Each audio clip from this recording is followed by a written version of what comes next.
We are at last. Well, I guess it's only been out for like 5 days, but here we are to talk about the final Era 1 book of the Stormlight Archive. I don't know the best place to start. But Alex is here with me. Willix, whatever the hell we're calling you these days, Lady B. I'm fully ready for Lady B to just be like, "Boo, Stormlight Archive," because you don't like Stormlight Archive. And Aldan, the tower of the line, the defender of Kaladin and Stormblessed. Alan, I think, is still reading, so I don't think Alan's gonna make it. Shy, I know, has just begun, so we'll see we'll see what they have to say afterwards. But I haven't personally looked around at a lot of the I know I saw some stuff in my recommended popped up for like reviews and stuff. I'm not really sure what the general feeling is about the book. I don't know. It might be fun to go look at it later, but I know how I'm feeling coming out of it. It's not. What's up, Blair? Good to see you, man. Gadfly, good to see you. Aldan, of course. I don't know how many of you that are here now, or maybe watching this later, watched us. We did start this journey by going over a lot of I think we almost covered all of them. The pre-chapters that were released on Reactor Mag. It was towards the end. We ran out of steam. Did we get there though? I think we did do the. No, we didn't do the last chapters, and I'm positive we didn't do the last 2 weeks. I'm positive of that because we were going to, and then I just said screw it, let's just read it because I can't. So I don't know what's the best way. What do you think? General thoughts first, and then just start breaking it down. Will, where are you at with Wind and Truth? As bad as it was also incredibly long. So, it wasn't even like I was just miserable for a short time. I was miserable for 60 some hours. So. Yeah. Well. Have you read? Did you hear listen to it with him, or just pieces? I listened to it pretty much all the way up till like chapter 80 something. Okay. I did miss a little bits of it, but I don't seem to have missed anything huge. No, 80 through 120 is probably my favorite section of the book. The only part that was bearable. Yeah, probably. I mean, that's a lot of the Adelin stuff, isn't it? Which was kind of sad. Okay. Well, so Alden, how you feeling? What's up, Staplebo? Good to see you, Gadfly. How you feeling about it? General thoughts. Before we start breaking it down. General thoughts. What? Well, I mean, we finished the book now, so like, feelings. I feel betrayed. Betrayal is probably the best way to put it, man. I feel betrayed, and it's kind of crazy to me because I have been looking at some of because I still watch a lot of BookTube and that sort of stuff. I love that book reviews, and I still get recommendations from people that I trust. Yeah. And they're always good. They always line up, that sort of thing. And I have been watching a few of those. There's not many that have actually either finished the book or put their reviews down. But the girls like it, which is not surprising to me because there's a lot of feelings and a lot of talking about feelings overcoming like mental bullshit. The girls love that shit. So that makes sense to me. And whereas the lads do seem pretty split, like there's not too many that are just going to come out and say, "Oh, I hated this." I will say that I fucking hated it. But they are sort of hedging their bets. They are saying that there is problems. There is problems, and so general overall feelings. I feel like it was the betrayal of the number one character in this series, Kaladin Stormblessed. From book one, from the promises that he set down in book one, for Kaladin Stormblessed, it's the backbone of this series. I don't give a shit what anyone says. The promises for that character to then like finish his arc in this book like in this way is just a complete betrayal to me. And so from that perspective, even though I had a good time through the midsection of the book and I was really getting into it, like there were portions. I will give you that. There were portions where it started ramping up and it's like okay, and most of it was for me. Most of it was not to step on you, but I agree with that. There were portions where like Adelin and Aesir was ramping up. There were a few Sigzil chapters in there that were you had some stuff going on. That was entertaining and was pulling me in, but let me finish. Go ahead, finish your thought, and then I'll jump in. Go ahead. Sorry for stepping on you, but yeah. So I agree with that. That's all right, man. That's what it was though. That even though that's when I went and actually bought the physical copy because I'm like, oh, I'm actually enjoying this. I'm gonna go get the book, and I enjoyed that section, but then the way that the closer that I got to the end, the closer that I got, the more apparent it was, the more that it really sank in that this is what's happening for Kaladin in this book. And that is such a disgrace to me. Like, that is such a break of a promise and such a betrayal of trust for 15 fucking years, right? We may just have to talk about Kaladin first and rip the Band-Aid off after. But so I listened to it because that's basically just because that's how I've been consuming my books here lately, is just listening. Being able to sit down and concentrate to read a book has been sort of hard for me lately. So I listened to it. So I'm sure there's stuff I missed because there always seems to be when you listen to it. But I agree with that what you said. There are portions in the middle. And by the way, we're going to be going full spoilers here. So if you don't want it spoiled, it's going to be Cosmere wide spoilers as well. Yeah, we're spoilers galore. So if you don't want to be spoiled about anything, hit the like button and hopefully you can watch it when you're done reading it. But this is going to be full on spoilers. One of the biggest problems I had, and I've said it many times, you guys in our chat group, you start getting into something, then when you change POVs, there are way too many points of view in this chat, in this book, in my opinion. Way too many. I mean, not only is there too many point of views, the frequency with which the POVs skip. And that's what I was getting to. So you could be in the middle of Adelin just busting up some fuse or getting in a sword fight, is doing this, doing that. He's about to do something. Cut to lift. It's like, what? No, why? Stay with Adelin. Like, what do you? Why? No, don't do that. Like, doing that every once in a while, sure, I guess. But it was like every time you were getting to a crescendo on a scene that was actually getting you pulled momentum. You got pulled away to something else. It's just like, no, no. Yeah. And then you had like the big one. I know for me, for us was one of the big ones was not seeing Talm rip the shred out of all those guys. Like, how do you not, like, you don't, like, I would have loved to see Talm with maybe a touch of ash behind him just ripping through a bunch of fused, but we don't. Instead I forgot where we even were at while that was happening. I think we went to the Sigzil or something. Like, no, you know where we went. Where did we go?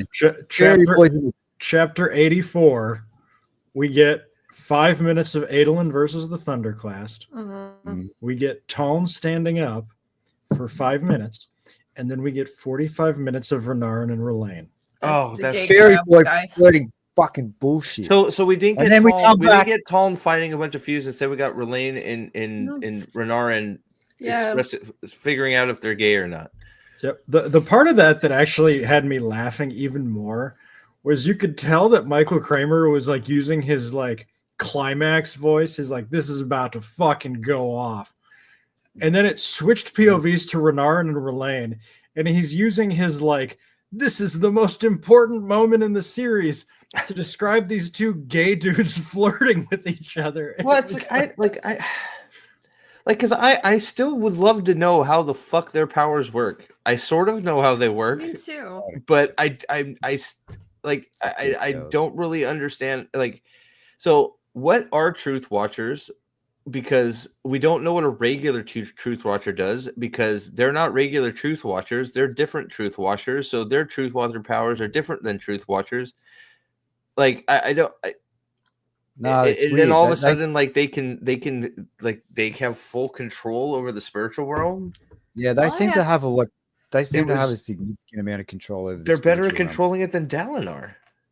Yeah, by a margin too, and Shalon too, by a margin. It's just like, I don't know. I don't want to go down that route, but that was one of the biggest problems I found myself having with portions of the book was you would get something that started ramping up. You were getting, starting. It's like okay, you're churning, and then boom, somewhere you're off somewhere else, and so it's like.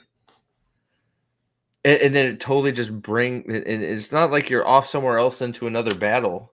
You're off somewhere else where everything is just brought down from 9 to 2. Yeah. You're just like, it's just like, yeah. And even in the parts where stuff is happening, he's so focused on talking about the interior, like thoughts of the characters. You're just straight up like, what is happening? Like that part when Szeth like is fighting the like illusions or whatever they are in that one temple that they go to. Mm-hmm. It's like there's like a fight that goes on where he's fighting the last person and he's like I would have never really known it the way he describes it because he's just thinking of hypothetical things versus like what's actually happening in the moment as they're fighting and maybe describe some. That's a thing. That's a good. Go ahead. That's a good. Sorry. Yeah, that's a good point because that's been the way that he structured this book, Lady B. You landed on something really important, right?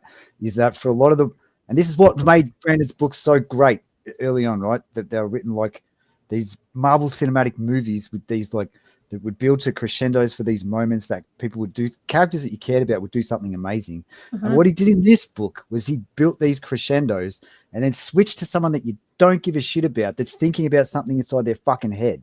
That's the crescendo, and it just threw it all out the window. That's what destroyed it for me. Well, and I real quick, we have to say this all the time because, everybody thinks we hate everything. Myself and Aldan specifically have pretty much bought every single thing Cosmere you can buy. Like we are both huge. Alan as well, technically Mexican, is a huge Cosmere fan. Mm. Alex has had his problems, but for generally, you mostly like it. Would you have your problems with it? Is that fair enough to say, Will?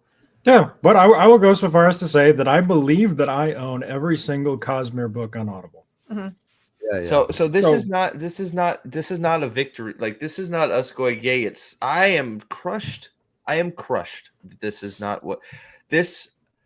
Like we had that discussion. It's like one word to describe how you feel after reading it, and it's just like disappointed. I'm just completely disappointed. I don't feel like anything went down how not even close to how I wanted. The cleansing of Shinovar was totally not anything like I thought it was going to be.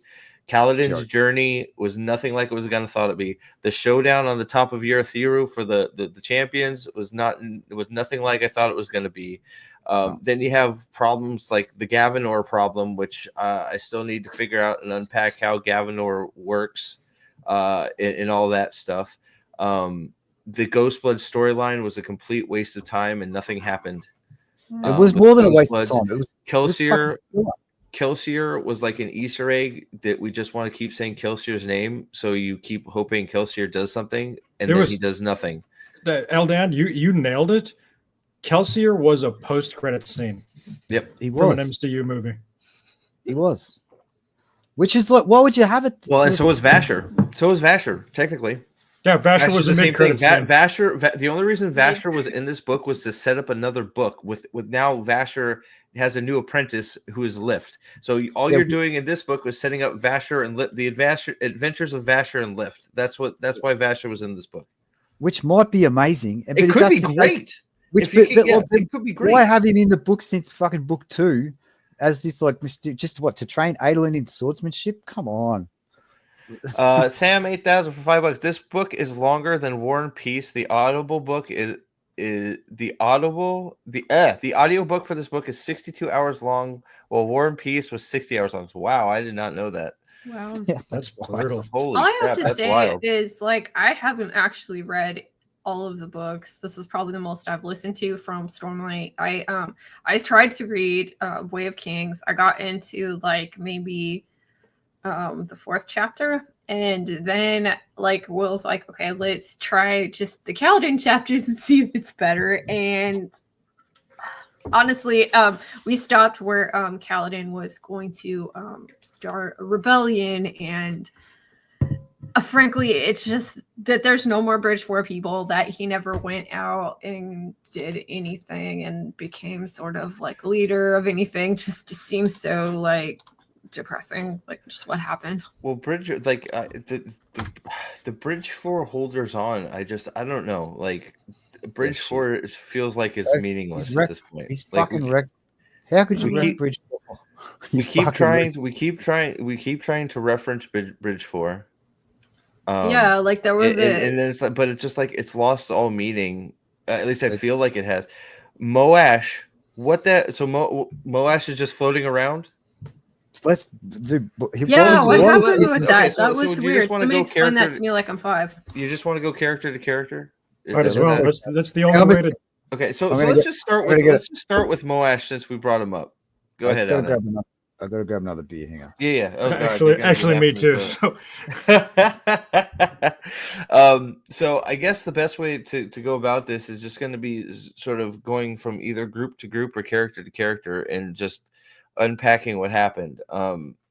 I sort of don't know. I mean, we can start with Moash because it's not going to take that long and move on to, I don't know whether we want to move on to Szeth since it's supposed to be his book or hold on to that. But I feel it's the weirdest thing. Moash, you have this, and maybe I missed it. Did I miss it? We had Moash show up, and then all of the Bridge 4 guys attacked him, and then was that it? Some of them did. Leighton. Well, Leighton killed Leighton, but right. I feel like we need to read where Moash was fucking up Sigzil. Sigzil then renounces his oaths. And then the Bridge 4 guys come in to save Sigzil, but then that's the last we hear of Moash. So is Moash just... Yeah, Moash flew away, and nobody chased him. I feel like... Right, so that's where we left it, right? Moash is just... That's all I remember. I had to look up this guy, and I want to read you guys this wiki introduction. It says Moash, known as Vyre, is an Alethi man on Roshar, originally a bridgeman in Bridge 4. He becomes a soldier and a bodyguard under Kaladin. Eventually, he leaves Bridge 4 and switches sides to the Diagram, then the Fused, serving them a slave and a warrior. He's currently holder of Jezreen's Honor Blade. Yep. I'm like, yep. Switch sides. I don't know. So it's just like, so we're just okay with him. Like, I thought there might be something where Szeth had to go face him down to get the honor blade back or something. Or right. There was nothing. Oh no, it's his dad's blade, right? He's just going around throwing cubes from Scadrial around to zap radiant powers and pick off Bridge 4 guys one by one with his crystal eyes, and that's it. It's like, which, by the way, the crystallized things was cool. He'd be great. Cool. Like, I don't know why we did all the stuff setting him up, and then nothing happens. I know why, because we had to talk about feelings and bullshit. Like, he's not tearing. Like, why isn't he out there tearing Chul's into? Oh, we had the weird. I don't even know what happened with the Chasm Fiend Venli thing. I'm so confused. I don't even understand what happened. I don't really understand it either. But they went from wherever they were in Narak. So they were outside. They rode the chasm. Okay, so Moash just completely not used.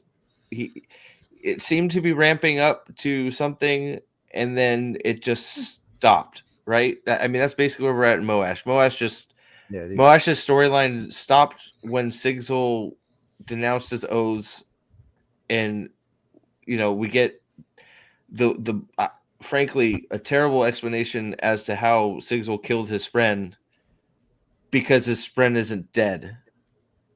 No, his friend's not dead. Right, because Sunlit Man, we have this whole thing where he's upset because he killed his friend and this shit, and we find out no, his friend is fine. I guess he could end up with more Spren in the back 5, that he kills one of them and then kills another one. I'm just like, who fucking cares? I'm not so okay. So Moash just like confused me. We were building him up. I thought we were gonna do something cool with crystal-eyed Moash, and then nothing happened. And then nothing happens. Like, I thought we might have Szeth having to come back and save the Shattered Plains with Kaladin because they needed Jezreen's blade or something. Right. I mean, assuming you weren't retarded, and you were writing this book, and you set up Moash versus Kaladin in book 4, and you set up Moash to have Jezreel's honor blade. Yeah, and you were convinced that you needed to do a new Oathpact. Why would you not make it so that they needed Jezreel's blade to do the new Oathpact? That was probably one of the endings that he sacked. That was probably one of the endings that they didn't. Okay, like. but so Paul, yes, I understand what you're saying. Yes, sort of. But Deadeyes are okay now. At the end of the book, she doesn't have scratch out eyes. She's not being tortured. She still has all her memories. She's talking to Sigzil through their bond still. Yeah, they're going to be fine. Basically, right? I mean, she's talking to him through Shadesmar while they're there, isn't she? That's what that last scene was, right? She was pissed at him because he renounced his oaths, but she was otherwise fine because Mishram was freed. Correct. That because right? the fact that Mishram was ripped away from the world and sealed inside that stone was the reason that the Deadeyes existed when they broke their oaths in the first place. So now that Mishram is free, we have no reason to think that it's any problem for them to renounce their oaths. We've got no reason to think that. Well, we have evidence that she may not be the same honor sprint she was, but she's not being tortured like Maya was. No, she's not going to be a Deadeye. She still has all her memories. She's still able to communicate with Sigzil. I don't think that they can I don't think that she's a Deadeye. She can't be a Deadeye. The Deadeye he specifically said this in the books. Like the Deadeyes came about, which they didn't expect, but it came about because Bard and Mishram, because of what they did to Bard and Mishram. So that's why the Deadeyes exist. Yeah. Okay, so Sigzil meets 12124. So he meets Szeth's friend. Yes, as he's leaving Roshar. At some point between Wind and Truth and Sunlit Man, Auxiliary becomes dead because of the Dawn. Who's Auxiliary, though? That's the Auxiliary. Auxiliary is his new. I assumed 12124 was Auxiliary because Auxiliary is his Skybreaker's friend. Auxiliary isn't his honor's friend, so it could be wrong. My whole assumption with Sigzil was the reason he meets 12124 is what he's trying to change, and he gives himself the name Auxiliary and becomes Sigzil's new Skybreaker's friend. Now that could be wrong, but I don't see any other reason for 12124 and Sigzil to meet. That's a good point. But so I just assumed 12124 was Auxiliary. Could be different. Maybe he has could be different friend, but I don't think I don't understand how what that has to do with was it Vivenia? What is this? I forgot what the name of Sigzil's Vienta. I don't know what that has to do with Vienta because Vienta just seems to be okay. She's pissed at him, but otherwise she's fine. She should be fine because Bard and Mishram's free, so she should be fine. Right. So they are the same, right? Okay. So I'm not sure what you're saying then. I'm confused. You know what? I have one big, huge criticism of this series is there is so much magic in this. Guys. It's so hard to keep it straight. Paul, yes, I know that's what he's. But before that, he has a conversation with his friend, or that he's referencing a conversation that he had with his friend, his previous friend, after he renounced his oath. I know it's in there. I have to go find it. But I'm not making this up, right? He had a conversation with Viventa or whatever her name is. Or reference it back. Or reference a conversation that she's pissed at him because he renounced his oath and whatever. But Maya's making all the comments that there are no more Deadeyes, everybody has eyes. So that's what I'm saying. I just, I don't actually remember him talking to Vienta, to be honest. After what's up, Zach? After he sacks her. I know. I remember he does just because I was confused. I believe you. No. It's probably I'm sure it's near the end of the book when he's in Shadesmar, his last chapter that he's okay, references it somewhere, but I know that I figured that 12124 was Auxiliary, which is fine. And so if that's the case, it makes no sense that he would bond a different high spren in the back 5. So we're assuming that Sigzil is going to bond 1214 #auxiliary. Right. That's the assumption. In the back 5, and then somehow he dies, maybe because of the Dawn Child, like that bloke said. That could be correct. But regardless, why does it matter that Vienta is dead? It doesn't matter that he broke his oaths. Doesn't matter. Well, she's just gonna be mad. I guess that's what I'm getting at is I don't know, like, because Vienta is, for all rights and purposes, just, she's just can't bond another human. Maybe, I don't know.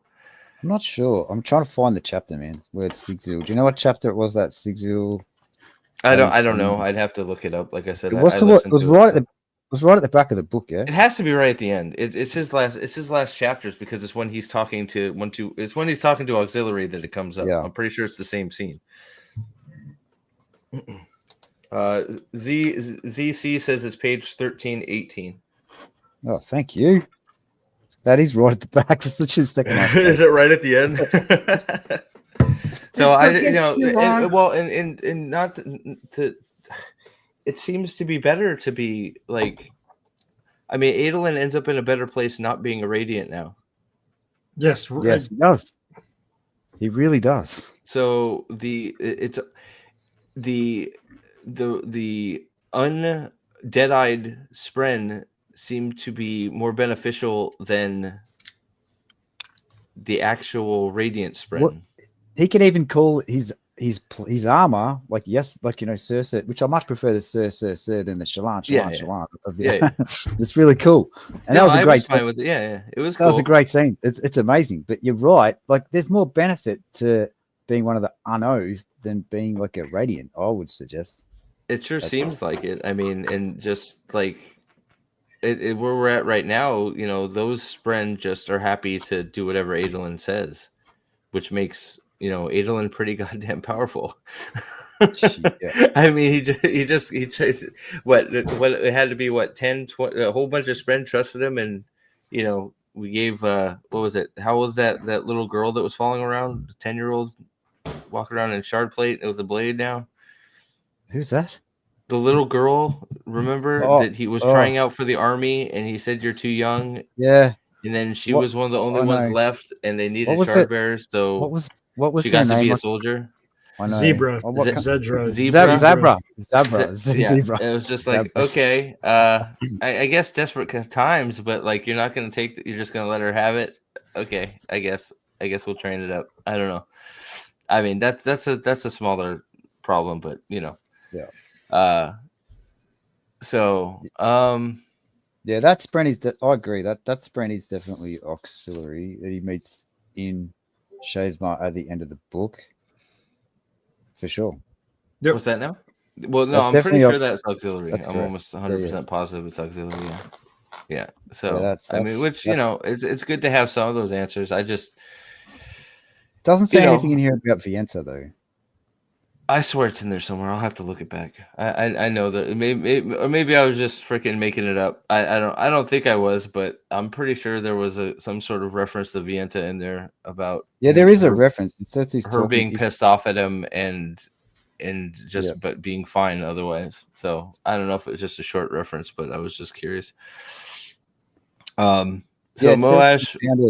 It says he'd found her, but she'd sent him a message. She didn't want to speak to him, but she lived. Healed by whatever happened at the end of all things. So the end of all things. So you're right. So they're in direct communication. He's talked to her, and she said piss off, like you said, Yeah, so she's mad at him, but otherwise fine. But she's not dead. She's not no scratched out eye. She's no dead eye. And she's just grumpy bitch. That's okay. She's mad because she doesn't get to adventure with Sigzil anymore. I get that, but he did save her life. But so let's see here. Where do we want to go? So Moash, I'm pretty disappointed that didn't go anywhere. Me too. The only thing I would say on Moash is that like it could be a case of, and we're gonna have to remember this. Like, it is like with his front arc, anime style, end of season type thing, and then doing the back half 1,000 years later, which sucks. Well, but here's the thing too, right? They're cheating. Could be part of that. We're cheating. Okay, we're cheating with the time bubble around Roshar. The rest of the Cosmere is going to advance, and Roshar is not. So Moash will probably still be around. Why is there a time bubble? There was. It was just because so that Odium can prepare his armies for the fight against the other shards. But that would be backwards, wouldn't it? Yeah, I don't know. I'm sorry. It must have been the opposite. It must have been the other shards put the time bubble. Okay, so it was my understanding they don't know. It just happened. It just happened. Odium getting honor caused weird stuff to happen. Yeah, that's it. No one. It's not explained. Yeah, I don't remember being explained. Right? It's just that like Kelsey is talking about it. There's a time dilation. It was your referenced that it's a similar reaction to Harmony being able to reset the planet. Yeah, but there's no time dilation on schedule. Well, they're trying. From what I read, it was Harmony or Discord and Preservation merged together, so he was able to reset the planet. Since Honor and so that was the after effect of those two merging. The after effect of Odium and Honor merging was this time dilation. He didn't get to reset the planet or something. So it's like, but it's just I don't know. It's sort of weird, but it's like okay, but now we run into the rest of the Cosmere is going to keep going full bore. And then even if we do, like, are we doing a 10-year Cosmere jump? And that means Roshar is only going to have gone ahead a year or two? Or are we doing a 10-year Roshar? Like the time... it's got to be longer than that. I mean, it's like, it was 100 to 1? Kelsier said that, Shalon said something that took 5 seconds. And he had to go jerk off for an hour and then come back when he... Yeah. So, I mean... what is 5 seconds to an hour ratio? No, you're talking 144 to 1. So I mean, if Roshar goes forward a year, the rest of the Cosmere is going to be 144 years. Yeah, I mean that's correct. Think about what 144 years is technologically advanced. Like they'd be so far behind, right? No, Roshar will be ahead. No, Roshar will be. Yes, they will. No, it's the opposite. No, it's the opposite. You're gonna have Scadrian spaceships, like right? Yeah, we're gonna have Scadrian spaceships attacking Roshar, who are still fighting with bronze, like with steel weapons. But we see this in the next secret project, which the Ember Isles or whatever it is, which I'm really looking forward to reading. The Six of the Dust book, the next one, right? With the space Rosharan, which we know now is bloody Blackthorn reanimated corpse, and so we know that at that point that's the next thing that we're going to get, and it's going to be in the future, right? So like that. That's why I'm getting confused. We have Blackthorn Dalinar probably on that spaceship, right? 100%. I will 99%. I don't. But how? Because is it 100 years outside equals 10 years on Roshar. Roshar is fucked. Like just between Taldane and frickin' Scadrial, like they'll be so far ahead of them. Look at what 144 years is on our planet. 144 years ago was 1880. Yeah, I know. Now we've got dudes getting into chicks, mate. Like I don't know if something's gonna happen to break that, or it's gonna break quickly, or but I wasn't sure if because that was my understanding. It was 100 to 10, so 10 years on Roshar is 100 years outside. So if Scadrial is already in the revolution with pistols and cars and stuff, they're already there now, right? Years, where is Scadrial going to be? Well, we already know if of course Discord doesn't take over and blow everything up, but Well, we know they've already got like faster than light travel on the ship with what's her face with Frost's daughter. Well, I mean, right? You got the cell ship. You got the cell ship on the Triss planet too, which is where Wit's at, right? Yeah, exactly. So that's like Wit was talking to Ulam at the end of this book. Ulam wasn't he with the bandage? Wasn't he the cook on the ship? Yeah, the weird doctor on the ship. Yeah, the weird doctor on the ship. Yeah. We're speaking Cosmere-ish. Sorry. Yeah. Sorry, Get Zach. up with the program, Zach. Get with the program, mate. So book, okay, Zach. so it's only like 800 hours of audiobook content. You'll be fine. It's nothing. It's easy. I mean, is it 800? this brings me back to the whole thing, and this is kind of an important part that me and what we're talking about as we're listening to. I think there is entirely too much magic and crap in this book because it's like you have whatever's going on with the magic. There's magic, rock magic with like the what are they Stone called? spirits. The stone spirits. crab things. What are they? The singers. Not the singers. The Chasm fiends. Chasm fiends that everyone's trying to get. There's that rut magic, and then they talk about the magic of the blades, and that makes me so confused because the last time I heard, I stopped at Kaladin going into the pits and saying, "Hey, you could find a shard blade or find like the armor and stuff," and then I'm listening to this, and then oh, Shalon was born with the sword because reasons, and I'm just like, what the heck? And then there's also she got it as a kid, as a little kid. Yeah. Okay, and then there's like Fabrial stuff. That's like a lot of diagrams that I remember from the original one. And then there's like investiture, and then there's honor blades. Like what's the other one? Shards blades, and there's some other kind of blades. Like it's just like this is so much stuff. And they're all the. They're all related, though. I don't have any problem with that, but they're all the same thing, Lady B. Yeah. I think there's a middle ground here that the wind, the stone, and the night was stupid and unnecessary. Well, I'm not sure where those and where the stone and the night came in. I don't know. So like, there was no night.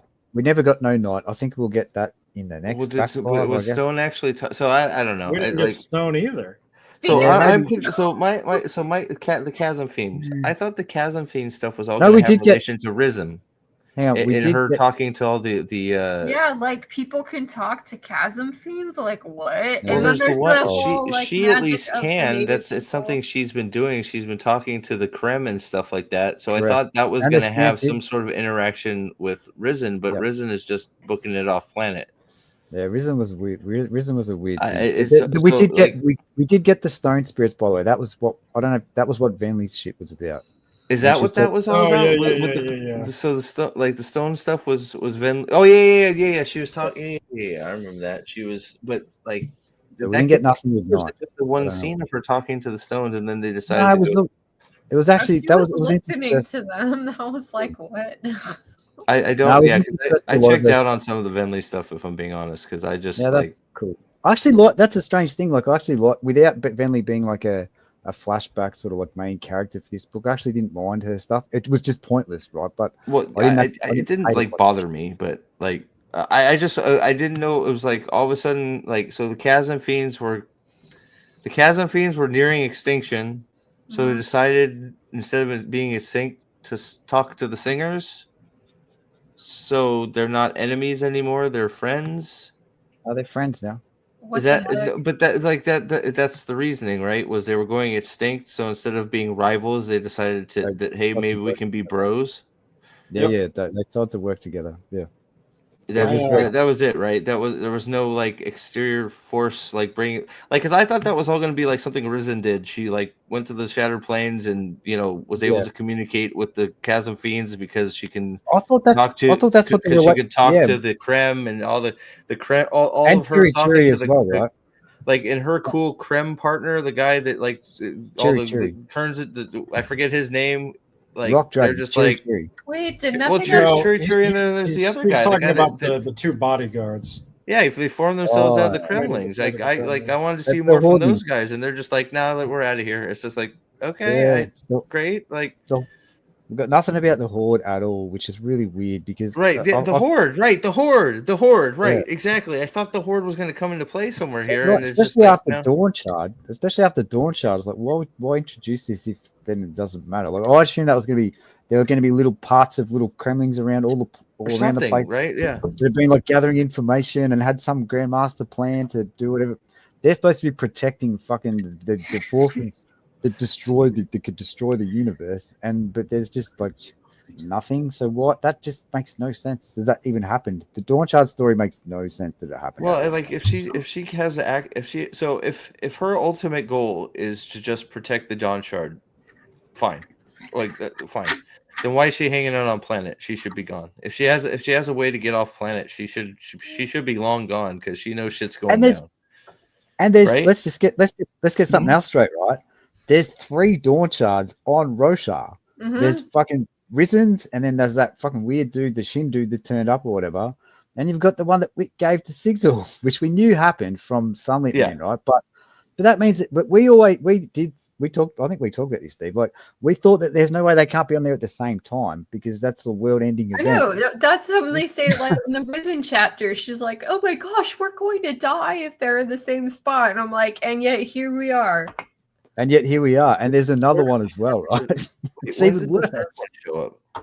Hi, George. I don't remember the Shin guy. I don't remember the Shin guy. Yeah, I'm like that's. I'm trying to think back what you're talking about. I'm not. Isn't it the guy that's with Risen? Like, I don't know. Yes. No. It's Risen's interlude, man. I'll find it. What, from this book? Yeah, and he was like shape-shifted into Wit or something like that. But it wasn't Wit, Wit was shapeshifted into Dalinar. Yeah. Oh yeah, Dalinar. So now they can shapeshift. Like, well, that's a different character. It's yeah. I mean, I don't have a problem with that. I just didn't know that there was a Shin Dawn Shard holder. That was news to me. I didn't sure which one you're talking about. It was in this book. In this book, Shin looking. It might not have been Shin. Like, they describe one of the. I thought that was one of the bodyguards made of the Kremlings that looked Shin. Yeah, that's what I thought. There's a dude that appeared to her with another Dawn Shard. Okay, because I thought the only 2 Dawn Shards in the room there were Wit and her. So no, well, there's a third. I don't know where this guy came from. I don't know whether he jumped. That is, why is there a cat on Alex's head? That's perfect. Yeah, we're having issues with our internet, and I don't know why. Like, we're getting some storms apparently. Oh, it's one of those ever storms. At least it's not my internet, mate. So that's which is normally mine. It is here really we go. Funny, like that in the first book, like storms are just like the worst thing ever. Now it's like, yeah, now it's raining. Okay, who cares? Yeah. I was thinking of things that could happen. I think about this world, and I'm like, oh, maybe with all this power and the things that they have and the fabrials and stuff, like, hey, what if somebody figured out how to control the storms? Well, that was one of the weird things I thought was wasn't there a moment where the high storm came with the Everstorm? I thought it recharged the shards, but then that was the thing that I noticed too in the beginning. Alex, I was like, hey, what happened? Well, the Everstorm, like, I don't want to say killed it, but it sort of beat it back. But then I thought they said that the shards were still charged up. All those little money things or whatever, and he was trying to buy like bandages or whatever, and they were saying like that they're not charging, and that was like a big thing. And I'm like, oh, there'll be some follow-up for this, right? Yeah, the gems still got recharged in the storm. Well, they still. What I'm talking about is when like they were fighting, they were running really low on Stormlight. The high storm was coming, so they're bracing for impact because the last time what happened, and then the high storm dissipated, but it didn't say it still charged all the Stormlight. So like that's why I wasn't sure why they weren't back in business at that point. Yeah, they must have run through it really, really fast. Well, then I thought Navani can't make a perpendicularity. What the hell is Navani's perpendicularity is tower light, which they said doesn't last very long. Outside my response is, well, then make a fucking another one. Well, I thought she could. I thought Dalinar had taught her how to make one outside the tower that was just like his, but I guess not. I might be making that up. I mean, these aren't the big things. These are just small details, right? So I was gonna say, if you wanna start ripping through characters, now's probably well. I mean, I guess who do you want to start with? We can start with who? We can start with Szeth, if you want, since this is supposed to be his book. It's supposed to be his book. Is it? She doesn't know how, Patrick. That might be the case. I'm not sure. There's a few of those things that I wish like. I hope, but see. I hope it's almost she can't instead of she doesn't know how, because I would think Dalinar would teach her that. It's pretty important. First up, very important. But so I mean, either way, if she doesn't know or she can't, I I feel like she should, but maybe it's just because she's bonded to a different bondsmith's friend. That like, and if the explanation is her perpendicularity is always open because it's the tower. Yeah, okay. that's actually pretty good. If that's what it is, it's just her perpendicularity is the tower. It's like, okay, I can deal with that. That's fine. That's a pretty good. That would be a pretty good explanation. I'd be right. That'd be a good explanation. If that's how that works, and she can't open another one because she's just always got hers going. Fine. Because otherwise, you're talking about the woman who worked out how anti-Stormlight works. You're talking about the scientist lady. It would be the first thing she would work out is how to do a permanent. Well, you also think the scientist lady would figure out how to make a Elsecaller portal, but if there's people that can make perpendicularities, why don't they just use it to get the fuck off that it's planet? only 2 people, and one of them stuck off. Got to look it up. They said I didn't know what this was, and I'm like, oh, it's their like. There's only one person that can actually do it. So it's where they connect all three. It's where they connect all 3 realms. So that's the other. Oh, hang on, we'll get to it later. Okay, we'll keep that thought. I guess what you're talking about the battle. Like I feel like that's why they had to get Dalinar off screen, because if he was there, then I don't know. But so what you want to start with Szeth? How do we? So first, I feel like we got 2. We talked about it when we were reading the first. When we're reading the Reactor Mag reviews. Yep. I feel like it took way too long to get there. Well, it didn't start until we started this part of the book, right? Right. And let's see. So I overall felt like the cleansing of Shinovar did not go. Now this is of course a me thing. Maybe I don't know. It didn't go how I expected. I didn't expect it to be like a video game. Go clear the castle in each sector and gain an item to move on to the next castle. Yeah, it's like Pac-Man quest. It's like go get the sword out of this castle, then you can go get the sword out of the next castle. The way they did that seemed so silly. It was like it's not. I guess it could have worked, but it's just not what I was expecting. So it was jarring. And then having Kaladin just sort of poking at him the whole time. Like the therapy sessions between Szeth and Kaladin. Yeah, let's save that. Let's start with that because that is so funny. No. Like just getting there. We'll save that for the Kaladin. Save that for the Kaladin. Yeah, so what are your initial thoughts on Szeth, dude? Because I just like that.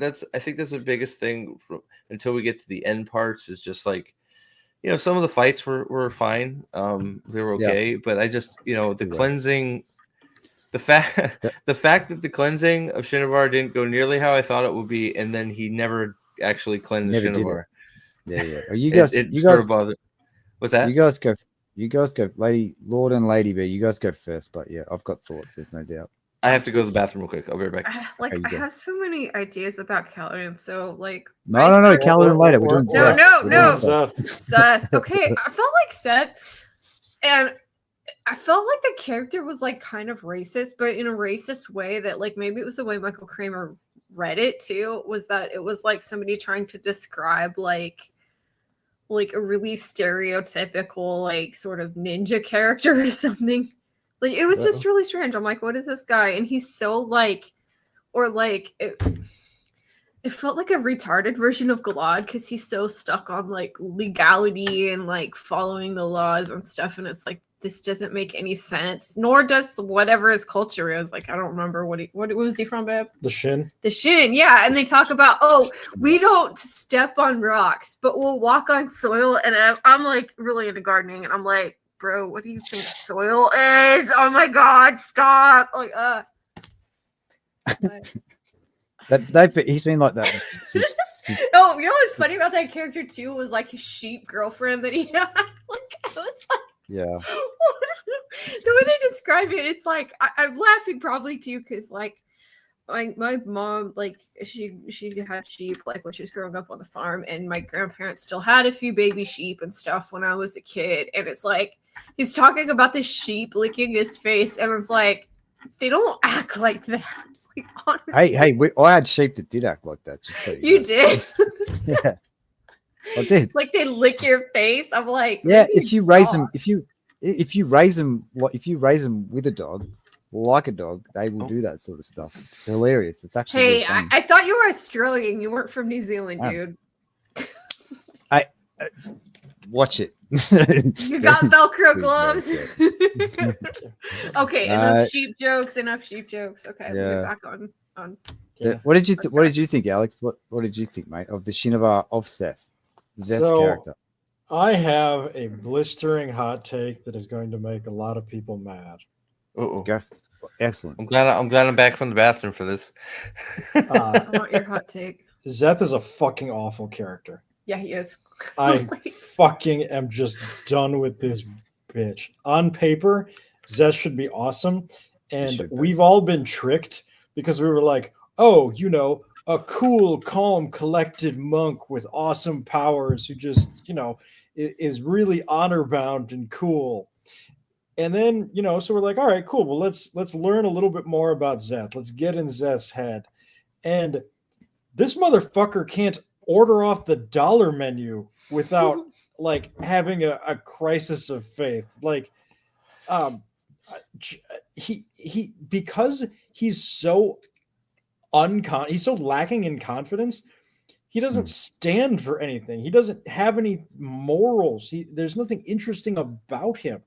And to the extent that I don't even think it's possible for somebody to be that physically gifted, that leading men like that without accidentally forming some opinion of your own.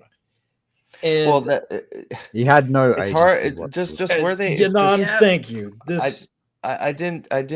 I didn't buy for a second that he was leading Szeth was a person that was leading a rebellion against. He everybody. was. Like what? The Shin Civil War. The Shin Civil War. Give me a fucking break. As if we wouldn't have known about that.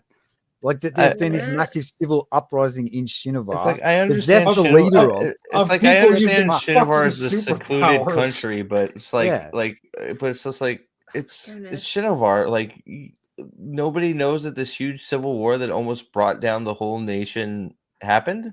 Yeah, and it was led by Szeth, who and we would know that. Right? If they didn't have those scenes early, like in book 1.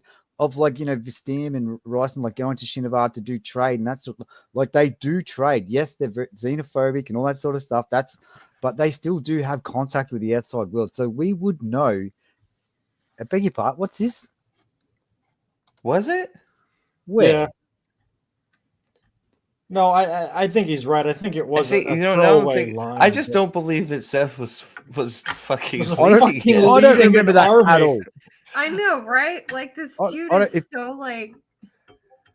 I feel like it's so stupid too, and then he acts like it's all this big thing. I'm like, dude, you were the one that picked up the rock and made the decision to kill that guy, and acting like it was just violence that acted on. It's like that was something you did, bro. Like, Yep. And Patrick, I get it. He is truthless. It's their culture. Their culture is stupid, and it makes for a miserable character to read. Yeah, my thoughts on Szeth. Okay, so my thoughts on Szeth. I don't hate the character. I think that Szeth, up until this book, when we got into his backstory and everything, was like super interesting. I found him super interesting. I found parts interesting too. Yeah. Yeah, I found him interesting up until now. The problem is that like we've hit this book and I don't understand it, but like the backstory for Szeth is like it's pretty tragic if you think about it. Like it's a tragic backstory. It's just been like couched in a narrative of like his mission in life with a really shitty outcome. Like it's a shitty story. Like to be honest, like you said, Steve, it's a video game. Boom, boom, boom, boom, boom, playing Mario, whatever. Like it was ridiculous, and it cheapened the tragedy of his story, in my opinion. I would have rather I I don't know. It's just not how like I'm trying to picture how like what because I don't hate. I'm still pulling for like I don't know how Szeth is living life. Apparently he's got a wife. He's got half a body is missing, and so he's just gonna live life suffering even more. Right, his life is suffering. You know. Okay, I'm the whole. I would have rather instead of like I agree, instead of like working through that, I wish he just almost like just got harder and like just said, you know what, this is shit I did. You know what, it made me who I am. I'm gonna just start tearing people apart, right, or something. Okay, like it's just all like I'm gonna kill myself. This, I'm not true. Like it's like I just feel like some of these epiphanies should have led to some different. Yeah, it's different action. And it's like, okay, correct. I'm looking up Truthless here because I'm curious about this. And it says, Truthless is a slave to anyone who holds their oath stone. So if it's something like that, you would know that somebody had your oath stone, right? Well, yeah, he knows. He does. The oath stone storyline was all resolved. That was way back in another book. Because in this book, he acts like he doesn't know this. I believed I was truthless. He didn't have an oath. He's like, I'm not truthless. And it's like, what?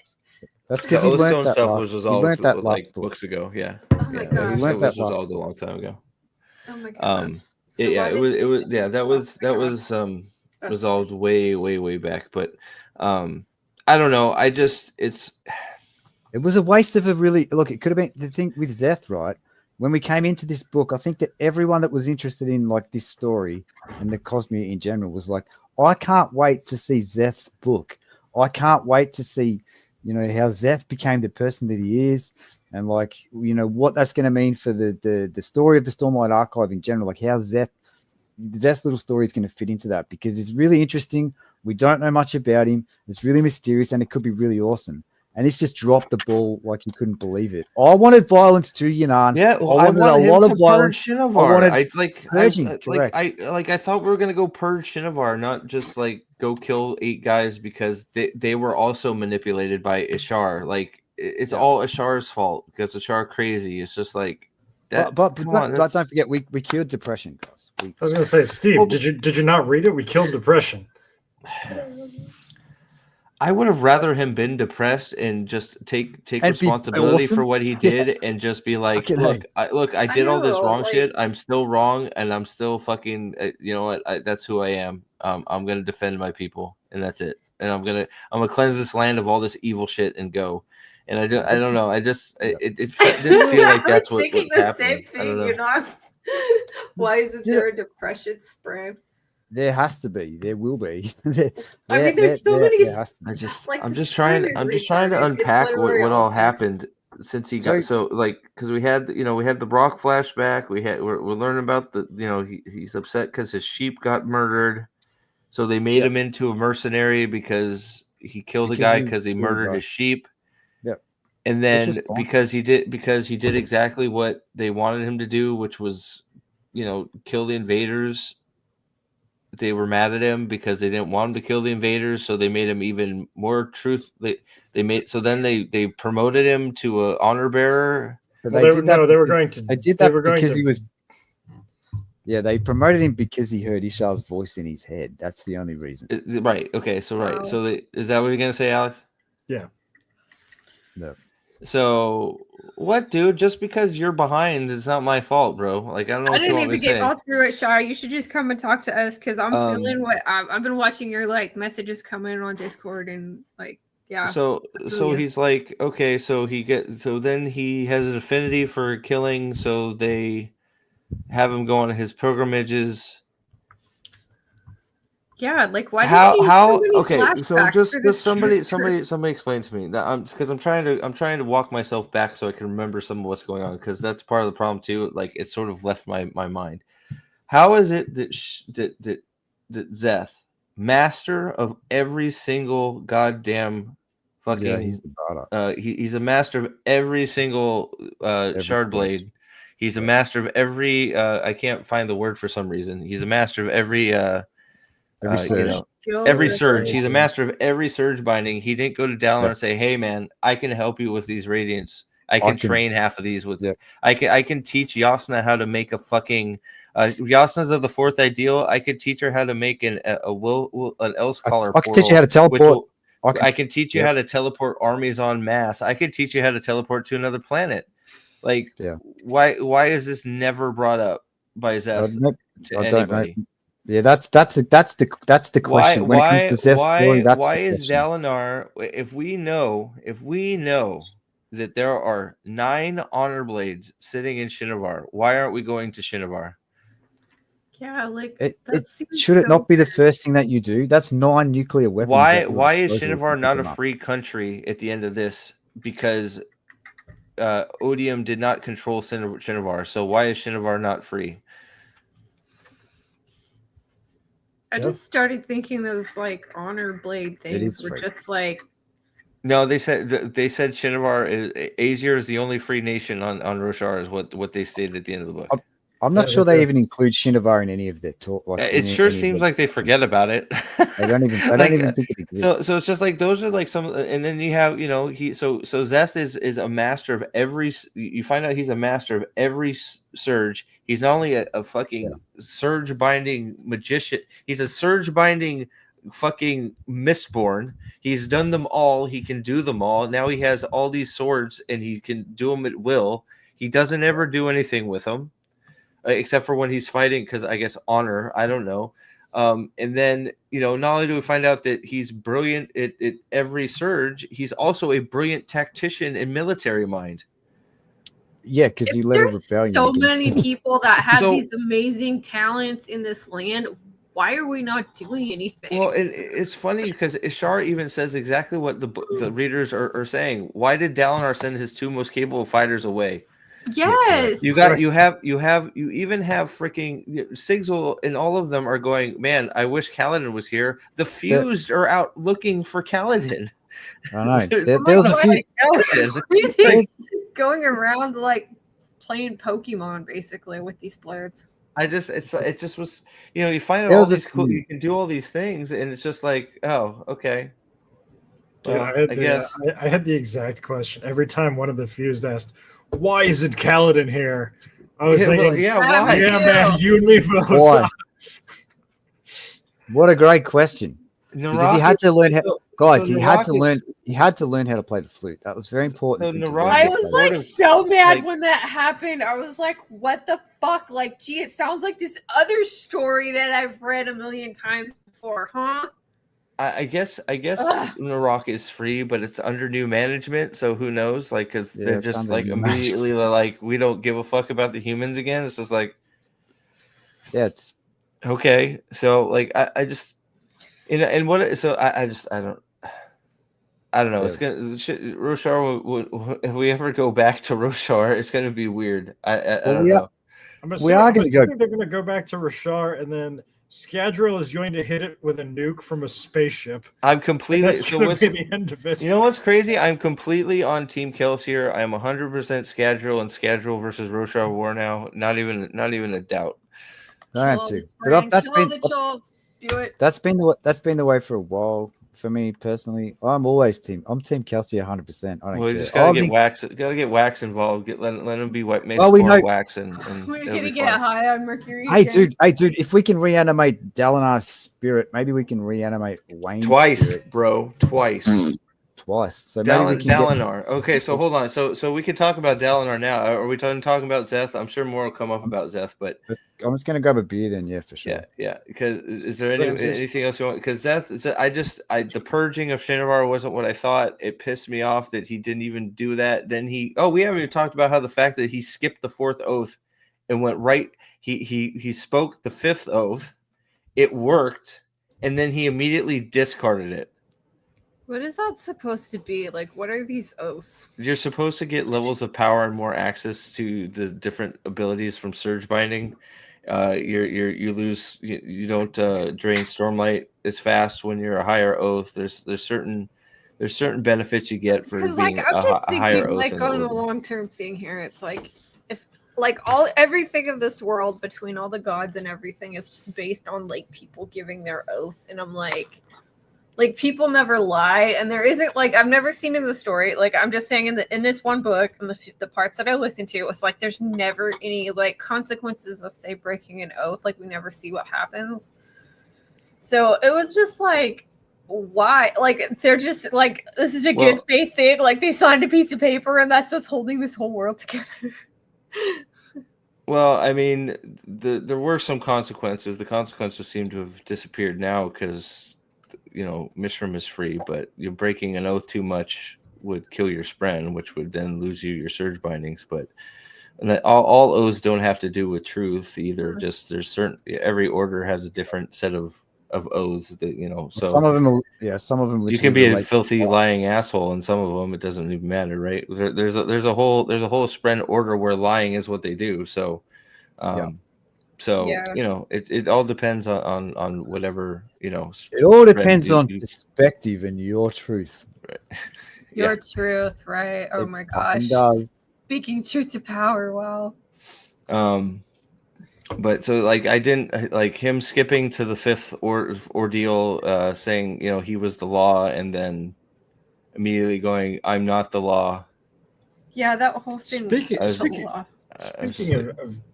Szeth and oaths and whatnot, was there a bigger waste of time than Kaladin and Nail both arguing over Szeth's soul? And Kaladin's like, Szeth, you have to do what you want. And Nail is like, Szeth, just put your head down and do your job. That whole, like, this weird philosophical conversation that, like, Nail and, like, Kaladin and Szeth were having was so ridiculous. It was like, oh, my God. Yeah. Well, I guess what I was saying was, like, if Szeth listened to Kaladin and just did what he wanted, he was going to do the same thing. Like, it's not like Kaladin and Szeth or Kaladin and Nail were telling him to do different things. No, Cal wasn't doing that. Cal was telling him to. Cal was trying to tell him to do it because you want to do it. That's it.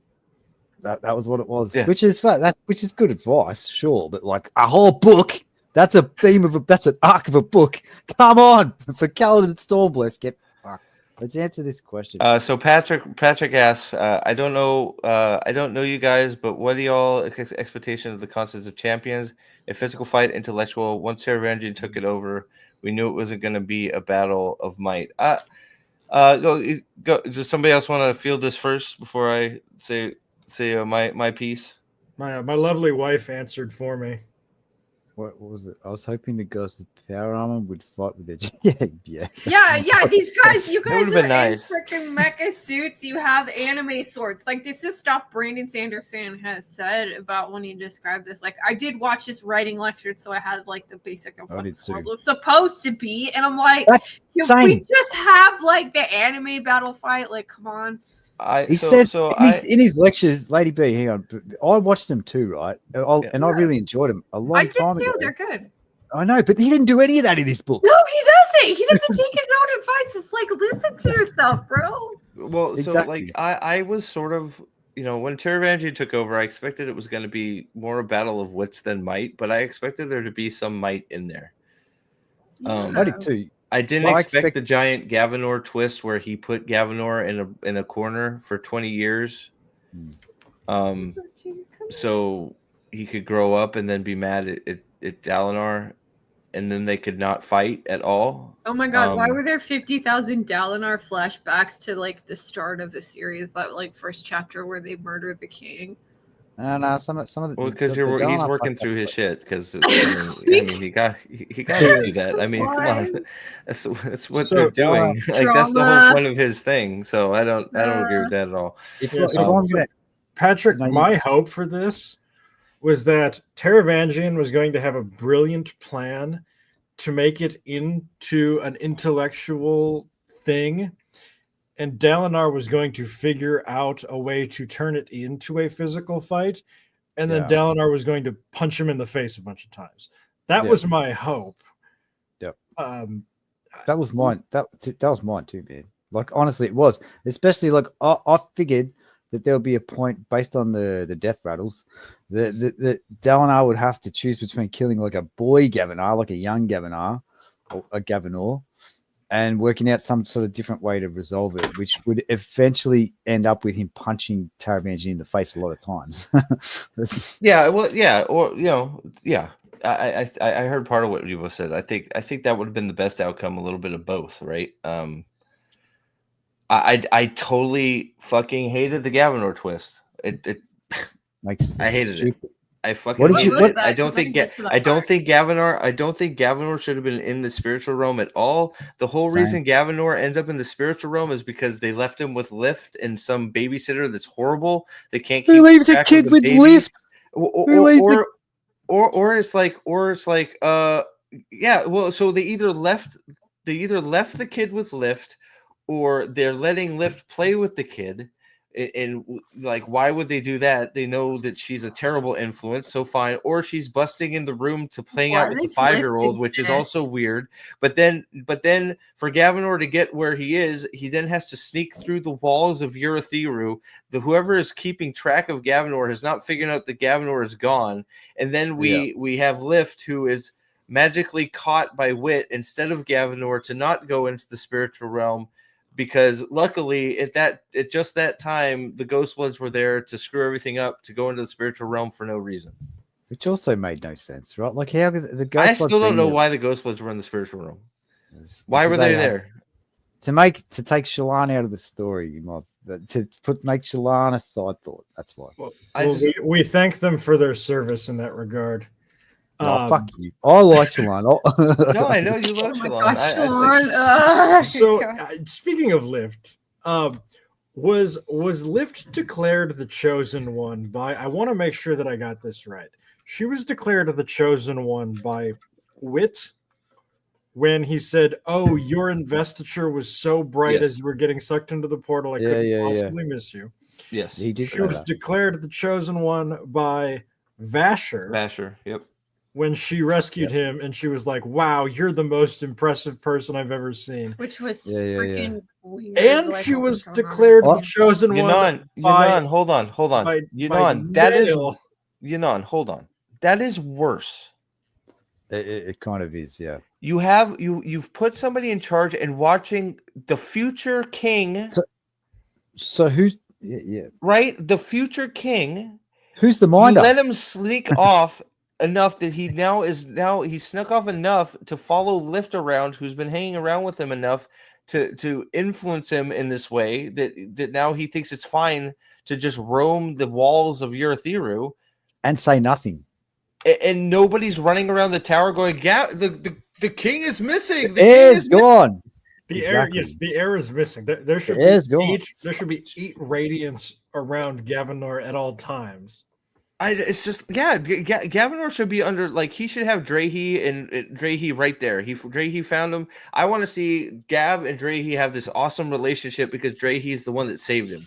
Like, that's what I want. That's what I want to see. I want to see Gavinor training with fucking Drehy, or they're just hanging out being bros because he has a connection to him because he saved him and protected him all this time until he could get him back to Urithiru. That why don't they have a relationship instead of him and Lift? Because Lift is so childlike that I love Lift. Paul, I'm gonna say, look, Lift has potential. As long as you're not listening to her, like I can't stand her using the words ass and shit and fuck. I can't stand all that. Steve, I don't think I can't stand her calling a parrot a motherfucking chicken. If we could get Lift at like 17, she might be better. Well, she's like Earth 16 now. Is that okay? A few years. She needs a few years older, so where she's not like an idiot. If Lift is going to be bearable, she needs to be 42 and coming off a divorce. Okay, that's mate, he might be right, but listen, a couple of years like training off world with fucking Vasher in how to be like a badass. That could turn her into a 42-year-old with like an ex-husband. Alan's right. Alan, you're right. My bad. I forgot about that. So you're right. But my point, I think my bigger point, Paul, is that I don't think Gavinor should have been anywhere near that room. I agree. Yeah, you're right. I understand why Wit saw her lift in, because she's invested. Fine, get all that. That's why Wit wasn't able to grab Gavinor. Gavinor should have been nowhere near that. Gavinor should have been nowhere near that. And if he was missing, there should have been messengers going, you have to wait. Gavinor is missing. Like the tower should be in a full on, just like Navani should be speaking to the tower going, where's Gavinor? Where's Gavinor? Gavinor is missing. Like, the fact that the crown prince is missing and nobody seems to care, I hate it. I hate it. Paul, my issue isn't with Wit catching lift. My issue is at this point, the three biggest badasses in the Cosmere at this point, Ishar, Wit, and Vasher, all declared basically in their only chapter in which they could have possibly done so, that lift is amazing. Amazing. Unprompted. Like we are talking scrappy levels of character. Yeah. Jason says my biggest problem is that the broken sprint can heal. It takes a massive amount of weight off the Radiants breaking their oath. So we were talking about it a little bit earlier. It's actually at this point in Roshar, it is actually the unoathed are in better shape than the Radiants. They are. They really are. Yes, they can't fly. They can't use portals because, give it time, Steve. Give it time. I mean, I don't know, but right now they have their armor is just as powered up as their armor. Actually, we saw more powered up unoathed armor than we saw radiant armor. Dude, we saw Adelin just like that was. But did you realize we didn't see we saw more of Shalon's armor than we did of Kaladin's armor. Kaladin has used his armor so little, he sucks in it. He didn't need it, but he didn't need it, right? Like, why would Kaladin need it? He doesn't need armor to play. He doesn't need it, but he has it. Why? You don't think he should be practicing with it to get better with it? No, he clearly should be practicing the flute because he's so bad at the flute. Sorry, he has to be great at the flute. I mean, you can't get in touch with your feelings without playing the flute. That's how it works. It's shard plate. So the shard plate should be similar to the shard blade because they are. Couldn't he make it so the armor is just like his actual Kholin uniform, so it flows with him in the wind? Shouldn't he be learning how to do that? I mean, his armor is literally wind. That'd be cool if he's reshapes it to his fighting style. Yeah, I mean, I don't even understand he's bad at it. Like, how are you fucking bad at it? It's wind sprint that hangs out around you. Like, and it has been hanging out around him since book 1, scene 2, right? I wouldn't want lift a country mile to Gavinor. No, the last person, besides for maybe now that Alan's pointed out, probably. But I love it. I retract my Drehy comment. I forgot there's a full chapter of Drehy doing some weird stuff. Yeah, rock. Only rock. Only rock. I was gonna say I probably would put lift over Odium, but that's about it. What do you mean, as a character? No, to babysit Gavinor. Oh yeah, okay. that's fair. I wouldn't let her babysit my kids. Don't get me wrong. I do love her because she's. Paul wants you to back off the flute, okay? Yeah, no, the flute was cool. One single time. Okay. Not cool. I don't like that the flute was used instead of a shard blade. He can play the flute all he wants. Like that's let cool, let me clarify. Go ahead. I'm a musician. I play the guitar, the piano. I play the saxophone. I play the drums. I am a musician. I have no problem with Kaladin playing a flute. I have a massive problem with a flute walking around Shinovar being his complete arc for the end of the first part of the Stormlight Archive for Kaladin Stormblessed. It's fine. He can. Do you know what? He can play the flute and he can fucking swing his shard blade and kill heaps of motherfuckers at the same time. That you can do that. I personally I can do that. I can play the piano and I can lift weights and I can do all kinds of crazy cool shit at the same time. Kaladin can do that too. That's where I sit. He should be playing with the music. He should be flowing I just. The fact he had 2 fights and he lost one of them and the other one was him stabbing a guy in the back of the head.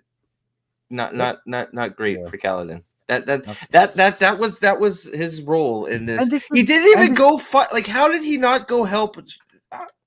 And then he became a mana battery for Szeth. He became he was like Energizer Bunny. Like, that's what he was. It's just like, go fight, bro. Help him. That's so weird. Like, we should do Cal. Let's do Cal. Let's do Cal. Real quick, let's segue into Cal. The whole fifth oath thing. How do you guys feel about Szeth?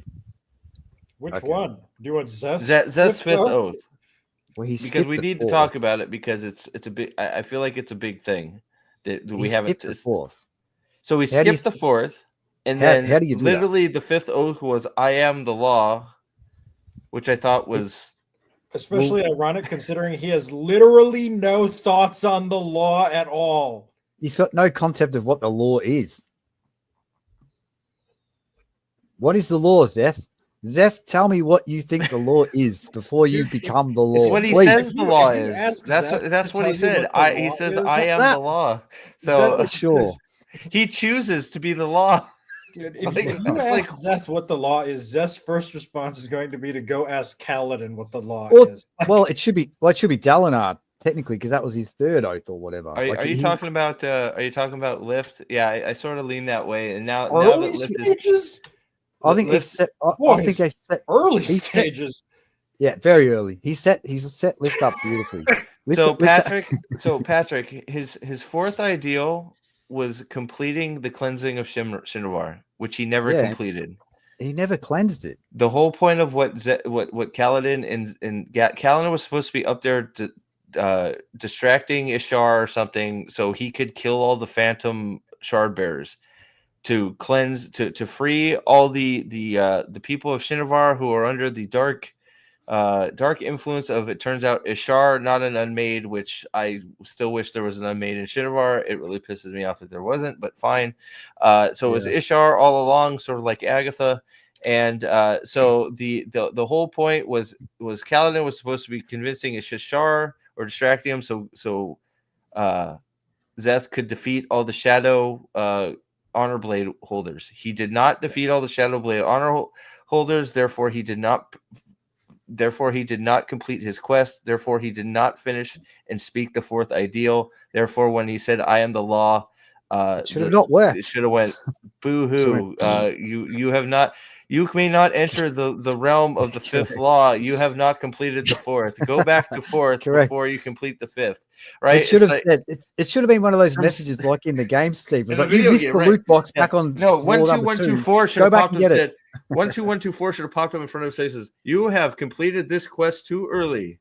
Go back and complete quest 4 first, and then disappear. You're missing this part. Yeah. So it's like so it's just like. So he never did that.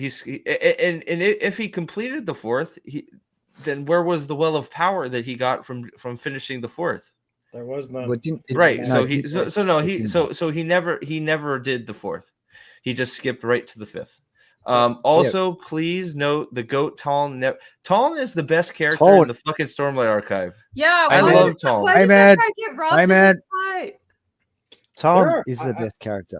I am convinced that Sanderson is going to sell that scene as DLC. I wanted to see that so. Talon just fucking gaining some, just being like, all right, I've had enough. I'm not crazy anymore. I'm gonna go rip these fuse in fucking 2. God, dude, that. And he comes back standing on a pile of dead fuse. Well, he's speared on the top of the hill, right? He has like a whole bunch of spears in him with a bunch of fuse dead behind him. Like, God. No, underneath him. He's standing on top of okay. a pile. Yeah. A hill big enough that Adelin was like, what is that thing on top of that hill of dead bodies? He didn't even know what it was. Exactly. It's just like, why don't we have that scene? I don't know, but I'd pay for it. Even at this stage, I'd pay like. God, that was like that. That's the shit right there. That you okay. So fifth oath was Get crabbing. But, I was going to say that would we be all the agree problem. the fifth oath for $4.99, but it would also come with the Renarin Relena sex scene. Oh God, I don't. We're gonna have to go into that too, I guess. So you want to talk about Cal next? Is that what you want to do, Aldan? Yeah, we should. We should. Kaladin is the center of all things. I mean, well, we need to talk about we'll talk about 10 probably at the end where we think this is going, because I don't understand the new Oathpact. I don't understand how it works. I don't understand how it's ever going to stop being unless Ishar's power just wanes and it fails.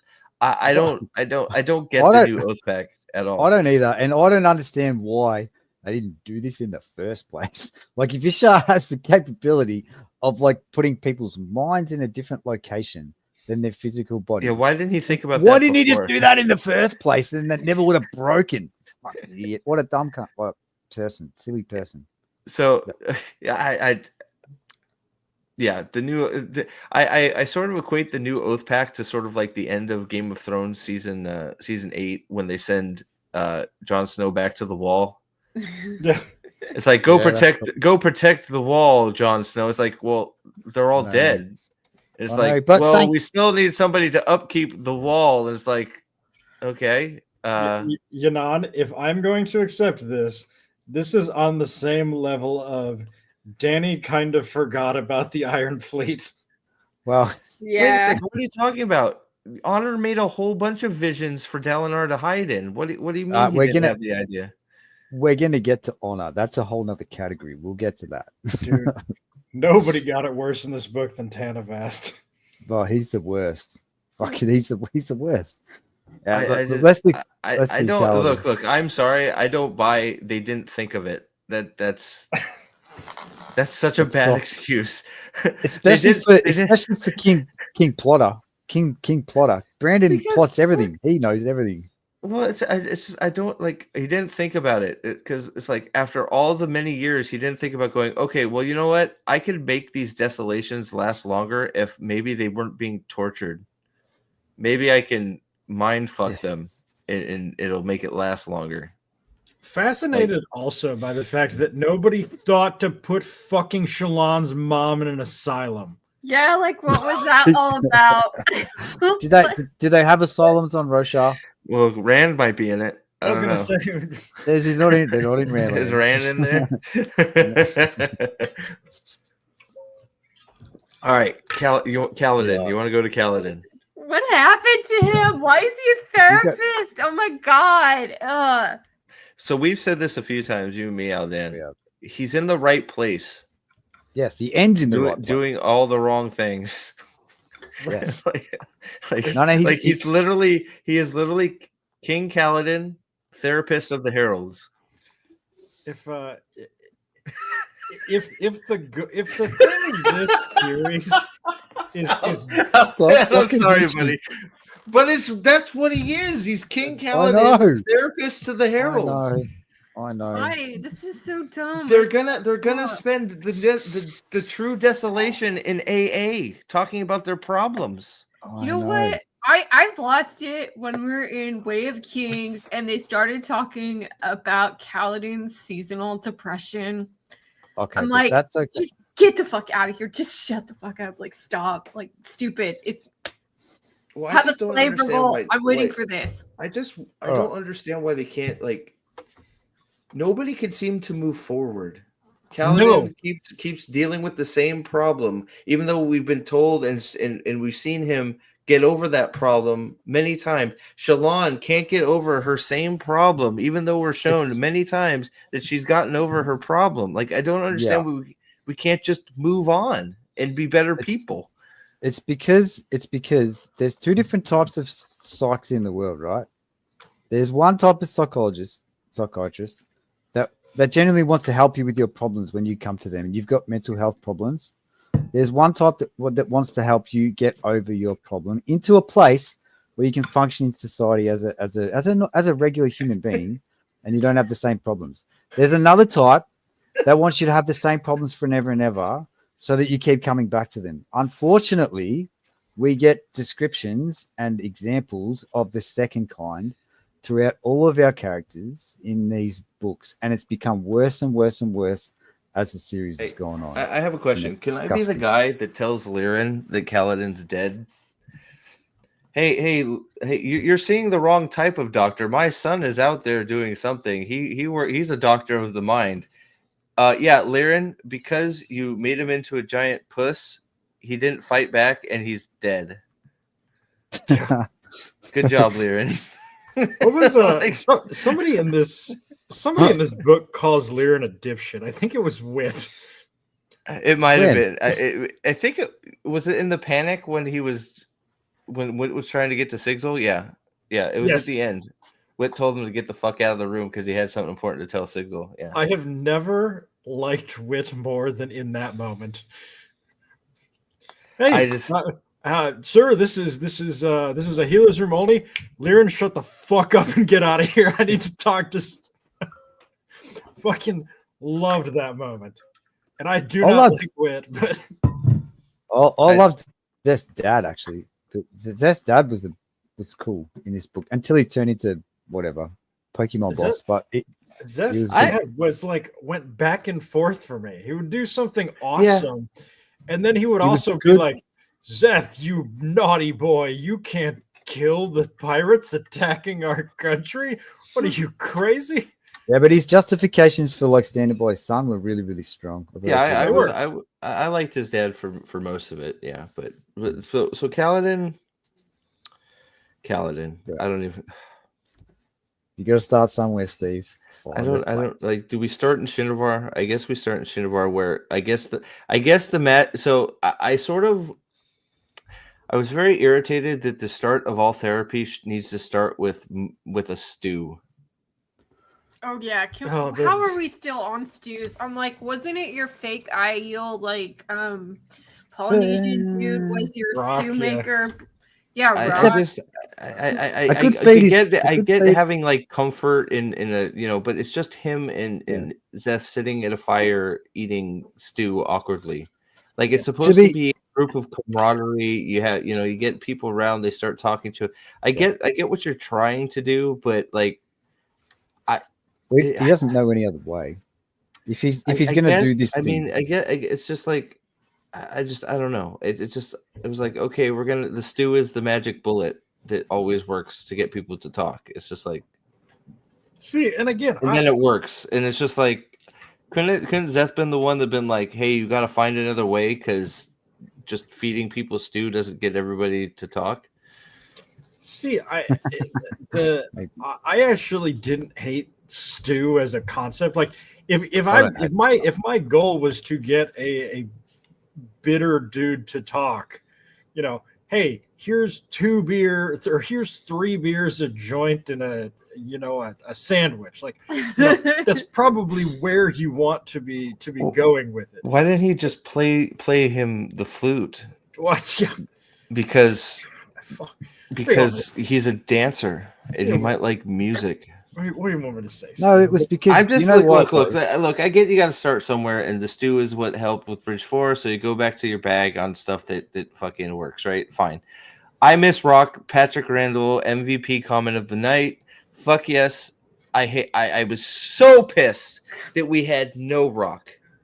None. I was totally expecting like fucking Rock to be riding on Chulls or something down the mountains with a whole bunch of stone wards because he is now king of the Horn Eaters because he got shard. That's what I wanted. I wanted Rock riding down full bore on a bunch of fucking Chulls or fucking Chasm Fiends or something. Yeah. Because he went there, he had the 2 shards. He's like, boom, I'm your motherfucking king now. He's got 2. He's won like 3 shards. Freaking heck. What happened to this character? He gave one away to his daughter. Where's Cord, by the way? I guess Cord's gone too. Wait, I thought she was supposed to be in. Didn't she stay, or did she go back to the Risen?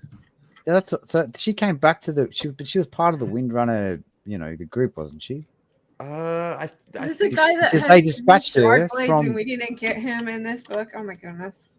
They dispatched her from she went in Dawnshard with Lopen or whatever, like from the Windrunners, right?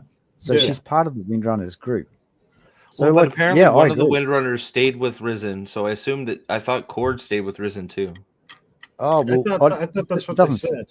Lopen's cousin guy, he's actually getting a percentage of Risen's work or some shit. So yeah, I don't think she's a Windrunner either. She's just a shard. She has shards now. She got shards in Dawn Shard protecting Risen in the cave there or something where she got the Dawn Shard. Yeah. Okay. So she's not a Radiant, but I mean, we got a little distracted just because Rock. There was such a place for Rock to come save somebody, even if it was he saved the stupid mink and hair Daz or something. Like that would have sucked because the mink would be alive, which I guess he's still alive, which still sucks. But it would, at least it would have been like Rock comes and comes and saves the day, right? With a bunch of freaking new Stoneward radiance that from the peaks or something. Because this, you said this before, Steve, too. Like that, Brandon, he wrote himself into a bit of a corner by not having enough radiance across the board, right?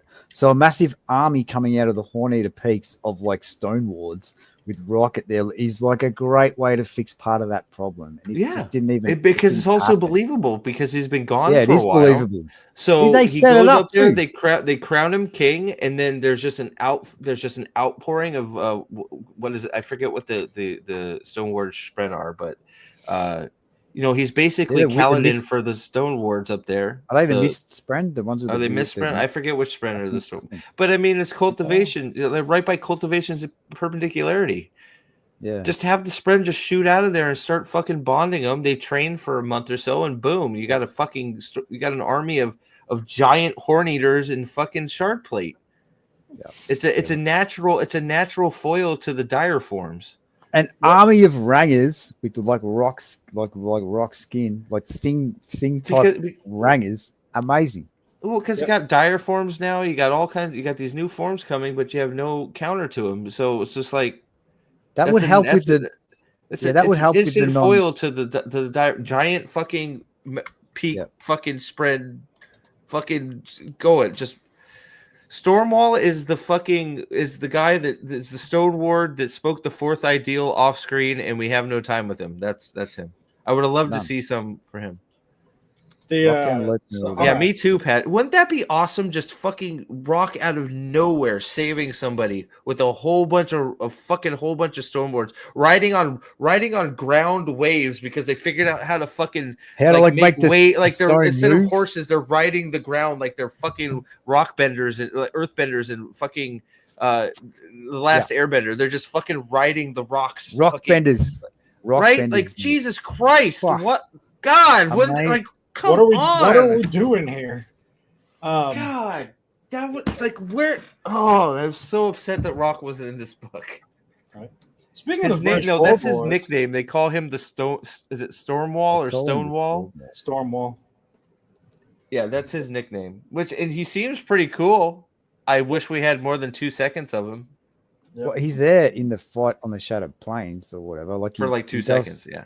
Yeah, he turns saves up and he saves, doesn't he? He saves Shalon in the Ghostbloods thing, doesn't he? Yeah, correct. He interacts with Venli. Like he does stuff, but I don't know.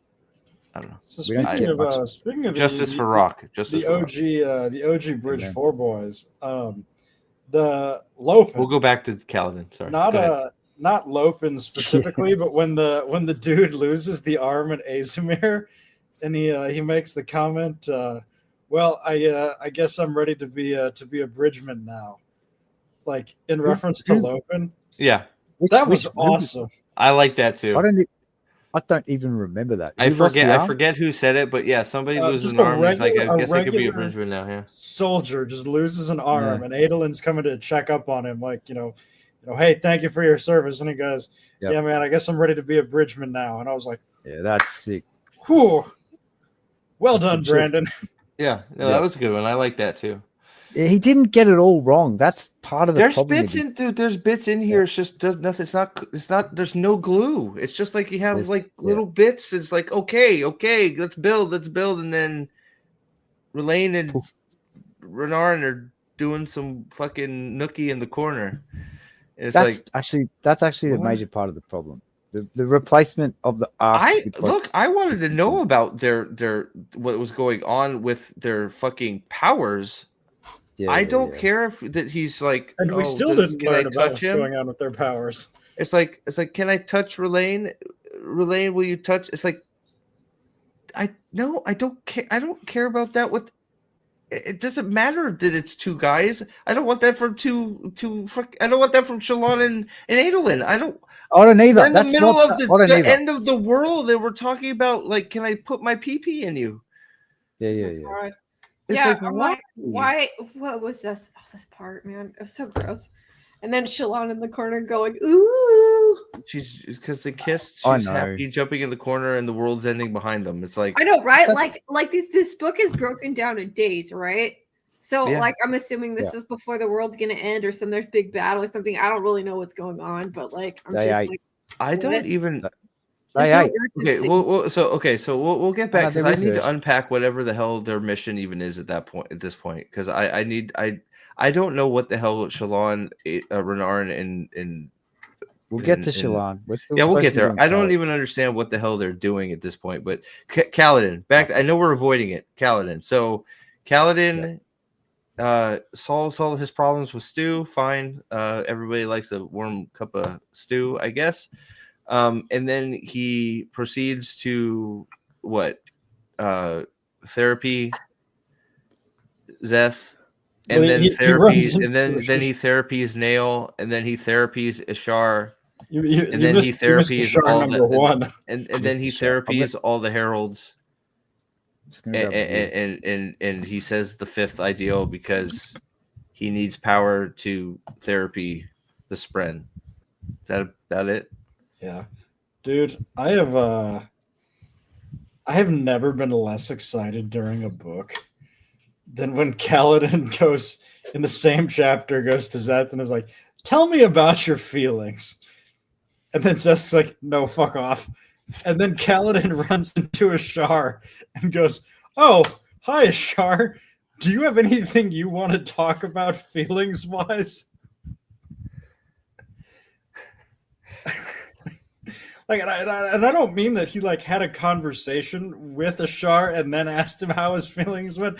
He literally went, "Hi, Ishar, how are you feeling emotionally?" It's so awkward. Like, who writes this? This feels like, I'm not kidding. And I told like Will when I was listening to this, I'm like, this feels like fan fiction. Like, honestly, like it's like the kind of way that people write this, where it's very like, there's a vague sense of a plot or something, but like the focus on a lot of fan fiction is people like X character and Y character in a situation where they're having a sort of feeling, or it's a certain like stereotypical like situation or something, and it just goes on, and it's like, it's so boring. Everything is like this. It's like, just like, well, I mean, look, I'll even look them talking. First of all, if they're just talking as bros, you know, and it's helping Szeth work through some of his shit, fine. Like the whole we're now making Kaladin a therapist is the problem. You gave nothing. Kaladin had nothing to fight. He literally was just there walking around holding, you know, Szeth's swords, watching him get stuff accomplished, and then, you know, having a therapy session after every night. And it's like, can you give Kaladin something else to do? Can he be involved, please? Can there be some? Can Ishar be sending rogue Spren after them to try and kill them while they're making it to other monasteries or something that they have to fucking? They're just marching their way through Shinovar, just flying and then going to next mission. And dude, what was wild was the Szeth stuff.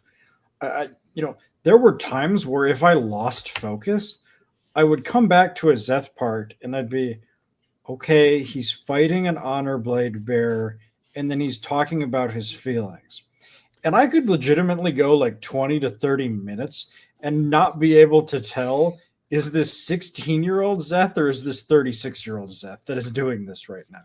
Yeah, it was so formulaic. Yeah. Fight an honor bearer, talk about our feelings. Fight an honor bearer, talk about our feelings.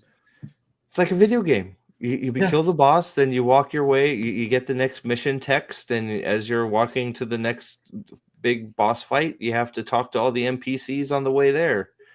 Yeah, it felt exactly like that. It was like, and Kaladin had nothing to do. He had nothing to do. When Ishar was like, you know, hey, I'm Kaladin Stormblessed, and Ishar goes, I don't remember blessing you. I don't have anything for you to do. Just go help him out. We all felt like same. I remember that clearly. I like that. That was good. That was a good snarky Ishar going, I didn't bless you. What the fuck? It's like, oh yeah, zinger, boom. I was like, yeah, but like, how do you write that in your own book and not have the self-awareness to realize that this is a fucking mistake? Well, I feel like isn't it right after that comment he says Dalinar is a fucking moron? Why is the two best fighters here? Yeah. Is it? I think that's it's what I mean. Is it the how same do you scene? write that? How do you write that? Well, because he knows we're all your thinking Magnus it. Opus. He said it's weird because he writes that because he knows we're all thinking. And if you know after finishing the book, I still think he was wrong. They should have still been fighting. They didn't accomplish anything. That's what I mean. Like, how do you write that? Put it in your own book. You want to know what's crazy? Knowing how fucking stupid it is. You want to let me just real quick, and then we'll get right back on it. You want to know what's crazy? If Dalinar never sent Kaladin away, Dalinar goes to the spiritual realm to do all this research. He comes back. It's time for the contest of champions. Dalinar goes, I am not equipped for this. Kaladin, you're my champion.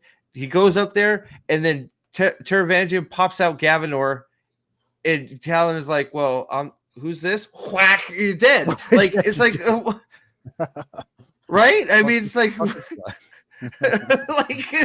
am I the only? Kaladin would have ripped. It's like Gavinor is like, where's my uncle? It's like, who are you? Whoopang, world saved. It's like, like, what are we talking about? Right? I mean, Kaladin should have been the champion. Like, that's the answer to all of Dalinar's problem. Kaladin's your champion. Yep. Then Taravangian can't manipulate you because everything he did to plan to manipulate you won't work because Kaladin is your champion. Yeah. Yeah, I know. And if Kaladin had like how bad does that plan go? Gavinor comes walking out. Gavinor is my champion. Dalinar goes, oh, okay, great. Kaladin Stormlight is my champion. Taravangian's like, wait, what? What do you mean Kaladin is your champion? He's like, he's my of course. Come on. Like, I'm an old man. I can't even use my sprint as a shard blade. Of course he's my champion. He just spoke the fifth ideal too. Like, he's full of fucking power right now. Let's of course. And then he just cuts fucking Gavinor in two. Yeah. Like, he would have fucking cut Moash in two. Probably why none of those things happened, I guess. Yeah. So like maybe he had to sideline Cal because he was like too powerful in any of those situations to allow the rest of the Stormlight to happen. It's going to get better, guys. Keep your heads up. Brighter days are ahead for Cal, and that's why we are all here to talk about fans. Patrick, like, I am highly invested in the Cosmere, right? Like, thank you, Patrick.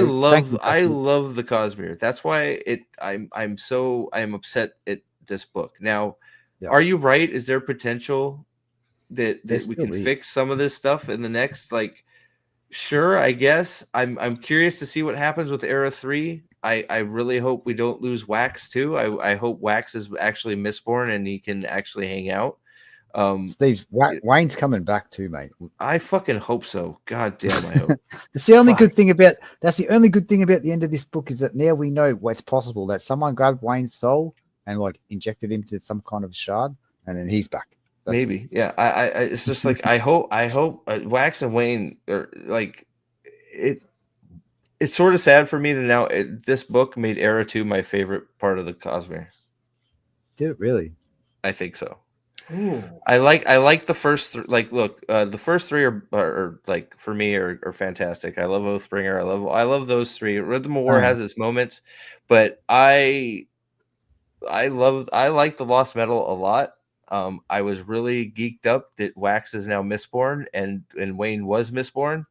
I can't believe there's a character named Wax and a character named Wayne. They're awesome. I don't care what you say. No, I do remember Wax from the second Mistborn. I love Wax. I love Wayne. They're just great. Like so cheesy. I don't care. I love it. I'll name a pet Waxillium. I love Waxillium. He's my man. I'll name him dog. My next dog's name is going to be Wayne. There you go. So I know you don't like the Lost Metal. I agree to disagree. So I'm with you, Patrick. I am very hopeful, but like there's so many weird. The bigger thing for I think a lot of us that have been talking about it is this was the style and the things that he injected into this book were very weird. the lift checking out people's asses and the troll vaginas and the weird awkward sexy talk between R'lain and Renarin. It's like I don't know why that's in my Stormlight Archive book. If you want R'lain and Renarin to be together, fine. I don't need to have their inner monologue about how they just it would make sense. I just don't need that. I just like if they're going to be together, have them be together, and they can solve some truth, Watcher shit. And if you want to explore how like interracial gay male relationships work in the flirtation leading up to their relationship kicking off, do it in a fucking another book, not the one that you haven't. Do a short story or some shit. Do a short story, correct? Yeah, make a new secret novel, R'lain and Renarin gay adventure. I don't care. Exactly, and then what you have. I don't care either. You can do that. That's fine. And I would read that. Do it. I'd probably read it. I don't know how much I'd like it, but I'd read it just so I was informed. Same, and I would do it with the knowledge that that's what I was reading. Yes, the problem is that that wasn't the knowledge that I had that I was reading, and so it's fucking annoying. And it replaced the moments that should have been different. Renarin is omega gay. Okay, he's super gay. He's super so gay. gay that he loves crab dick. Renarin is crab dick gay. And I don't even care. I don't even care that he's gay. I don't care that he likes Renarin either. I don't care that either of them are gay. It's just you're right. If we need to have a deeper insight into their relationship and how they write a secret project, write an Edge Dancer. You can have all kinds of weird stuff in it. But we know what that is. That's it. You've wasted chapters upon chapters on this shit. And then we don't get stuff like Rock's Return. We don't get it's not just chapters. It's literally the way that he structures his own books. It's the way it's the cinematic moments that he took away. I didn't either, Yanan. That's the problem. I didn't either, mate. I skipped it. Well, I don't see it, Jason. I don't know that I agree with that either. Like it's I don't know if fan service is the word. Is fan service the word? Wipe a bunch of dudes. Say that again, Alex. If it was fan service would have had Kaladin murder a bunch of people. If it was fan service, it would have had Kaladin and Szeth riding the front of the storm all the way to Shinovar, nuking fused all the way across bloody getting to a Shinovar that is overrun by an unmade who has enslaved all these Shinovar, all of Shinovar, and they have to kill. Unfortunately, they have to kill their way through the fucking citizens of Shinovar because the unmade is taking control of them or some shit. Like, that would have been riding the lightning all the way. Yes, it would have been nuking shit left, right, and center as they were rushing across. Would have been amazing. That's fan service. This is not that. I don't. This is fan service for 5% of people. That's what this is. Yeah, I think that's probably right, man.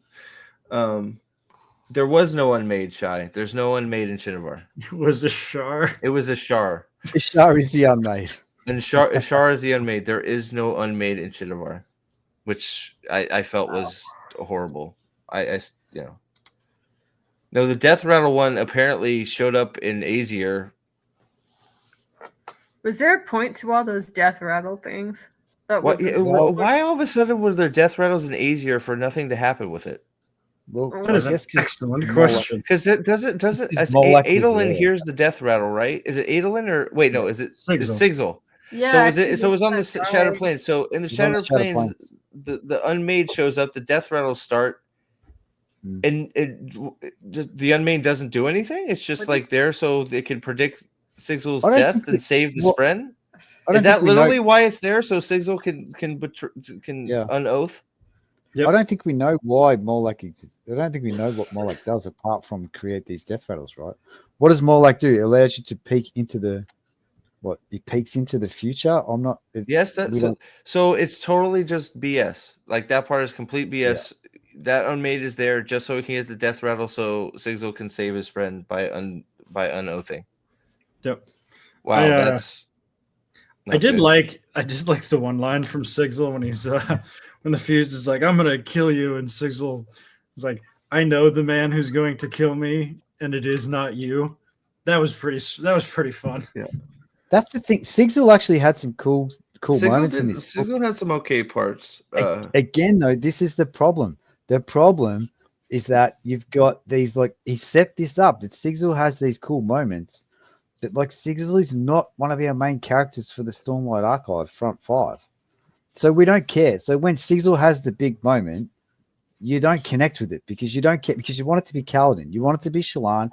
Well, I do. You want it to be Dalinar. You want it to be one of these, you want it to be one of the people that you've been following. But instead it's Sigzil, it's Renarin, it's fucking what, and it doesn't connect for that reason. And that's you want like Kaladin to pop out of a perpendicularity and be like, all right, boys, I'm back. Let's fucking rock this shit, right? It's like that's the end of the world being upon us. Like, there was no sense of urgency in this book whatsoever. See, I disagree with that, man. I thought the urgency was okay. I thought the sense of urgency worked with the 10-day structure. That gave it depends where. In some places, sure.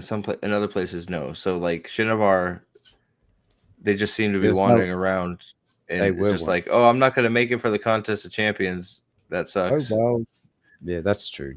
It's like, what? It's like, what do you mean? It's like, dude, like, it's like, yeah, Wit said I wasn't going to make it back, so oh well, I'm not going to make it back. It's like, so what happens if he loses? What happens if we're all enslaved to Odin? Your trip is completely pointless. I think, Patrick, I agree. Comment right there. Agree. I think that Adelin did carry the book. You're right, Patrick. This book had moments, no real blockbuster. I think that's a big. I think it's probably my least favorite of the 5. I haven't read. I need to probably read Rhythm of War again at some point, but I agree. I actually agree, Steve. I think it's my least favorite of the 5, just because some of the things, the endings of some of our storylines did not feel good. I did not feel good. I didn't get chills. I did not get chills once this whole book. Same. And that's what this is. That's what you get. Like when Kaladin jumps into the fighting pit with Adelin, honor is not that. Like, that's the first 3. I got chills several times. Rhythm of War, maybe like when he got his armor, I feel like I was vibing. That was actually a cool scene. Yeah, true. I did not. How is it that Kaladin speaking the 5th ideal? I was not just amped. Don't know. I didn't feel anything. Yeah, I'll be honest. I think this book was worse than 4, but I think 4 hurt me more. Yeah. Well, it's just because Kaladin was a sad sack of shit for all of it. That made it real bad. That made it hurtful. Oh, at least he wasn't. Fight me. At least he wasn't a sad sack of shit. Yeah, he was, but it was kind of worse because he was like traveling fucking therapist gypsy fuck with the flute. But it was worse. Yeah, you're right, Alex. He should be like a 40-year-old, like single white woman with like a white wine addiction and like 5 cats. That's a therapist. You're not wrong. I just the biggest. This is supposed to be the capstone, and just. Where's Szeth finished? Half a body, no spren, no radiant, no shard plate. He has Nightblood. He did pick up a wife, but he can't use Nightblood because right. So he has Nightblood, who doesn't want to kill his friends, and a wife. Dude, we're gonna talk about Nightblood. Not the Nightblood acting against his intent in this book at the end. Is like Cosmere law breaking.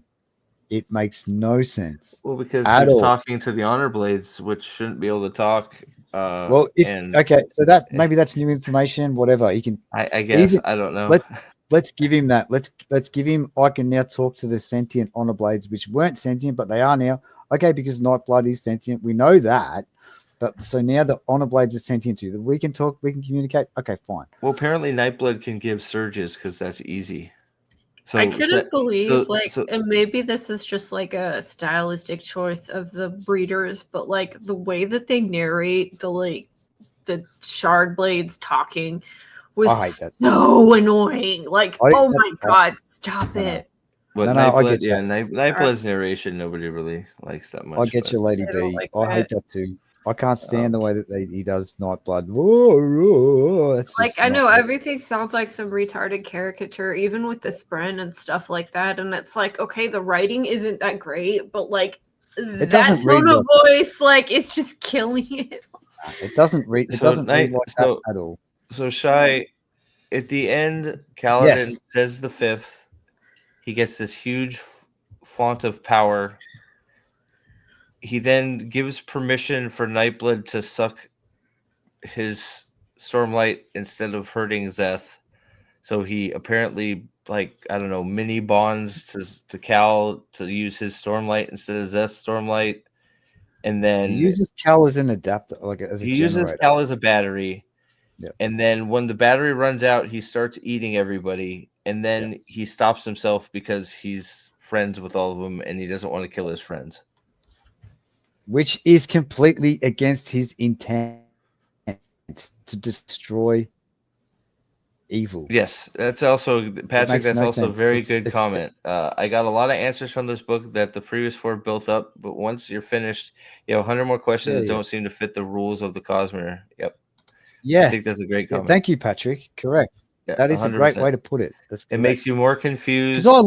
It makes you more confused what you think you know or you don't know. I think that's 100% on the money. Yep, I think that's a great comment. Thank you, Patrick. Reading Nightblood and reading this book, all I could think about was Sanderson is wild at taking things that are great from other series and making them worse. Mm-hmm. Like the Chasm Fiends are Shai Hulud from Dune, just way worse. Nightblood is Stormbringer from Elric. You can make that, Alex. You can make that argument about every author in like fantasy history, I reckon. Okay, but not the way worse part.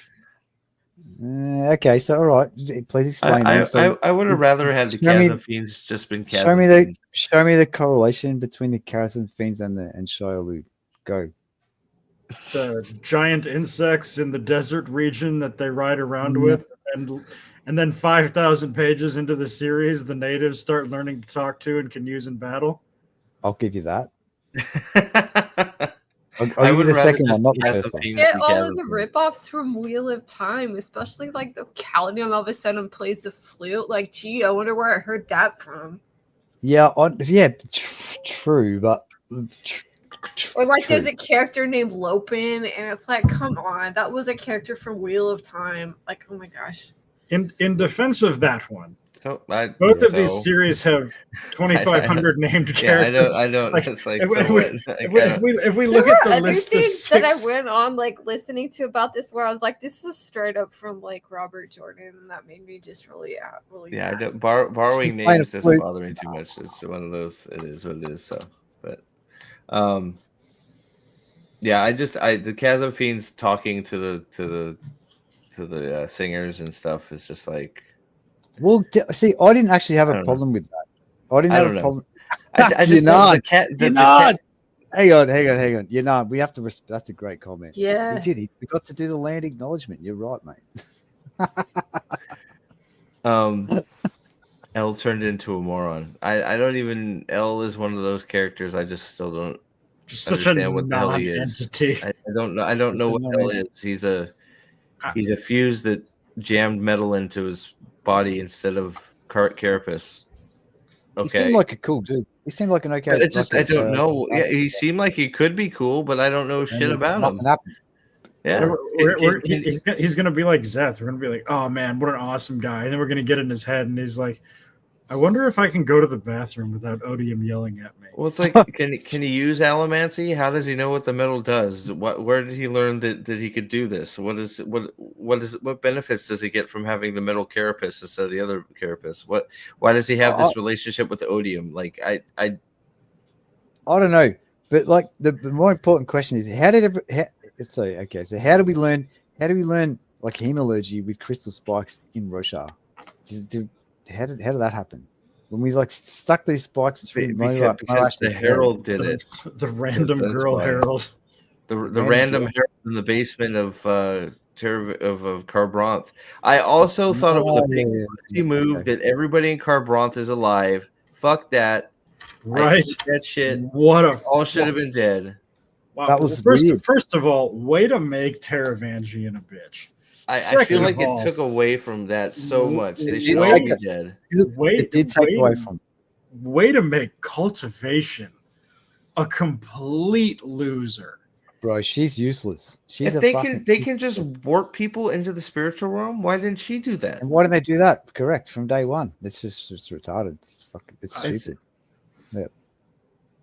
That also seems like a good battle tactic. Cultivation could help out. Warp some fuse into the spiritual realm or something and put them in a box for 20 years. Yeah, when Sigzil got surrounded and needed some help, like hey, we could have pulled him in and way too much effort, mate. Way too much effort expended. Could you explain real quick? I keep hearing something about abandoning oath. What's that about? So you have several. They say one thing and then they do the fucking opposite. That's what that is. So you have several instances where Radiance just outright. So Sigzil at one point is getting his ass beat by Moash. Moash has one of those daggers that sucks up Spren's souls. So to save his Spren, he yells, "I renounce my oath." And he loses his Windrunner powers, and his sword turns into a sharp blade, or his Spren turns into a sharp blade. How many? There's like 3. Dalinar does it, and who else? There's somebody else that does it, isn't there? Hang on, let's just hang on. Dalinar doesn't just fucking renege his oath. Dalinar goes back on an oath with the power of honor. Yes. On Rosha. It's not just Dalinar. It's not just Dalinar rejecting an oath. Yes, he honor should be dead now for sure, 100%. No, it should be fucked. Everything should be. Roshar should be a volcanic mess of just like that. Should have broke something like that. Like the fact that just like. So let's transition. We should transition into Tanavast from here, right? Because this is go ahead. Talk about Tanavast. I'm like Kaladin. Kaladin disappointed. That's all. I was just so disappointed with Kaladin's arc. Yeah, and then he ends up, and then literally, like guys, like, and we'll just wrap up. He literally, like me and Aldan have talked about this. He ends up in the right place. As King of the Heralds. Correct. But he's the therapist of the Heralds. He is the King of the Heralds. Therapies is now open for session, and he's going to spend years doing therapy to the Heralds to fix them so they can come back whenever this weird Oathpact ends to bring the fight to fucking Odium or some shit. So friends with Kaladin in fucking Nana land. How can like Kaladin give people therapy if he hasn't like fixed himself? Because the textbook, the fifth ideal, he did fix himself. Duh. It's because Brandon wrote a textbook, Lady B, by a person who shouldn't be writing textbooks about how mental health works, and then that's why. That's why. So Arcus, it's very weird because that was one of the things I was trying to unpack myself, because now that Mishram is free. When you become a Deadeye, you don't really become a Deadeye. You just go back to Shadesmar. I don't know if you're still like. I don't know. We know they're not hurt or they're not suffering, and they still have their minds, because Sigzil's Spren was communicating with him through a letter or message of some sort. So we spoke to him somehow. I assume. Yeah. So Sigzil's old Spren was able to speak to him somehow, whether it was through message or something else. It was in Shadesmar, so and she seems to be fine, but just not his Spren anymore. She has all her memories because Mishram's out, and Adelin was nice to Maya, so Maya was able to free all the other Spren. Yeah. Which tells us something as well, right? It tells us that which was suspected, but that like Mishram was like before she was unmade. It's like some kind of Spren that was related to like the mechanics of Roshar, like how Roshar worked, and then to take that away, like just ruined Would it how have been this so much better to like learn about the interaction. unmade and try and fix them and like I think that's. see I what think they okay. So, were? yes, I think that's going to be 6 to 10 because I think that's why we got nothing with Bida and Mishram. We just got she's out. Okay, rad. I think that's Maybe. why that. Yeah, I think. It would make sense. I hope so because you got like they had to be something before they were unmade. What were they? Yeah, And they had to be related to the from wind something. and the rock and the night or whatever the hell they are, right? So they have to be right. So it would have. I don't know. So. It just seems like we just didn't decided to not do any unmade stuff, except for Mishram in a broken crystal in the spiritual realm. That for some reason. But sorry, you wanted to talk about Tanavast? I do. We do need to talk about Tanavast. He's not in damnation. He's in a sheltered mind reality where they're not suffering, even though they're being stabbed with eye pokers.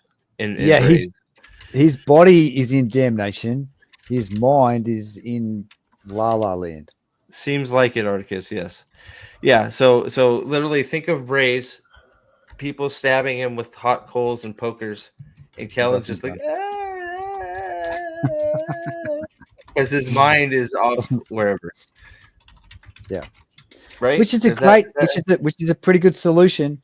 They should have done it from day one. That makes complete sense. All right. So Tanavast, you seem to have a lot to say about Tanavast. Go ahead. You can start. So please. Part of like my favorite part of this book, probably the only good part apart from Adelin. So Adelin goes without saying. Adelin was great. Still great. That goes without saying. We love that.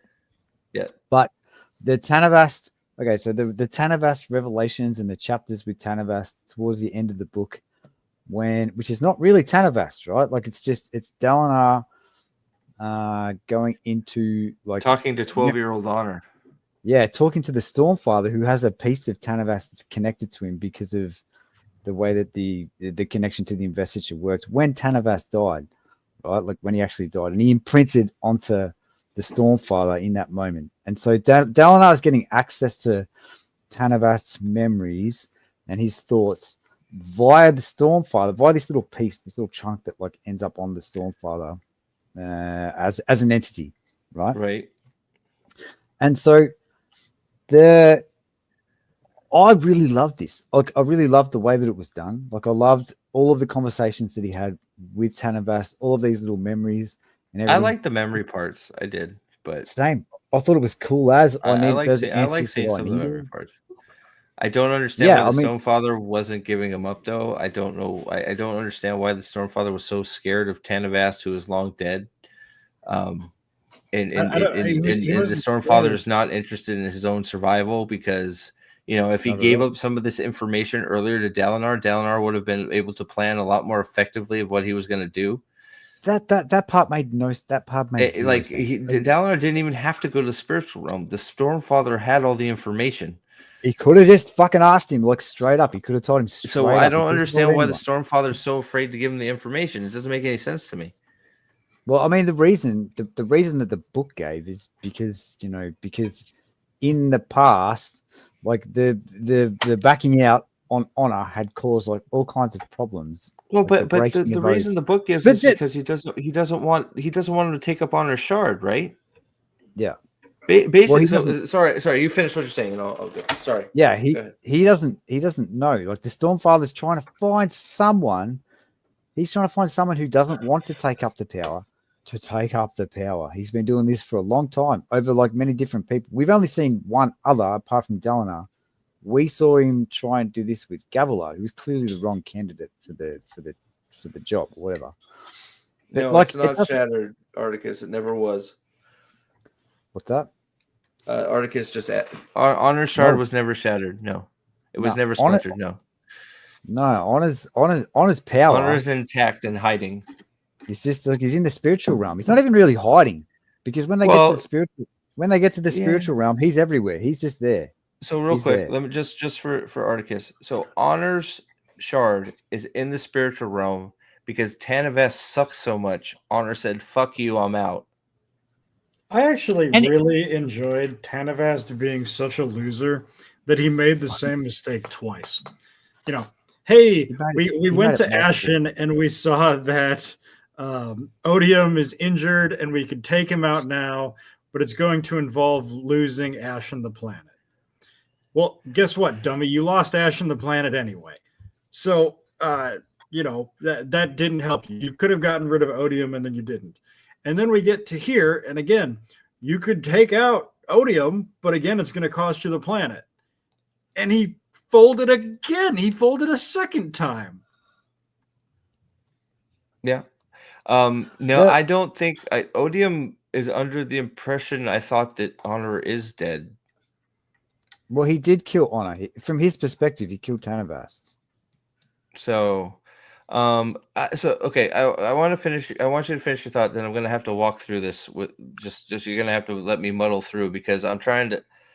I still don't understand why Honor is not giving Dalinar the information. So, but go ahead. So Honor. So the way it is in the book is that from the beginning, Tanavast is a piece of shit.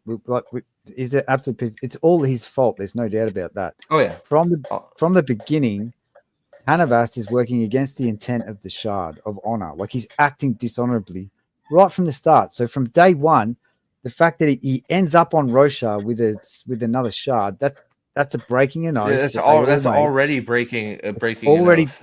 Exactly. So that's the first instance. He's broken an oath right there. So he should have rejected him there. Both of them. He didn't. And then Tanavast and Cultivation get a period of time where they're like hanging out on Roshar, making some cool shit. They inject their own spren into it to like get involved in the party, I guess. Whatever it is. It's really nice. They have a nice time. The singers exist. Yep. Everything's cool. And then Odium turns up and begins influencing Ashen. No. Where there's Yeah, right. So Odium comes to I thought Ashen. you were going to say Roshar. Yeah. No, he comes into the system. So there's like a star-locked system. And so Odium's like comes in. Odium, this is what's important, right? Odium doesn't engage with Cultivation or Honor. Nope. He goes to Ashen. He finds some humans there. And he starts playing around. Yep. He starts playing around, right? Doing his own thing. He's literally minding his own business. Yep, literally. Honor, Tanavast can't deal with this and has to go and have a look, be a fucking sticky beak and have a look at it. And what he notices is that like Odium is that the planet, the humans on Ashen are like at war and they're doing all these things. They're doing all these things that he thinks is bad, whatever it is. And so he decides to intervene. He decides to step in and teach the rebellion on Ashen surges in order for them to have the power to defend themselves against the empire that in Odium's grand plan is like forming to institute like dictatorial control on Ashen. So hold on, real quick, I thought they already had Odium's the Herald. Didn't he already give Odium's power? Didn't he give it to them? That's why they were Or. I thought they already had Odium's. The 10 heralds were chosen by Odium, right? Their surges. No. One faction on Ashen had access to power from Odium in order to dominate the globe and bring it all under authoritarian rule, effectively. And so Honor, from sitting outside watching, is like, I'm going to intervene and empower the rebel. This is American imperialism, by the way, just so everyone's aware. The Honor has like intervened and it's like given powers to the rebellion to fight back. Hold on, no, because the 9, Janon's right. The 9 original. That's why they're able to do the Oathpact, according to him, because the 9 heralds are originally Odium's champions. So Tanavast comes in and says, "Hey, there's a better way." Strips them, and then that he makes the rules with the Spren and gives them his surges with the Spren rules and takes away Odium's power. No Spren rules. No Spren rules. There's no Spren rules on Odium's power is basically Honor's power. Only you don't have any. There's no limits. You can just do it. Yeah. So the reason that they all had part of Odium in them is because Odium basically was influencing all of the people. So everybody on Ashen had some connection to surges. Odium. it was only, but I think only the main empire had power to use the surges. Everybody else was just sort of connected to Odium, but didn't have the powers. It was Tanavast gave the resistance. Yes. The Ability surge. to fight back. Yes. Yeah. But they were of Odium first. That's the only reason the Oathpact works. They were of Odium first, correct. Yeah, of course. Right. Yep. Okay. But Tanavast gave them more power, like the ability. And so like when Ishar created the portal between the worlds, he wasn't using Odium's power to do that. He was using the surges. Yes. The Tanavast showed at that him point. Yeah. and At that everybody point, else. he was using Honor's power. Yes. Yeah. So this is literally all Tanavast's fault. Like So what it comes down to is Tanavast couldn't mind his own business and let Odium play on his own planet and let them war and kill each other. He couldn't let him do that. He had to go and inject his own shit in there and try and stop him. And then he brought all his problems from stepping in there to Roshar, which allowed Odium to follow Tanavast back to Roshar and start fucking up Roshar. Yeah, exactly. Yeah. Yep. So it's all Tanavast's fault. Yeah. Raze did nothing wrong. Raze was just literally minding his own business, playing in his own sandbox. That's the way I read it. Yeah, it's like it sucks for the humans, but he's like, you know what? Fuck it. I'm playing around with my toys. Yeah. And Tanavast is like, no, I want those toys. And he grabs the toys and says, I have better powers. Here are my powers. Go fuck up Odium. And then it didn't work. Yeah. And the power, and there you go. He wasn't like you can't. He wasn't like Odium. He wasn't like you can't have powers. It's like you can't have them in this way. And that's possible, but you can't tell the future. Maybe he wouldn't be content with Ashen, but he was for now. He had no way to go. He didn't have access to Roshar. Yeah, you don't know whether his access was there or not, right? Yeah, you don't know. There's nothing in the book that says that like Odium was planning on jumping. We don't even know the time gap, but it must have been significant between Odium arriving on Ashen and then the people like descending into like full out war where they're going to destroy the planet. Right, that has to be a significant time gap, I would think. Yeah, Tanavast. Why are the other 14 shards looking at Retribution? Because the two most powerful shards just combined. Yeah, correct. They have to. That's why. Like Retribution is literally the two strongest shards. It's a huge threat. In the Cosmere, and now massive threat. His power scale just went up to infinity. That's why they're all worried about him. Atonement's going to be the one to take him out because Atonement's crazy, but they were okay. I don't mean to say they were explicit, but Brandon wasn't exactly subtle. It's exactly when Adelin, May, and Yanagon were playing the chess game, and he was like, "Hey, don't build up a bunch of power in a 3-person chess game because then everyone else exactly. Look, he said it specifically. That is exactly why Dalinar did what he did and that's why Wit thinks it's brilliant because now that Odium has gone up 1 million power levels, the other shards can do nothing but take care of him because if they don't take care of him, he's going to learn how to harness his newfound power and fucking kill them all. So it is 100% because he merged with Honor. It's right there on the page. There's no misinterpreting it. Retribution is the combination of Honor and Odium. He was not which is a perfect. I've got to say this right. Out of all the things that I don't like about this book, man, I like the name. The combination of like honor and fucking hatred. Like he was always a threat, but he was tied to Roshar. Exactly. Yes, that's right. Yes. Now he's not, and his power level has gone up 15 times. They feared Odium, but they didn't want to get involved with it. They didn't want to mess with it. It's stated all over the book. The shards didn't care because he was secluded. He was secluded in their system, so they didn't do anything. Honor is stated as going to asking for help, and they ignored him. Like this is in the book. Like it is. Other shards literally did not give a fuck, and now that he is combined with Honor and he has the power level, and he's now he's still now it was basically Dalinar's idea that, well, he's not a big enough problem for you. I'll make him a big enough problem for you. You need to handle him. That was the gambit. Yeah, which is fine. Which is actually that's a pretty good. No, I think that's fine. I Sunmaker's Gambit is what he called it or whatever, right? So I have no problem with all that, but it's just like it's clearly what happened. Yeah, and Wit has been telling them about this for fucking forever. Wit has been trying. No, it's not proof of no. You're just wrong, Yinon. I'm sorry, you're wrong. I thought he was in fact limited. In fact, I know he was limited. You're just wrong. Sorry, but you're just wrong. They have no reason to fear him with the state of Roshar. The fucking Honor fucked up, and that's the only reason they give a shit. Exactly. If Honor hadn't have acted, so if Tanavast, getting back to Tanavast, right? If Tanavast hadn't acted against his intent of his shard, none of this would have been a problem. They would have been correct in their assessment that he's stuck there on Roshar and he can stay there and rot as far as we're concerned. That's fine. Him and Honor can just punch on forever and it's not going to be a problem. Until Tanavast went against his intention so far that the shard rejected him, then there was not really a problem.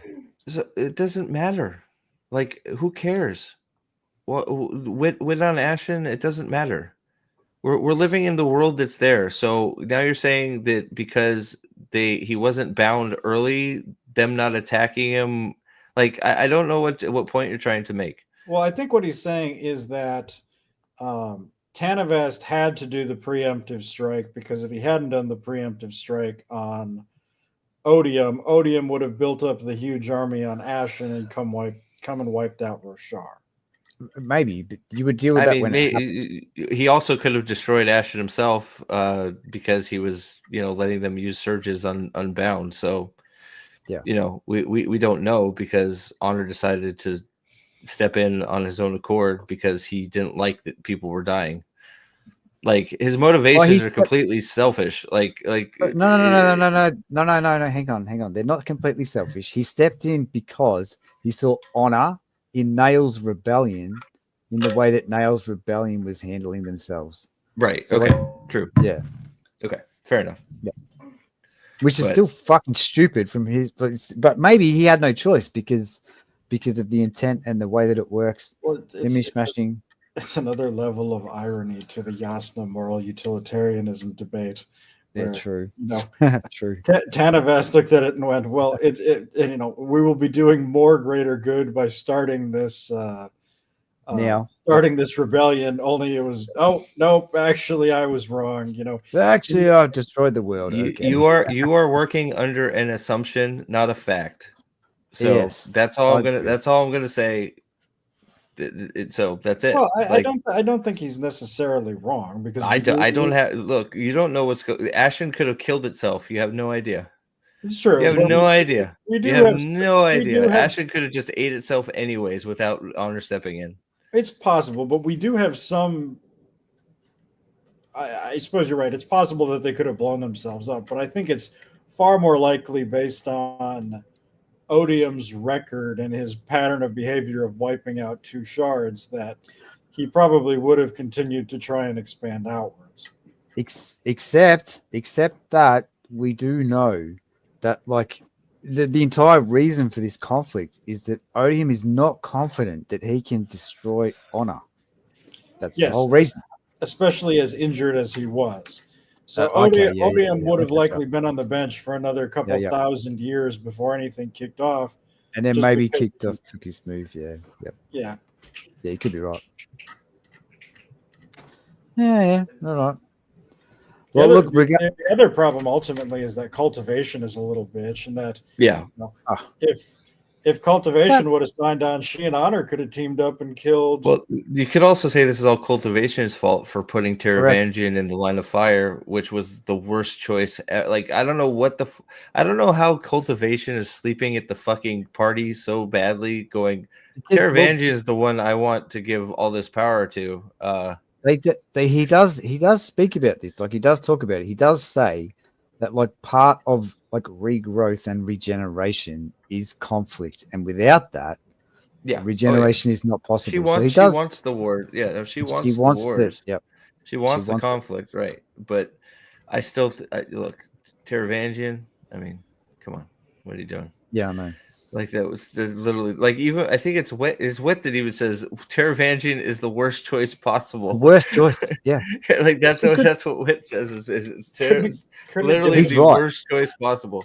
Couldn't have given it to Lirin. Like, yeah, exactly. There you go. He would just killed himself in the corner and said, "I want to do surgery." Taravangian actually, I enjoyed a lot of Taravangian. Yeah, he's the best. One of the best parts of the book. Taravangian is close right behind Adelin, I think, in this book. Well, for me, it's after. I really like the Tanavast as much as Tanavast is a bitch. I liked a lot of the Tanavast stuff. I don't like. I like that stuff. The flashback and stuff. I enjoyed the flashbacks. I'm still trying to unpack. So the Stormfather is looking for a new shard for honor. Yeah. Right? Okay, great. The vessel. So now the Stormfather has taken an extra step with Dalinar that he didn't take with Gavilar, and has now let him bond him as a spren. Yes. So he now has an instant connection to Dalinar. He's given him visions. I don't understand. I'm still having a big problem understanding why the Stormfather will not show Dalinar, especially after everything they've gone through in Rhythm of War and Oathbringer, why he won't show Dalinar what Dalinar is looking for. Well, I don't understand it, especially because by not doing so, the Stormfather basically killed himself. Yeah. Because just like Dalinar, don't seek this power. It's like, I'm going to go look for it. I'm going to do the most dangerous thing possible and find it. It's like, okay, well, don't do that. I can just show you. So go sit down. Like, he could have just showed him everything. He could have. I don't understand his motivation not to. Sorry, it was basically that the part of honor that was in the Stormfather was embarrassed by his behavior. Right. Yeah, that's what it's just right. So that's it, because he was not just well, I think part of it is it almost plays into like the age of honor thing. The little 7-year-old was embarrassed by what he did and didn't want people to get mad at him. Yeah. Okay, so that's what we're doing. We're doing, since honor is now somewhat sentient, but a 7-year-old, he's acting like Gavinor. It's not just that. He also doesn't believe that Dalinar will be able to deal with it. Yeah, that's the other thing. He thinks that if Dalinar knows that a bit of honor that's in the Stormfather could bond with somebody, that Dalinar is going to demand it. And he's kind of basing this on sort of how Gavilar acted. Yes, he is. And he's also like, if he knows the truth, then he's going to want nothing to do with me. Right? So there's that as well. So it's basically like teenage girl bullshit. Yeah, I don't like it. Everything in this book feels like I hate it. I'll just say I don't like it. I think it's silly. That is silly. It's fucking stupid. It would never happen. It's between two men, it would never happen. You could have a totally different story if you just start with them having a discussion and like Dalinar just being like, "Look, dude, I don't know what your malfunction is, but I need this info." Yeah, just fucking man up. I don't know what your malfunction is, but if you can show me this info, I need it. Otherwise, I'm going to have to do extreme measures to do it. So you might as well just give me access. Otherwise, plus we're wasting time. You don't want to die, right? You don't want honor to die. That is it. Like it's like if I find honor's power and I can't take it up, so be it. But I need this info. Please. If Dalinar had promised not to yell at the Stormfather, right? Like, hey, buddy, I promise. Just tell me the truth. Tell me who broke the vase. Tell me who ate the cupcakes. I promise I won't yell at you.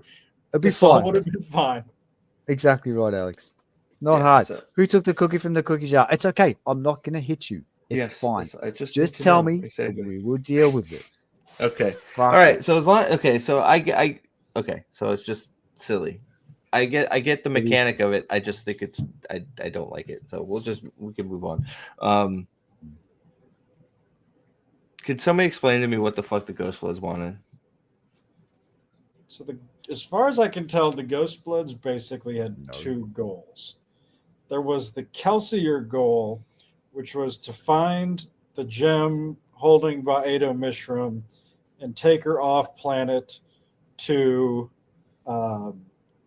Kelsier so that Kelsier can get his body back. The second goal, which was the goal of Yaddle and Maraise, was they wanted to get as much Stormlight off possible to make a bunch of money. Yeah. Maybe. Okay, so why does that involve the spirit? Why is that? This going to the spiritual realm to get the gem to make Kelsier happy. Right. So also, Yaddle wanted Stormlight for money. So why is she following Shalon and crew around if she's just in the spiritual realm gathering Stormlight?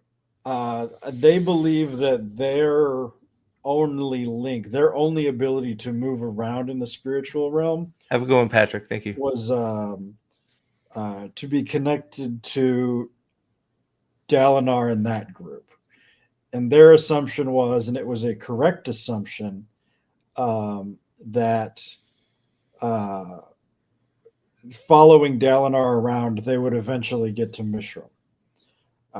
Shy, not money necessarily. The goal was to trade different kinds of Stormlight. Yeah, they wanted the power. They wanted to get the power off planet, so it's not really money. Yeah. Currency. So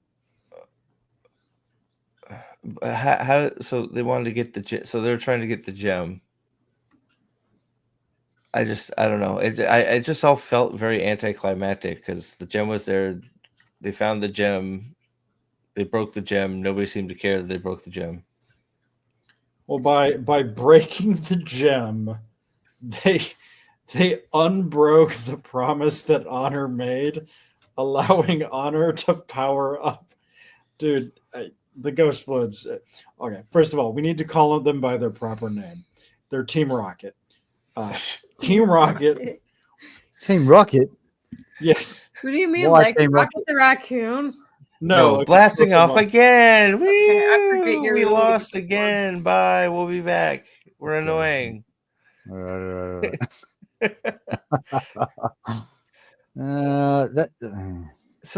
like this whole Mishram thing just gives me a headache. Well, yes, I can see why you might think that, considering none of her powers were explained, what she does. I don't even know what she's an unmade of. What is she the unmade sprint of? Like, can we start there? No, I think that the whole unmade thing, I think that's a book. But for this, it's sort of important because we're told that Mishram can bind Odium off planet by herself. Right? Yeah, where'd she go? Good question, right? Like when she got free from her prison, where the fuck? She went to the cognitive realm, I think they said. So she's in Shadesmar. But it's like, so what is she a sprint of that she got unmade of that she is powerful enough to bind Odium herself? Yeah, it must be pretty. Yeah, it must be like. What is it? Must be like. It has to be something that's like very connected to Rosha in the spiritual web thing. Right. Or whatever. No, right. I would love to know what it is. It's not if it was the wind. Is it stone? The stone are talking to vent. So is it? Is it night? Maybe it's night. Maybe. Yeah. So if it's night, fine. Like, but I feel like we needed more hints. Or actually, something. You know what? I reckon that's Steve. I think that's exactly it. Because Stone is talking to Venli, so it can't be Stone. Wind is talking to Kaladin, so it can't be that. So Night, we heard that Night was an old god, but we didn't hear anything further about Night. Yes, that's probably so. That. Maybe it's Night. I don't know. The third is Night. It's a good guess. Articus, did that guy making the physical bodies for Sprint go anywhere? Ishar, yeah, he was the Ishar, the Herald. Yeah, Charlotte was doing all that. He's going to be okay though, because Kaladin the therapist. Kaladin is going to work on that. He's going to. King Kaladin the therapist. When I said, he's going to help him. When I said King Kaladin the wise, I wasn't thinking fucking therapist. Well, you know, he's gonna make everybody better. So he's gonna help him work through all the murders and tortures that he did, torturing Spren and people, like cutting their insides out and mixing them in together into a jelly. That's Nail is gonna help Nail work through the fact that he killed women and children ruthlessly for no reason, for centuries. You can't do that. It's not possible. Talon's gonna be just fine. Talon's gonna be just fine. He got, you know, he should have whacked her. She's a dumb bitch. I wish he had a whack. Have we considered that the reason that Talon tried to whack Cultivation is that Cultivation is terrible and Talon is awesome? Yeah, she deserves it. Talon was correct. Justice for Talon, man. Justice for Talon, dude. Like, so yeah. So everything that's happening in Shinovar Articus is Ishar's fault. So. Yeah, Ashar and Tanavast, literally the strongest herald of Tanavast, and Tanavast himself caused all these problems. Yeah, the god involved and his number one fucking acolyte, his number one boy. Yeah, they're the problems. They're the problems. Yeah, and his number two acolyte got pulled into a gemstone and then blown up. It's true. Yeah, it's correct. What? The leader, no cigar. Oh, Ezreal. Zeraza. Yeah, I'm sorry, Ezreal. My bad. Oh my god. But I mean, I don't know. Yeah. Rejected. Talon never breaks. Talon's just a badass. Talon's a fucking badass. Talon never breaks because he's amazing. He's awesome. Talon doesn't break because he's amazing. I do love how what is her name? Chani immediately breaks. Yeah, Shalon's weak bloodline breaks immediately. All right. Talon's like sitting here like he's over the corner getting chopped up for the 80th time. Johnny shows up and our feet get hot. She's like, I get it. And Talon looks over like, what? God damn it. Unironically, can we take a minute to talk about... It was 4 years. It was 4 years. The women in this book. Because... By my calculations, the women in this book, they weren't. Shani broke, basically immediately, and doomed all of the world of the apocalypse. Look, compared to how long Talon had been there, it was basically immediately. Yes, I mean 4 years is long, but compared to how long Talon was holding the line, Talon was there for 4,000. 4,000, yeah. Yes. We're talking 0.001%. Okay. Hey, 4 years, that's not bad. It's out of 4,000. I love how it's Shalon's weak bloodline though. That makes me happy. No, it makes sense. I'm kidding. But seriously. Oh yeah, Harold. We still don't. I loved your text too, because we still don't know if technically Shalon's a herald or not. Yeah, we don't. What was that all about? Shalon's not a herald. Shalon's not a herald. If Shalon had died before Chani did, Shalon would have become a herald. It was like what that was no. That was Shana's assumption. Shana was. You're right. I remember that now. Okay, that's what Shana's a piece of shit. Yes, she's a piece of holy shit. Yeah, I forgot. That was her whole reason. She wanted to have a baby so she could pass it on, so she could send her baby to fucking hell. Holy shit. Yep. Yeah, did you guys catch that? I was thinking that was really fucked up. Like, it is fucked up. I also love why I just put that together. I also loved the fucking what was it? The Skybreakers. Like, I don't believe you. You should kill her immediately to prove it. Yeah, I was like, please do it. Guys, Johnny was like, yeah, sure, let's go, let's do it. Guys, hold on a sec. Can I also just? There's more Skybreakers out there somewhere. There's a rogue element. Where is the third sect of Skybreakers at, and what are they doing? That would have been pretty handy in this war. During the end of the world, where is the third sect of good Skybreakers hiding? We don't need them. They're not necessary. It's fine. Dude, they're still arguing about whether to get involved. They did. Yeah. They don't know about the 10-day thing. Well, So they're like, just, let Gosh, it's a day 10. Get fucked. Can't well, possibly like, be. dude, Nah, I thought it like, was day so what happens? Okay, I also have another question. Sorry, things keep popping up.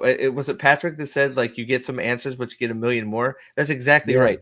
What the hell happens with Szeth if he respawn if he bonds another high spren? Does he go immediately to the 5th? He's already at the 5th. Well, Yeah. but that was with the other spren that he renounced his oath from. So He said you go back to 0. Only Shalon is allowed to have 2 sprints at once. Like, So okay, so we explain the unoath shards. I have no Right. fucking idea, Yunon. We'll get there in a second. Sorry. We know this.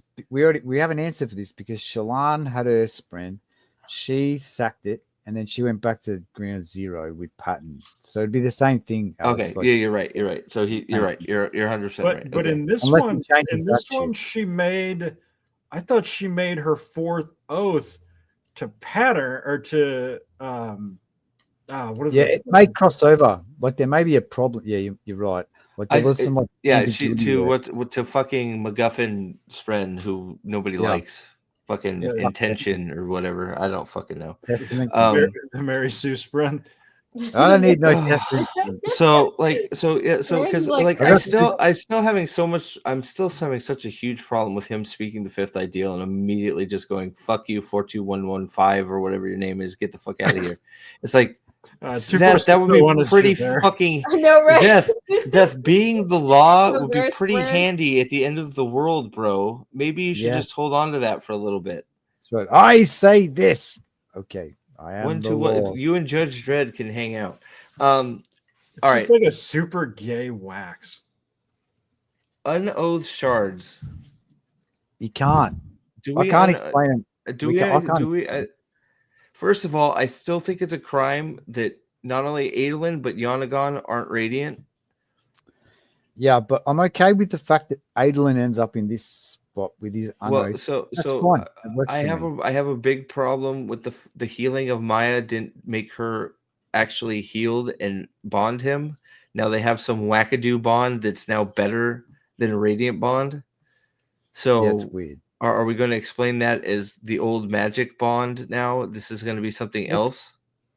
It's strange, especially seeing as we've fixed Bar Odin Mishram, right? Like, so we've fixed the problem that created the problem in the first place. So, like, you would think that there would be like a so are they bonding her spren? Or since they're dead, are they Ba Edo Mishram spren? I don't understand.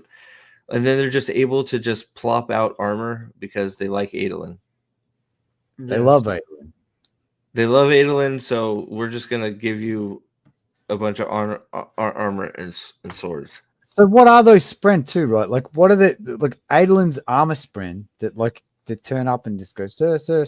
Yeah, whatever. What are they? What are they? Yeah, they're not Are they there was that many radiant Deadeye spren in the bottom of the ocean that were. Well, they can't. So they killed all the radiants. They're just regular Deadeye spren. Are they regular Deadeye spren? Because like Kaladin's armor spren are like wind spren. Like yeah, mindless wind spren. So Maya just found a pile of wind spren that a dude killed, and they came along and made his armor. Maya ran all over the ocean for 3 days collecting all the Deadeye. The Deadeye relevant armor spren, perhaps, because like Shalon's armor spren is like life spren or something. I think from how many things have fucking spren? Okay, spren. Everything has spren. Stupid. Everything has spren. Like the alt text of literature, like and that with the people that I hum because I'm happy. I have the rhythm of contentment, like creation. There you go. Yeah. So Yunon's right. Shalon's spren are creation. I think there was another Lightweaver that had logic spren as their armor or something like that. Oh no, Yasna's a lot logic. Okay. Yeah. At the moment, it's unclear whether the unoathed armor can be repaired. But the regular shard plate can't be repaired because there's no Stormlight.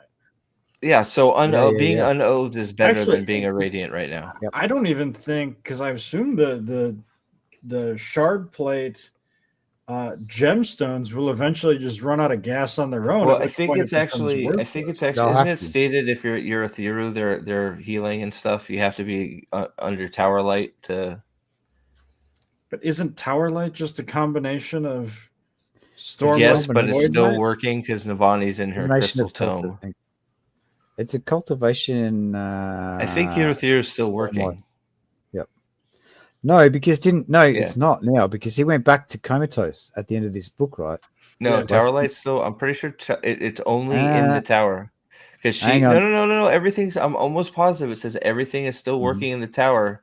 Maybe not the light though. Maybe not the like all the systems are working, but it might not be the light. Might not be working. I don't remember. They will shut down though because there was a moment where they had to. When Navani said "do it," right? When she said "do it," what she meant was like Sibling go back into comatose state, which is like what he was before. And I don't fuck off with the. But they go back and everything's still working. Yeah, but I think that's gonna. I think that will fade. It may, but I'm just talking about what we know, which is everything. Like I feel like Radiants were only able to access their powers in Urithiru right now. I'm not sure that we've seen that after. With the Radiant armor, I don't know that we've seen the armor working anywhere. I just remember them saying that Urithiru, all the irrigation and everything was still working, even though she was entombed in the crystal. Yeah, I think that was before. The Navani said shut it down. No, because Yasna was in there crying to her, crying about her mom being gone. I'm almost positive it was after. I'll probably skip that, to be honest. Yeah, you might have. I'm pretty sure. I'm pretty because Renarin was. I don't know if it was. I think it was Renarin and Yasna were sitting there looking at her. And Yasna was, if it had Renarin in it, I'd definitely skipped it. Yeah, Renarin and they were talking to. So I'm pretty sure Tower Light still works, at least temporarily. I don't, who knows how long it's going to work, but I'm pretty sure. But then, other than that, and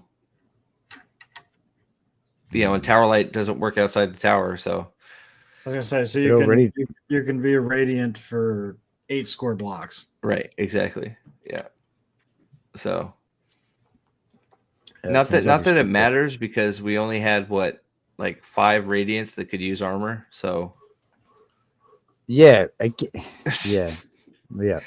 should have been they needed at least fucking 500 by the start of this book. The fact that Sigzil didn't get his armor drives me crazy. At the very least, Sigzil didn't get his armor. We had literally it was Yasna, Shalon, the Kaladin. And the storm wall, the storm wall, and I think that's it. They could have radiant armor. Were those the only 4th ideals we got? Szeth didn't even reach the 4th. He skipped it. But and he doesn't count anyway. They're in the middle of Shinovar. No one cares. It doesn't matter. Apparently, not even Odium cares about Shinovar. Apparently, that's half the problem, right? It doesn't matter. It's very weird that Odium doesn't care at all about Ishar trying to take over Shinovar for decades, and create a whole fucking. But the only thing I can say in support of that is, Odium has to know that Ishar is corrupted, right? Yes, he does because he used his power to fucking get corrupted, right? So Odium must know. He used his perpendicularity, right? Is that what happened? No, he siphoned some of the power. He used the true power and it corrupted him? Yeah, I guess so. He used some of Odium's power. Shinovar was where it happened because Shinovar is where all the good farmland is that they were fighting over. It's the only place with soil. I was fine with that. I have no idea why. I have no problem why the Harrietian was in Shinovar. I figured that all along because Shinovar is different than the rest of the world, right? So, yeah, it always made sense to me that that's where that took place. You got to remember in the flashback, Shy, they're fighting over the humans are there, so they're just trying to set up camp. So they're trying to expand. Wow. So they're fighting over land. For food. Same. I thought that's why the Shattered Plains were going to be shattered. What was So what were the Is that playing Odium's Shadow? perpendicularity under there? What is under? What was that pool? That was Odium's. It's not a perpendicularity. Every god has what they call a pool, Yeah, a So that's- fountain, whatever. a well. Huh? A well. It's like the yes. imagine the well of ascension, right? Like it's kind of like And that. What honors moves around, right? Is that what it was? Honors Yeah, moves. Honors and moves around, and that one in Narak or somewhere around is Narak. cultivations in the peaks with her Yeah, perpendicularity. cultivation is in the peaks. And Yeah, peaks, and Odium's. Odium- How is Rock not running down the mountain as a fucking stone I wall don't when know. all this I don't shit is in know. the peaks? I don't know. I don't know, man. Maybe that's like book 6. What can somebody explain to me why the big fish friend decided to peace out? Yes, I can. I love this. I can. Okay, I please love do. this. All right. So Kusikash. Yeah, I knew you'd like Kusikash. Kusakash because I knew he was piecing out. Was like, okay, Yeah, But- I love this. I love this. Kusikash is like Odium's is in the Shattered Plains, Shy, now under control of the fucking singers. yeah. The good guy singers. Yeah, the The good good guy guy- singers. Yeah, good guy Venli. singers. Venli now Sure. controls Odium's pool, and he doesn't seem to give a fuck. Yeah, Which that sorta- I can't see that ending badly at all. Like Venli's the best person in the world, mate. She's Like, so good. amazing. And maybe she's so gonna good. revive Eshonai by reaching in the pool. Sorry. Kusikash, right? You That's gotta right. remember. Okay. Preservation All right, was so- the well of eternity. Yep. Okay. Got it. Okay. Thank you. Yeah. All right. Sorry. Go ahead. Kusakash. Kusikash. We have to remember. I that like Kusakash. fucking Adelin's mum was one of the Iriali cousins or whatever, the Rearans or whatnot. So like Adelin is like part Iriali. And like the Iriali are not Rosharan, like natives. So like we have humans that came to Roshar from Ashen, that like migrated from Ashen to Roshar, right? The Iriali completely different. We don't know where we don't know anything about them. We don't know when they got to Roshar. We don't know why or anything like that. What we do know is that like this is the 4th star system that they've ended up on. And so the giant fish friend, Kusikash, is like it's not some giant fish friend. It's like some kind of like it's some kind of I knew. I don't know. Some kind of god. There's some kind of like it has some kind of it must have access to Well, the power of the stars. it made a portal, like it made an Elsecolor portal. Yeah. It made a some kind of perpendicularity Yeah. capable of like transporting the Iriali from like one system to another, the 5th one, right? So this is so they've been doing this for a while, blah blah blah. And Adelin is like half that. So that may come into like So down is the track. Renarin. Huh? Renarin So is is Renarin, too. correct? Yeah, I'm just gonna forget it. But Renarin doesn't exist as far as I'm concerned. So he's a So, god. like- He's a like, huh? Okay. He's not he's like yeah, Well, correct. he made a It's a- perpendicularity. He's got to be fucking. It's a shame that Yasna had to kill Renarin in that last book. Adelin is half fish. That's a Yeah, shame. it turns out he is. That's why Renarin is too. That's why him and Relaine are such a good match. Wait. Oh Fish- wait. So fish so crab wait. tree. Wait. So if you're saying if Venli reborns Eshonai, Relaine will leave Renarin. No, they'll just have a throuple. It'll be okay. It'll be all right. Don't worry about it. No, Kalat was denied a bond because of a very clumsy racism metaphor. Pretty much. Dude, and fuck the spread with the shard plate. Give me a break. How does a spren have I sharp hated plate? that. I'm sorry. was I didn't like super I good. didn't like Why? Isn't the wind spread that wouldn't bond people got a shard plate and shard blade. I didn't enjoy that. Why would a It drove me spren need crazy. that? Well, it doesn't. So, No to him wearing his family here. I had questions about that too. I mean, you know, like Wandering did the how like crab dick works with carapaces me? open I up don't- and there's I some don't- glory hole or something? I don't know. I have no fucking idea what you're talking about. I'll tell you what, Articus, Artie. go look at the comic that Pips posted in the Discord. It's really funny. It's so true to that though. It's like, yeah, Yeah, They're no, like- no matter what, Artie, I'll tell you what, no matter what, mate, you can be guaranteed one thing. you're gonna have to clean shit off your dick. So it's not a great idea. God. Oh my god. Nodom's wearing his family. Yeah, I didn't even think about that, but that was a good one. How do we feel about dual Dalinars being in the Cosmere? Jesus, why? Well, I don't like it, but I hate. Okay, all right. Tell me it. why you don't. Tell me I why you fucking don't like hate it. Go ahead. I hate it too. Why do you hate it? Because it undermines everything that already happened. Like, so Dalinar gives up himself, and Taravangi's is like, well, I still want Dalinar's soul, so I'll just go back to a past vision and grab evil Dalinar out of one of his evil visions, and then I'll have evil Dalinar as I always wanted. It's like, if you could do that from the beginning, why didn't he just do that from the beginning? Correct. What would you do? If he could have just had if he could have just had Blackthorn Dalinar working for him the whole time, why didn't he just go grab his Blackthorn soul and manifest them in fucking reality? Like, why would you do it in Oathbringer before you had the confrontation? You would do it. He could have done it any time. He could have done it any time. Well, I mean, look, we'll have to go on. Reyes is just an idiot, so he didn't want. Reyes wasn't. Well, I guess Reyes wasn't obsessed with Dalinar, wasn't he? No, Reyes was a very old. Reyes was broken in the head. Yeah, but he was pretty obsessed with Dalinar being his champion too, wasn't he? He was. Yep. Yeah. So I don't think he was bound out of the spiritual realm. Yeah, I hate it. Well, I think the way they get around that part is just Sanderson is a heresy. He was going because Dalinar's true soul was touching the souls of the Blackthorn as he was in the spiritual realm watching this shit. I guess is what they're doing. But still, the moment that Taravangian saw him talking to Blackthorn Dalinar, he could have been like, yes. Bingo, got it. Right? Like, and then we have the two splinters off of Honor.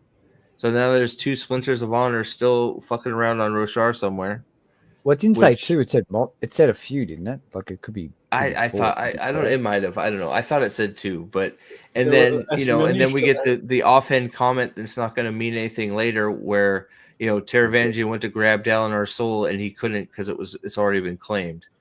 Yeah, by Valor, which I think Valor. I think that'll end up being Valor that claimed it. But I agree. That's the only part about this that I like. The part that I hate. I can't stand the fact that he went from like so he went from like a clear ending of like the Dalinar loses, and he ends up having to like whatever. Yeah, he has to bend the knee, and he has to like accept the responsibility of doing what Odium wants out in the Cosmere for whatever reason. That's a much better ending than this retrofitted bullshit spiritual. I would have been fine with the whole somebody grabbed his soul before Taravangian could end done. Like no Blackthorn Dalinar. Like just no, but that's what I mean. Like if you want Gavinor. But if you want Blackthorn like going through the Cosmere, causing havoc for Odium's armies, if you want that, then you have to have the scene where he like chooses to bend the fucking knee. You just have to do that. You have to do that. and he didn't do it. I don't know about we're probably further than half, but there's a. I'm not even 10% into my criticism yet, Gadfly. It's so sad. Oh, man. Will found a really good meme. We haven't even talked about Shalon yet, and I love Shalon. We haven't talked about and Shalon she's got 5 Adelin. Personalities. I've got criticisms for every go ahead. one of them. Why does she have multiple personalities? Shalon, go. I want to hear it because you are a Shalon Uber fan. I know, so go for it. I am. No. I know you are. I'm not saying that jokingly. I know you are. I am. I love it. I think she's a great character. I think she was a great character. And she's been she's been destroyed. She's been undermined and subverted since book 3, really. But Shalon did nothing in this book at all. So like we nothing. She fucking did nothing. And for the first part, when we read the positives. Shut up, Alex. So, You were just my waiting for that. You were just waiting for that. He You were was. He's just been waiting waiting. Yeah, for it. he Sorry, even go tried, ahead. he even tried it out earlier. I reckon. He warmed it up. That's right. Dude, hey, first, real quick, we've had like 20 people here the whole time. Thank you guys for hanging out. Yeah, just thank you for hanging out. Look, we wanted this to be really good. We're here sort of just meandering through it just because we're sad it's not what we wanted. But yeah, so thanks for hanging out with us, and as we sort of vent our frustration over this, I wish it was the other way around. I really do. I'd much rather be gushing over it. But you could say Steve and Aldan are doing their best Kaladin impression and being our therapist yes. for this book. Who gets to be king, though? I don't know. You can be king. I don't know. I have to say this. I'm not listening to that shit again. I'm sorry. Like, just if you want to listen to Brandon Sanderson, you can do it on the airplane, not in our alone time. That was a lot. I got stuck on a whole 5-hour drive with that shit. Like, I was like, come on. Yeah, last line from Shalon I read was her commenting about Relaine and Renarin kissing, probably. Yeah. Shalon was reduced in this book, man. Shalon was reduced, and she started through the first part. You know, Steve, when we read the Reactor Mag stuff, the preview chapters. While we read those, the best part of those was probably Shalon's stuff through the first part of this book. Yeah, I think that's fair. It was probably the best part of it. I was okay with go hunting Ghostbloods. That seemed like a pretty cool storyline to me. And then it went from that to just cheering on gay relationships. Okay, that's amazing. I don't care at all. It was nothing. She did nothing. They took her out of the story of Brandon. When I say they, actually, it is they, because he said himself that this is like a book written by a committee. It's like, I had 4 different endings and I had to pick one. What do you fucking mean? Just what do you mean? What do you mean? Like, seriously, write your fucking book and just you do it, mate. It's your idea. You do it. You know what? I didn't even think about that. You're right. After they got into the spiritual realm, she really just does nothing. Nothing. She we get the flashback to her mom. We get the flashback to her wedding. Really, honestly, is this book so woke that the gay couple stole all the screen time from the woman? Yes. Yeah, that's what happened. Well, and it's wild because what happened. The book was so front-loaded, heavy Shalon too. It was heavy, and it's like I don't know that I disagree with you about she was doing some interesting stuff, and the Ghostblood hunt thing was sort of interesting at the time. I feel like it went some of it got dragged out too long, and you had too much weird some weird stuff. I feel like the chapters were drawn out too much. Is that fair? Sure. But I get at the core of it, it could have been interesting. Of course, we still from the get the biggest problem I have, because I actually don't mind Shalon as nearly as much as Alex, I'm sure, but it's when we start getting as soon as we start talking to her multiple personalities, you lose me. And that's what was so they disappeared. They got less, I reckon, as the book went on. That the multiple personalities went more to the back, but the times when we had Shalon, she was just cheering on the gay flirting, and that just drove me insane. Well, I don't even know that I agree with that, because there's a lot of times when Shalon is there and immediately fucking, if there's any type of conflict, do you want me to take over? It's like, no. And then the other was like, I don't even fucking remember. Yeah, but that's what I mean. She rejected sometimes, but it's just but I feel like, so yeah, she rejected, but then we get to hear fucking, oh my God, why can't I remember her other personality? Radiant or Veil? Which one are you going for? Veil. We get less Radiant taking over, but we get more Veil giving advice from the back of her fucking brain. Yeah, which again, this is what drives me crazy. That's not how integration works at all. It drives me every time Veil talks. I just go, fucking shut up. You're supposed to be gone. Yeah, you are supposed to be Shalon now. I hate her stupid. It should be Shalon thinks to herself, hey, maybe I should do this, because Veil is supposed to be Shalon. Yeah, correct. If you want to, if you're trying to help somebody like this, it is. Well, Shalon thinks the thoughts. That's always been herself. I will be honest here. I was happy that Formless was actually the Ghostblood chick, because Formless being back was horrible.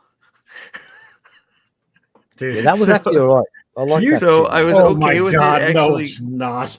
It was better than Formless being back. Like, it fucking drives me crazy. Yeah. Why on that's God's green earth would Ayatil decide to spend? Why does she know about Formless? Well, I mean, even if she did know about Now, that's a good question. Don't you have better things to do than fuck around with Shalon as Formless? Like, yeah, that's true. Like, yeah, probably she probably does. Like, but then again, you're assuming that she's on a very important mission from Kelsier. We know by the end of this book that's not the case, so maybe she doesn't. That's not the case at all. Kelsier's like, what? They were on Roshar? Yeah, exactly. Kelsier's like, what are you doing there? Where were they? Oh, I don't know. I don't fucking talk to those guys anymore. They're still talking about being Ghostbloods. I don't even know who those fuckers are. What are they doing? Okay. What? What's a Mishra? That was Kelsier. That was Kelsier. What are you talking about? And the fact that Shalon, like, when she works out that Formless is not Formless, that Formless is fucking Ayatil, and she goes around and stabs her in the head. The one place where she's got that Shalon knows that she's got protection. She's got a wooden mask on. Like, she knows this. It's just. He felt might know about Formless, but to describe Formless so much that it's fools Shalon. Like, she could do that. Was it? Wait, but why? Oh wait, she was. Wait. But I thought. Wait a second. I thought Mraize was the Light Weaver. They're all Light Weavers. Are they all Light Weavers? Okay. Yeah, I think they all were. Like, all of that entire group, I think they all picked up Light Weaving. Okay. Because half of how is it they just learn shit? Like, this seems to be really hard. Like, it's the skill. How does everyone just know this? I just don't know. Ouch. I don't know how I don't know. I don't know how the sprint how the sprint choose people at this point is beyond me. I don't know. Well, I don't understand how they choose people. I don't get it. I don't. Oh, well, speaking of things that we did absolutely fucking nothing with, saw a knot in the corrupted Spren. I know. That correct, Alex. Wait, they sat on the beach drinking tequilas, earning 20%. Oh, sorry. I just love how it's like that's what I'm picturing, some cheesy ass movie where the movie ends and they're sitting on the beach and Sean Knott comes up and fist bumps Shalon's like, "What's up?" And Shalon's like, "Yo, what's up?" And he's like, "Not much. I'll see you later." It's like, oh, okay. It seemed a bit. Was there about the same? Was there any section that was more oddly displaced than Mraize being sad about not being allowed to go off-world? Like it was presented like this horrible, tragic thing. And I'm just sitting here like, I hate Shalon, and even I hate Mraize. Like, how do you feel about Mraize if you actually like Shalon? Like, no. What happened to Mraize's parrot by the end? No, I can tell you.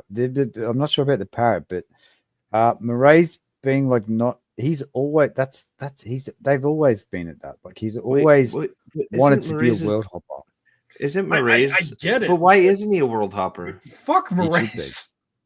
He knows how to get off world, so why doesn't he go? Kelsier doesn't seem to give a fuck where he is, so why doesn't he just go? Yeah.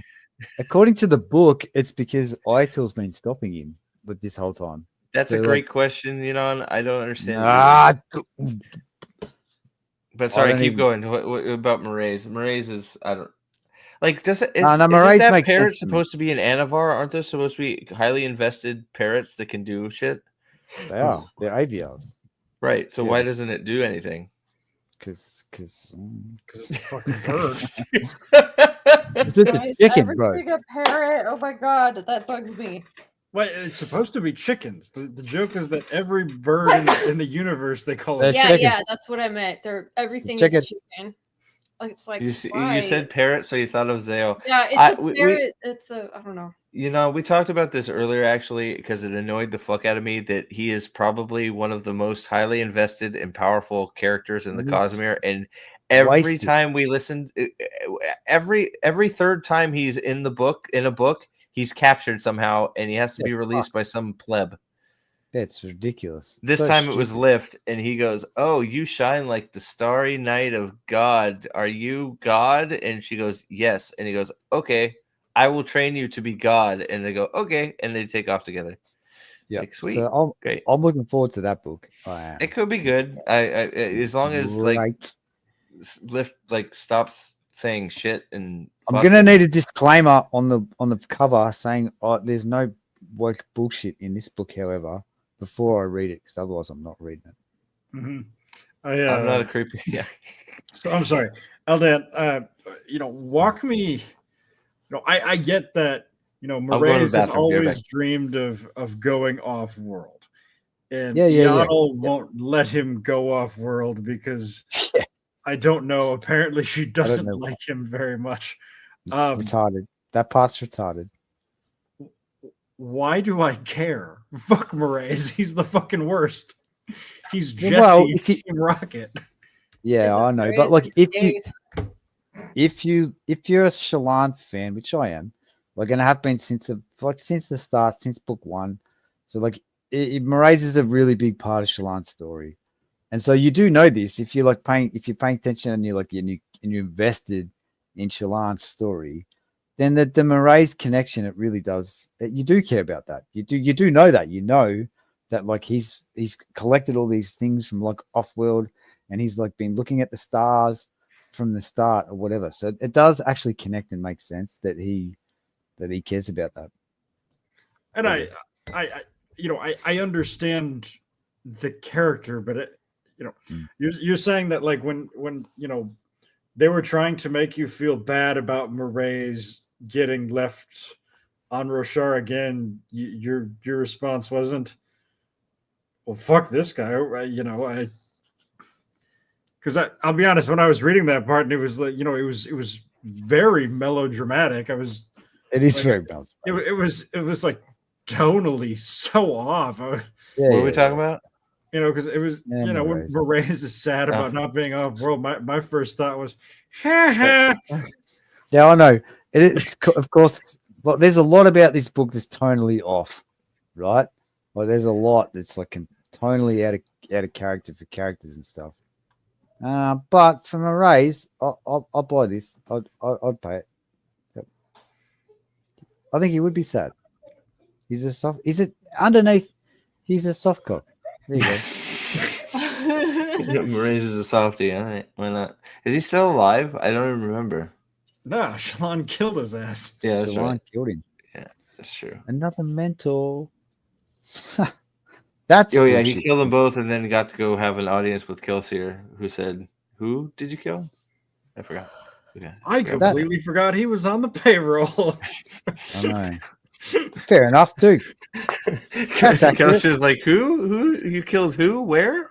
Oh, shit. I forgot to put the paperwork in to fire him 2 years ago. Yeah, I forgot to tell them that's a fool's errand. We don't even want to be on Roshar. They're fucking gonna kill themselves. I mean, the Ghostbloods on Roshar are not the Ghostbloods of the wider Cosmere. So, like, Kelsier probably doesn't even really have a great idea. I don't reckon. There's a lot of things that happen on Roshar, the way the Ghostbloods function, that Kelsier would probably not be okay with, I reckon. So he probably doesn't know. He probably doesn't give a fuck. Why? I find it so funny that Shalon's main enemies are the F team of Kelsier's team. Why did we? What made us think Mishram could give Kelsier a body? By the way, I don't know. So because that was the only thing that made sense. Is that why? So it's the only thing that made like stakes sense. Like, why would he care? That's the only thing that But turns out that's bullshit anyway. Fucking stupid. All right. Well, so go ahead, Alex. I was gonna say, Yanin, I feel like the answer to your question is in your question. Yes. Well, so I guess there's what we have. We don't really need to talk about Navani because Navani. The only thing we need to talk about Navani is why did both bondsmiths go to the spiritual realm at the same time? Because that sounds like a dumb idea. Yeah, I don't know.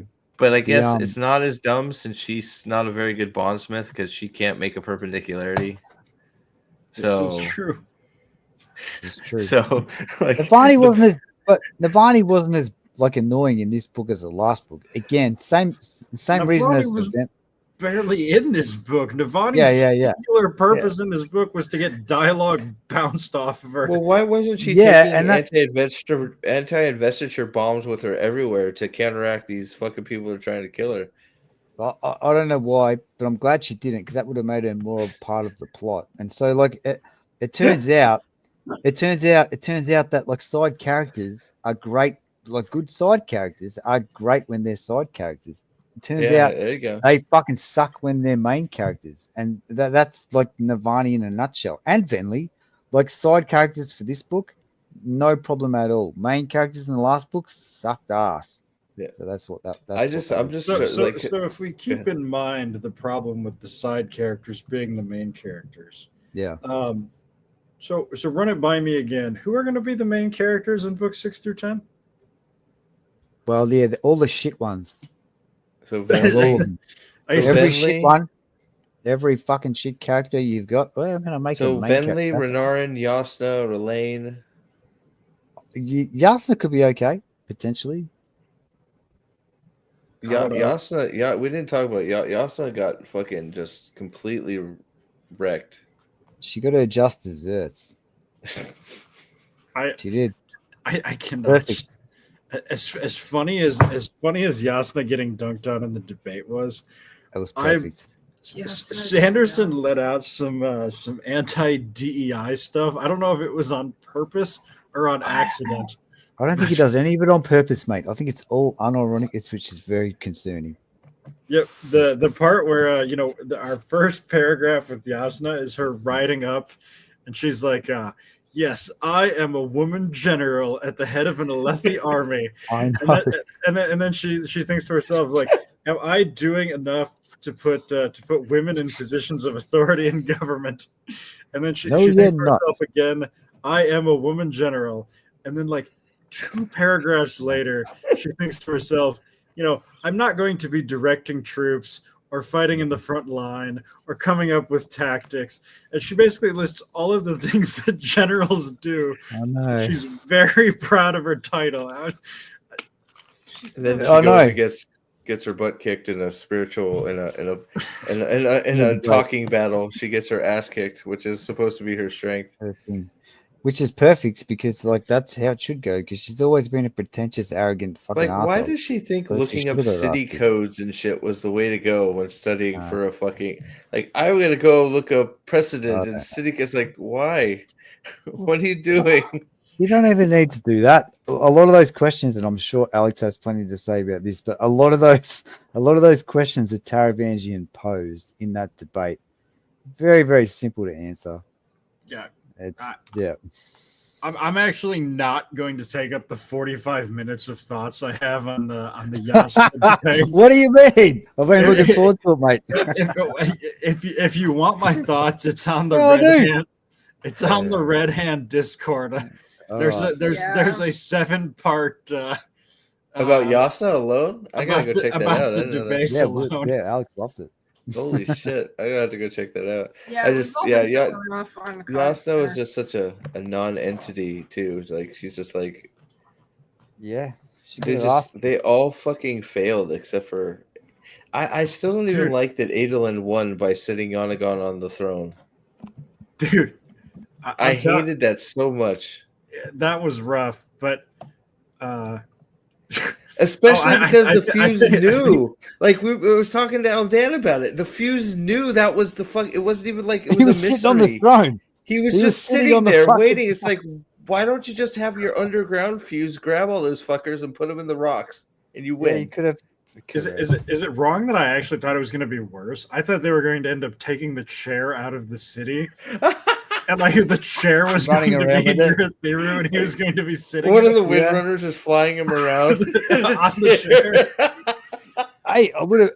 At least if they had like grabbed the throne, like sat his ass in it, and then lashed it around random locations for the next fucking 2 days. Oh God, man! That would have made more sense. Like if you were coming up with a strategic fucking plan. But it's Right. like it's like oh, as long as we're on the throne, it's like okay, well that'll work if nobody knows about it. You get into the room and they know about it. It's They know like about it. it's like well then it's over. Yeah. And then Yeah. I'm sorry, like I know Adelin was probably Adelin was the best part of this whole book. Many of his He scenes was. were the best parts of this whole book. There is no way he lasts that long against that guy Yes. with no Without a plate, leg. one leg, and no sword. Oh, I thought they were Abadai getting the both Monarch like is that. the worst fuse ever. Yeah. Yeah. Abadai the Monarch isn't even a worse fused than L. Like Abadai the Monarch may be an above average fused in this book.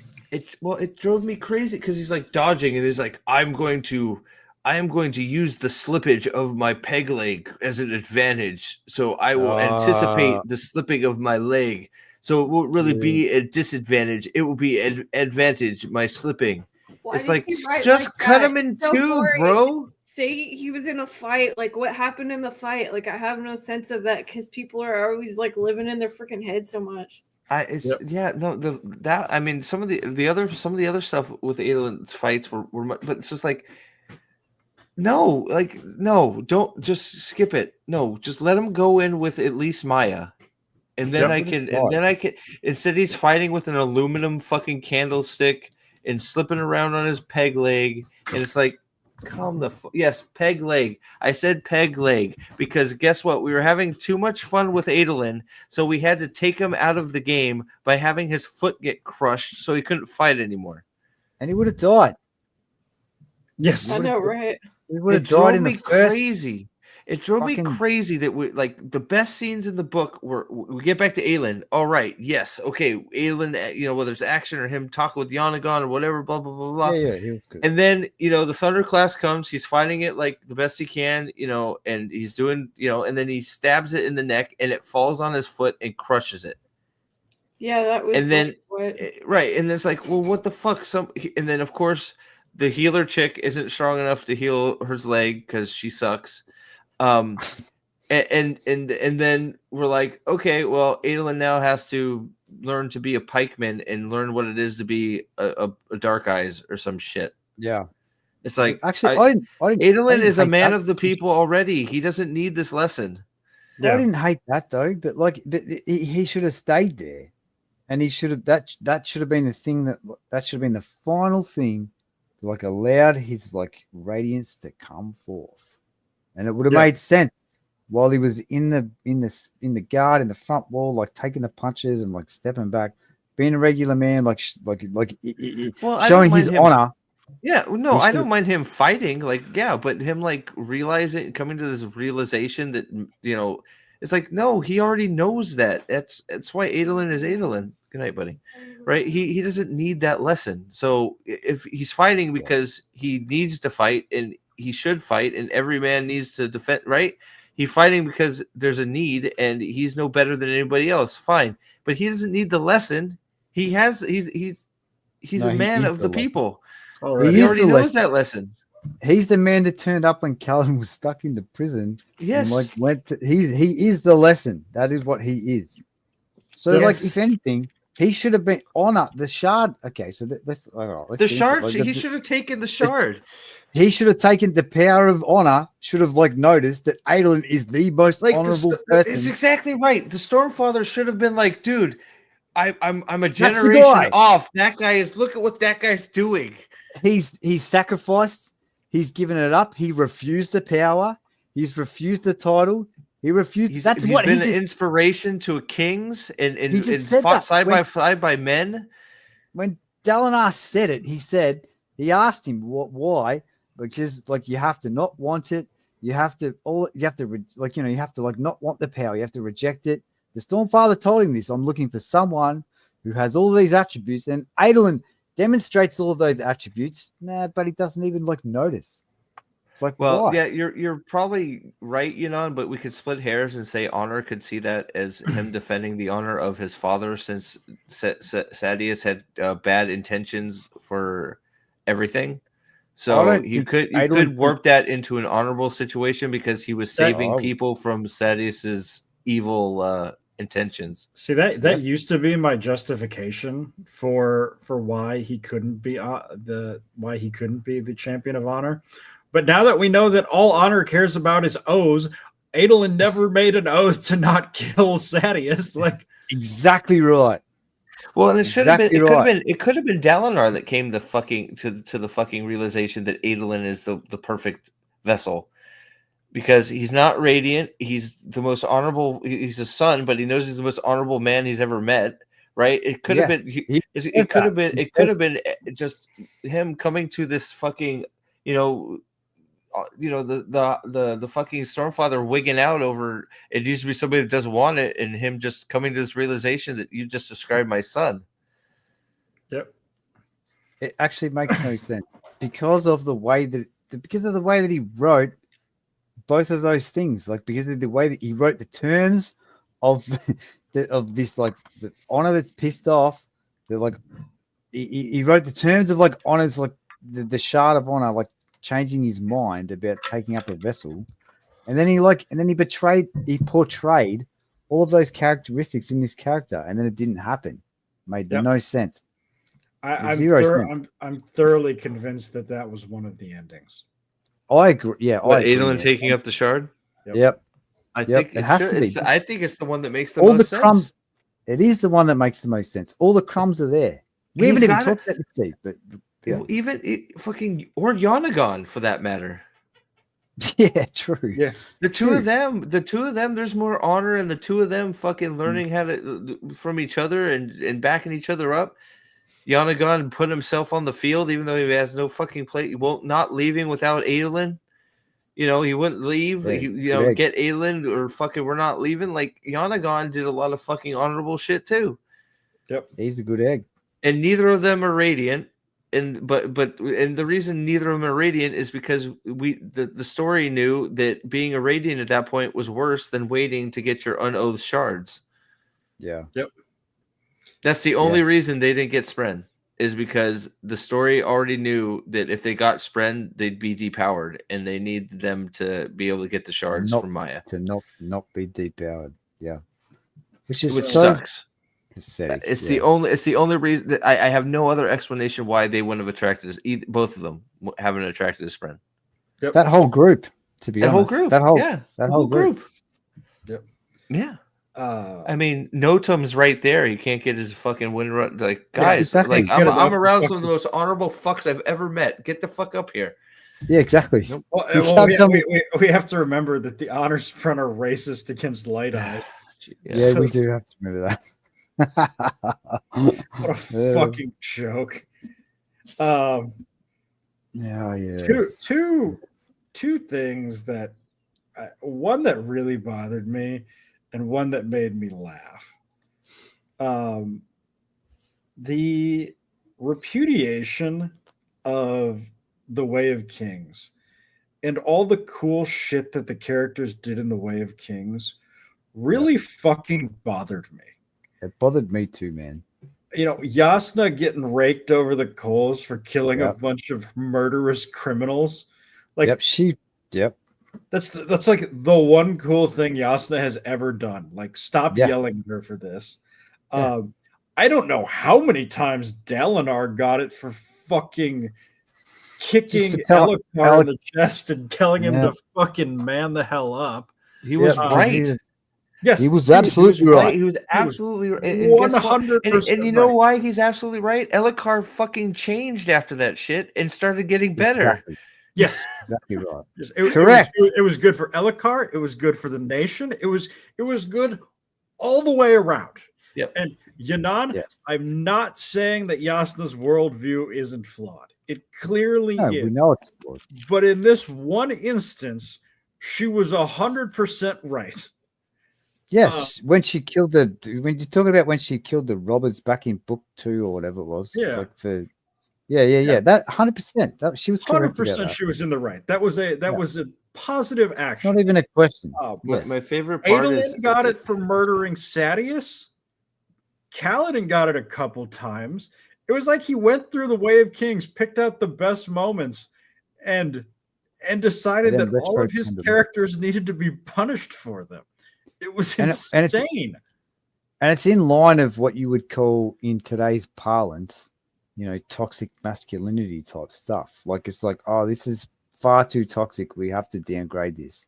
That's what it felt like. And I hate that too. I couldn't stand it. Well, it's and not only that, it was very much like through this lens of like modern interpretation for them. Yeah. Like which is insane. It's insane. Yeah, like are we Dalinar was 100% in the right, that Elhokar was getting people killed, that Elhokar was a complete fuck up. And then they're judging him as though like they had a bunch of radiants around that were healing all the injured and preventing people from dying. But no, Elhokar was throwing away hundreds of lives a month. Yeah. Sure, yeah, correct. Wait, Adelin didn't seek out. Sadius came and stuck his nose in his face and told him he was going to fuck his father up, and told him he was going to destroy everything Dalinar was trying to build. No, so he stabbed him in the neck.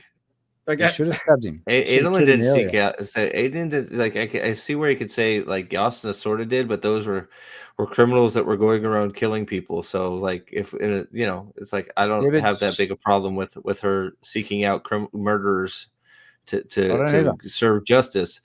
Sadius came into Adelin's space and started talking shit to Adelin. Yeah, and Adelin dealt with it as he should, as anybody should. So, that's the there is a comic, just the comic book representation of that Adelin thing.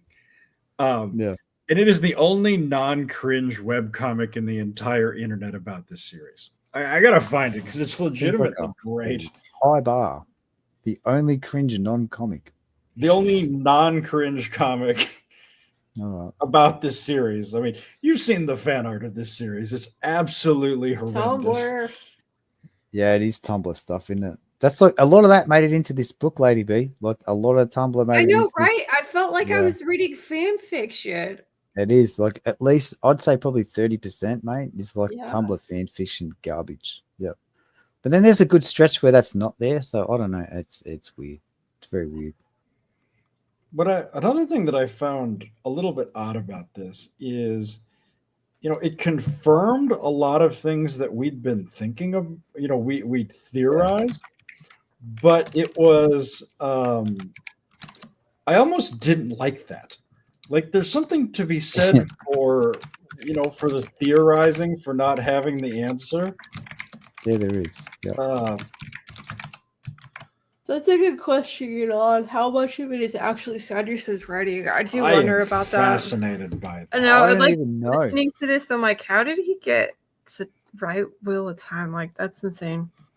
Yeah, I don't know. It's a good question. It's definitely like a writing by committee style. That's definitely a problem. How much of it? I can't tell you. I don't know. It's it's really strange.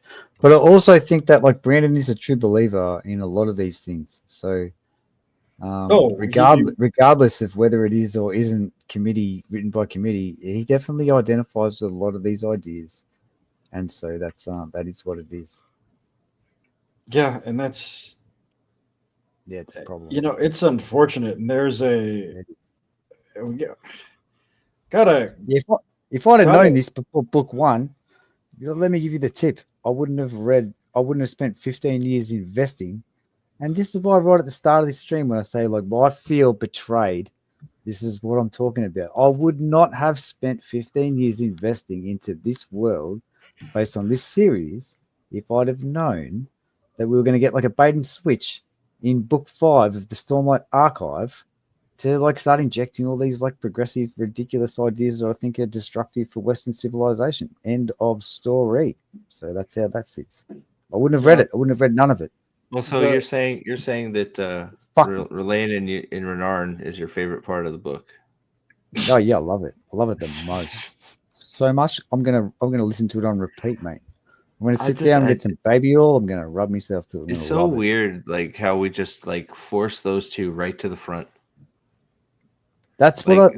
Look, I don't mind it being there, right? I don't care. We talked about it. Yeah, we have talked about it. Like I'm curious about all the Truth Watcher stuff. I'm curious about their spend, but that's not what we're doing. We spend maybe half the time. I still don't know what all they can do, and that's what I want to know is what the Truth Watcher, what a normal Truth Watcher can do, and what your spend being altered allows you to do.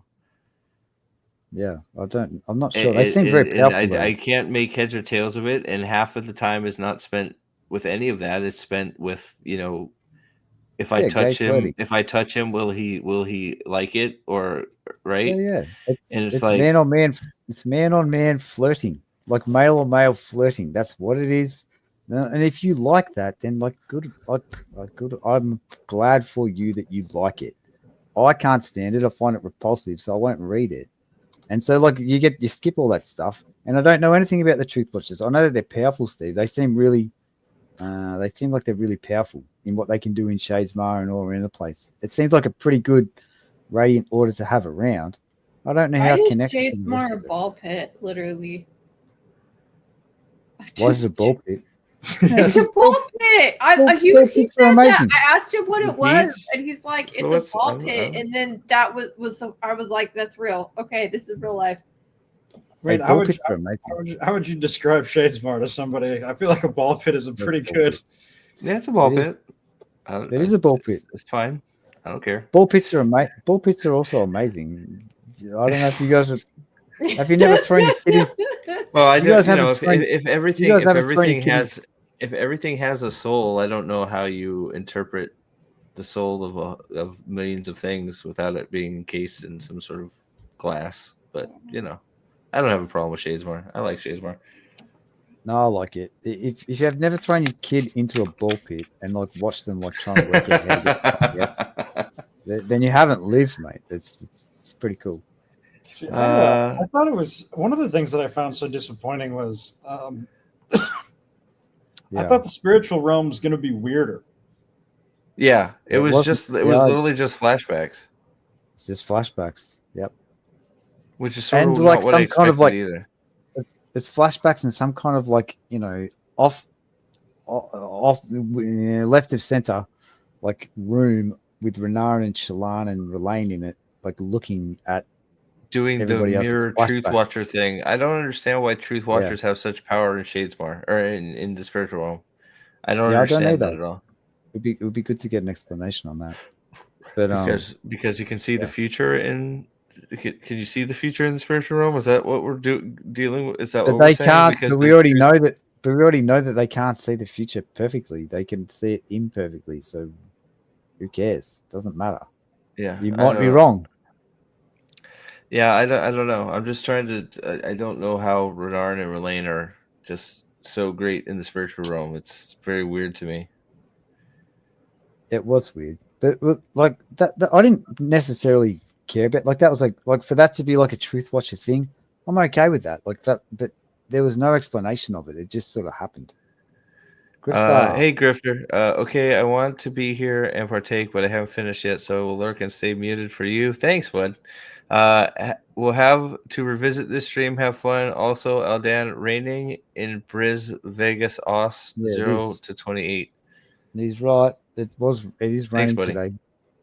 Right. I'll be interested to hear what you have to say when you finish. And yeah, it's one of those. It's a tough one. So it is a tough one. Was it tough for you, Steve? I didn't get anything I want. I didn't feel anything for any. I didn't. It was like we sort of talked about when we started. I had no the amount of times, well, just not that we want to invoke the name of Carl here right now, but like the amount of time I've had like goosebumps or emotions like well up in reading those books. I can't. It's been many times for over all 6 books, right?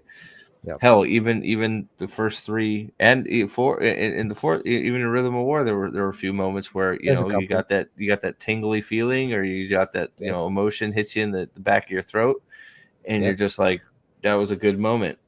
Didn't have a single one of those moments in this book, not one. Same. If you told me that Kaladin and Szeth would speak the 5th ideal and I would feel nothing, I would have called you a liar. Insane. But they both spoke the 5th ideal, and I felt nothing from it. Because Kaladin did literally nothing. Literally nothing when he spoke the 5th ideal. I'm literally trying to nothing. think. There had to have been a moment in the Adelin section that I felt it. I mean, the Talon stuff was great, but I didn't get chills, and we didn't get to see it. It's not the same thing. Why? Like and the Adelin stuff was great, but there was no moment where it's like, "Fuck me," and just like it because just they can't. Because they can't. They can't. There were a couple that I think that could have been there, but they didn't let the moment breathe. They cut away. He should have killed that fucking Thunderclass without losing his foot. Honestly, I don't even think that there's no way for it to have happened. We spent 6,000 pages with build it with characters that we love, going through journeys and different phases of their life to get to the stage where they are. You can't just inject new ones. You can't just all of a sudden make Adelin Johnny on the spot and give him these sorts of moments and expect it to land. It's not going to happen. It's a great question. Where is Gallant? I don't know. I don't know, but he's not a Kandra. He should be able to ride Gallant with 1 foot. So that would have been a good place to put him. Put him on Gallant's back with a lance or something. I don't know. I don't know where Gallant went. No, did we get a Roshadium answer? What Roshadium are? Aren't they of cultivation? So does that mean Gallant's going to die because cultivation is gone? We never got an answer. We got no answer about what Gallant. Okay. I couldn't remember if we got an answer what Roshadium were all about or not, so we didn't. No, but I don't. Awesome. He's not. I don't think he's. I don't think he's a bloody Kandra. So I think we got that. No, I don't think he's a Kandra. Which makes me sad. Do you think with Sando's recent writing that Rafe was in the right to ignore his feedback with the Wheel of Prime scripts?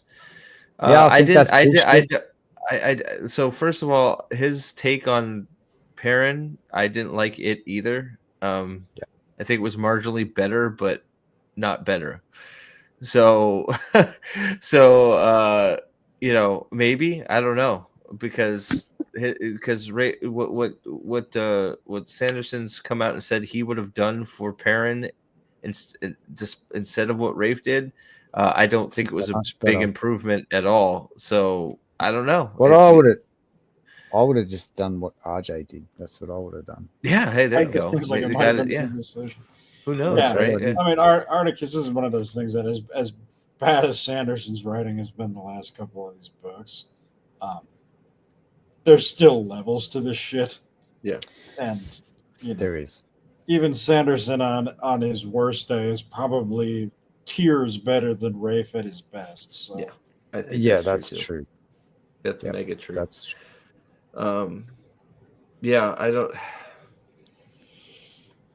I don't know. I don't know though where this leaves us for the Cosmere. I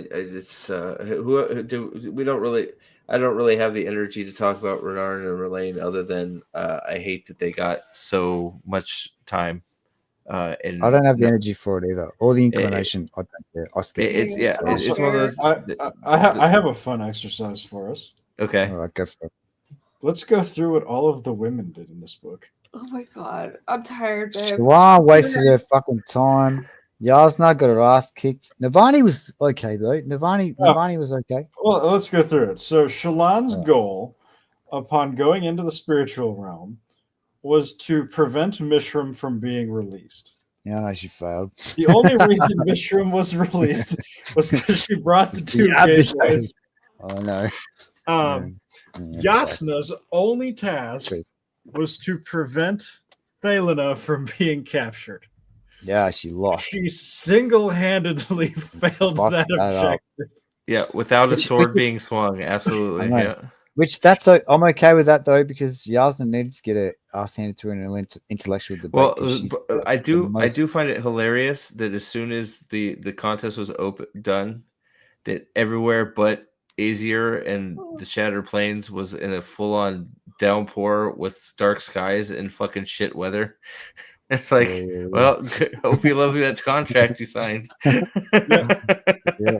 And, okay, so those are two. That was good. I did like Hold that. up, That guys. that Odium immediately makes it fucking shit everywhere that he. Yeah, I know. he What controls. an asshole. I'm sleepy. I'm heading out, you guys. Okay, Have good a- night. Good night, Lady B. Thanks for Good hanging night. out. Yeah, we're not going to be that long. Yeah. So those two, Shalon's mom Oh my god. kicked off the apocalypse That's true. She did. Yeah. by getting what? No. Shalon tripped off the apocalypse, not Shalon's That's mum. right. Shalon Well- did it. Shalon acting in self-defense against her mother's attempt at Yes. a 72-month Yeah. abortion. Yes. Oh, So no. that was Oh, that no. woman, and then Which we Send thought, it- which she to wanted be to send fair, the we, baby to hell. I swear to God. know. Like, be what fair, a we all piece of thought- shit. but we did think that. We did think that Shalon killing her mum is probably what kicked it off, not Tarn breaking, because no one believed that Tarn broke. So Yeah. that's fair. so those are the, and then the fourth one, Navani's only goal in the spiritual realm was to keep Gavinor safe. And she ended up grabbing a fake Gavinor. Yeah. She lost him. It's True. It's true. True. She lost him. She lost him, and then we get stuck in a room for 20 years. Good job, Navani. So if she hadn't, if Devani hadn't have fucked up, then like Darth Gavinor wouldn't have even existed. Yeah. Yeah. So realistically, if I'm just looking at the contributions of the women in this book, Well, what about Lift? Not great. I lift met Basha. That's a great achievement. Lift is responsible for Gavinor being in the spiritual realm in the first True. place. So What about Venli? Now, shit. Venli's not a human, so Okay, there you go. not It doesn't counting her. No, I did find it humorous that immediately after the contest is done, the weather just goes to shit everywhere.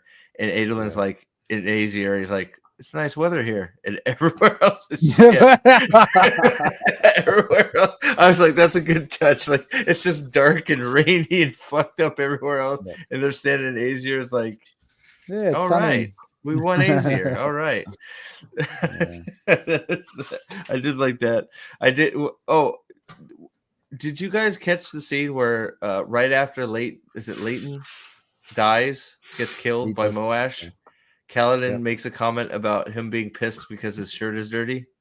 Yeah. And Leighton will fix it. I was sort of like, ooh, that sort of sucks.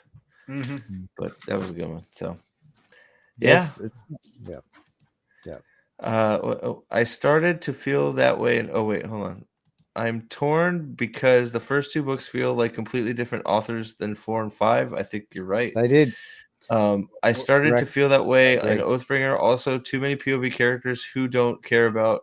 I happily just follow Cal, Bridge 4, Szeth, Dal in our stories. So you don't even need Bridge 4 in there because you make Bridge 4's point of view as part of Cal's point of views. You just keep Kaladin with Bridge 4, and their personalities come out in Kaladin's point of view chapters. There's way too many point of views. And it would be interesting to. I'm pretty sure there's a cut from one point of view to another point of view, and any chapter that's over 11 minutes. Yeah, except for the short chapters. The short chapters are one, but any chapter of length, there's 2 or 3 point of views in each of them. They happen right out, paragraph by paragraph at points. Yep. And it's great. It's wild, but like it works. So he does this. He's done this before. He does this as a way to ramp up his Sanderland for the big scenes when you're like going into a battle. It works because you're cutting from one person in the battle to another one in the same. It's actually really cool. But this book but was from page 1, and it was fucking stupid. It just doesn't work. Yeah, it doesn't work. It doesn't work. So maybe that's a learning that he'll take from it. Hopefully, I don't know. Maybe the one page chapters gives a single view. If it has 2 pages, expect the point of view change between the bottom of the page and the top of the page. Yep. It's exactly Much. how it goes. So, all right. Well, I'm sure that we didn't cover everything. Adelin is the MVP of this book. By far, I think Taravangian is right behind him. I like the Dalinar's spiritual realm stuff. The vision, the flashbacks, I enjoyed. I liked them up until the point. There's two different phases, right? There's like Dalinar jumping through time, which, by the way, I would have loved to see all of that rather than like there's one chapter where Shalon is like, saying, "Oh, we're watching." The spiritual realm would have been so much better if Shalon, Relaine, and Renarin were not in there, and we could just focus on Dalinar and Navani. Also the cognitive realm and the physical realm. Well, okay. Well, maybe Renarin and Relaine. I think that's a big fail for the book. Is way too much time with Renarin and Relaine doing nothing except for teenage.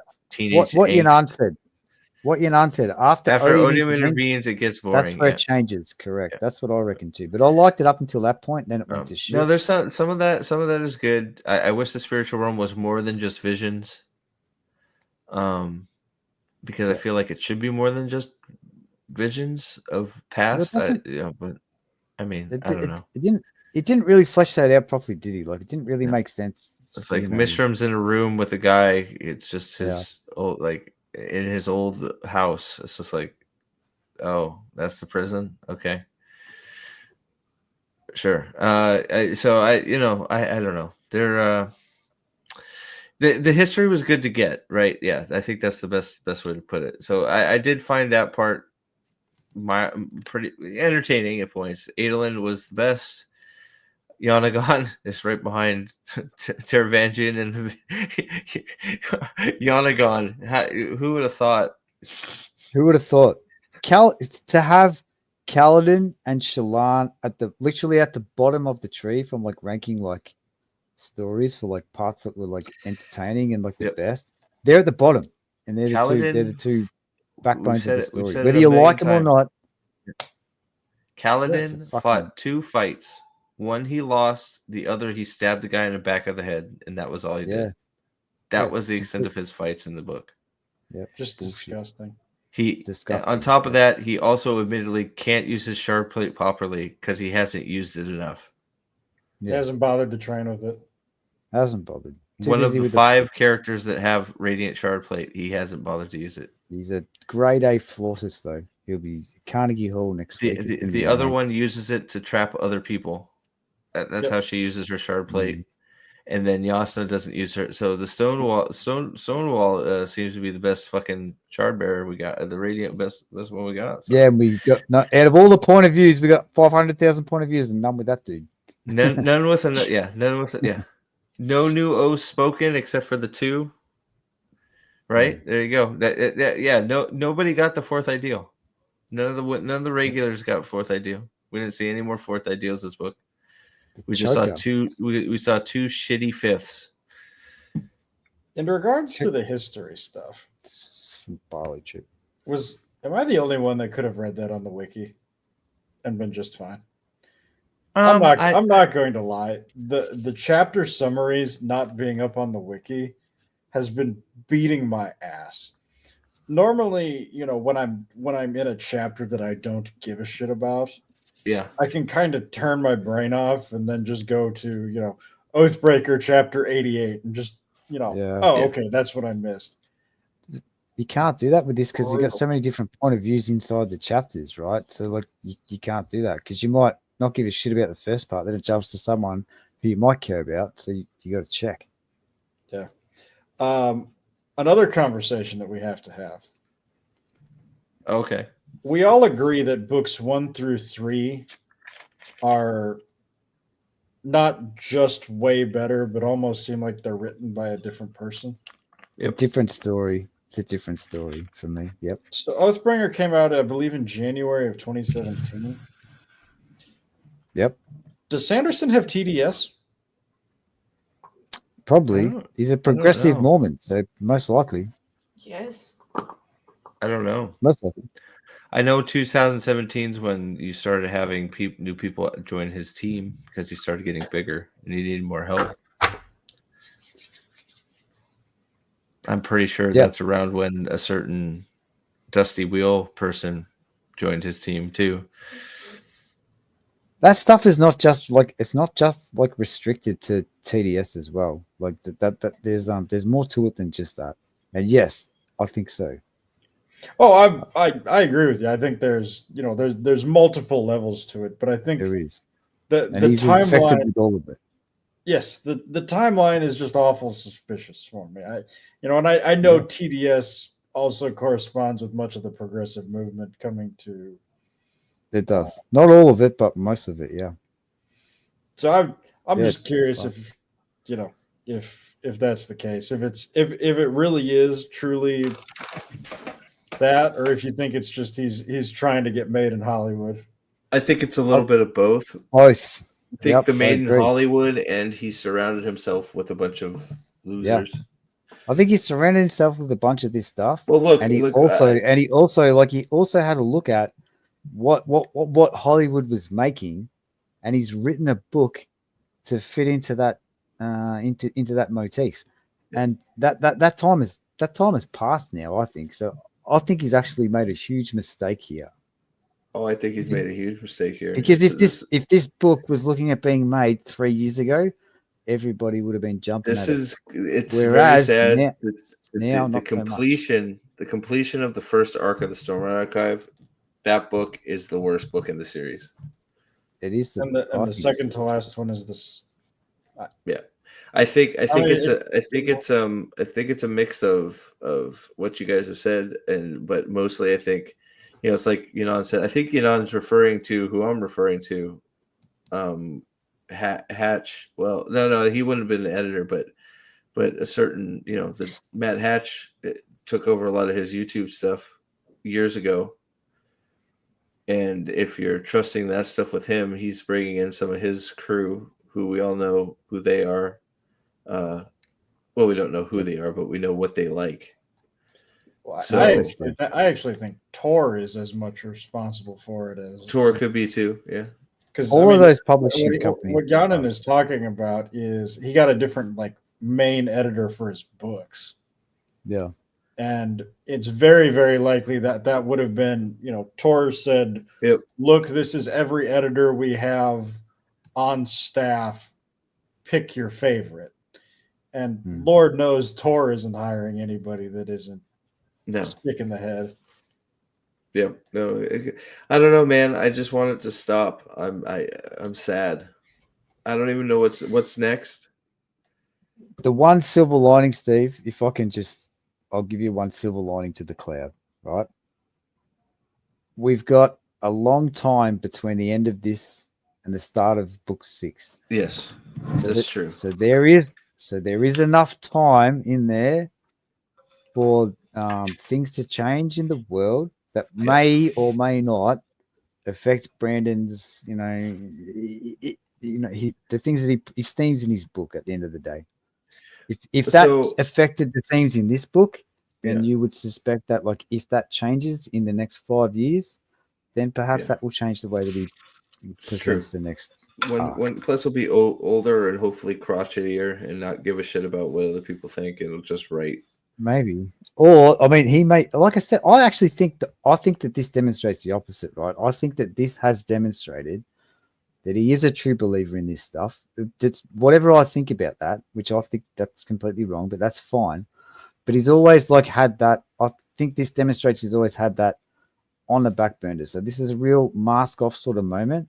So whether or not he course corrects to be oh, actually, I'm in the minority on these positions. Maybe I need to write books for everybody, not just the 10% here. That's what I would hope for the future. Yeah, because I thought, so isn't the novelization of White Sand next, and then a new Elantris, right? Yeah, Elantris 3, which I want to read. I want to read it too. I want to know what the hell is going on with Aeon Dar. Same. He's walking around. Because there's a whole bunch of that shit floating around the Cosmere now. So Aeon Dar is just being bottled up and sold by Ghostbloods apparently. So yeah. I'd love to know what's going on. So we'll see. I guess. So, any parting words, gentlemen? We're going for 4 hours. Awesome. Thank you.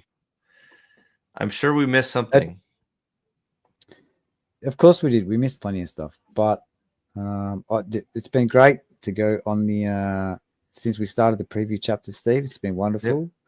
If I had just picked this book up and read it without the friendship that we have, mate, it would have been way worse than it has been.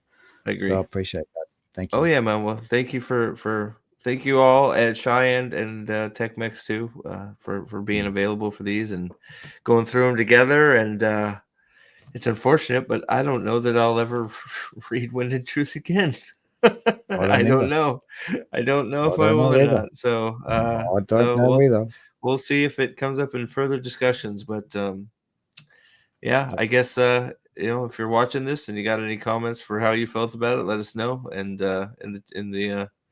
in the comments, because I am a little bit curious what everybody else thinks. But I know what I think, and we have some uber Sanderson fans here that aren't happy. So we do. Let me put that in perspective here. This right here. This is the bookmark that I chose. I have a bunch of bookmarks that I have my daughter make for me for this series after the Way of Kings. She drew this one. This is Firestorm. That's Firestorm. Yeah, this is Gavilar's Blade, right? Oh, I was right. Yeah, this is Gavilar's Blade, like this one, and this was earmarked for Wind and Truth because, like, I figured that this would be like a bit of a bow on the Gavilar story, which we did. Where are Gavilar's blades? He had two. Where are they? I don't know, but that just to give you an idea about how much of a fan of this, like I am.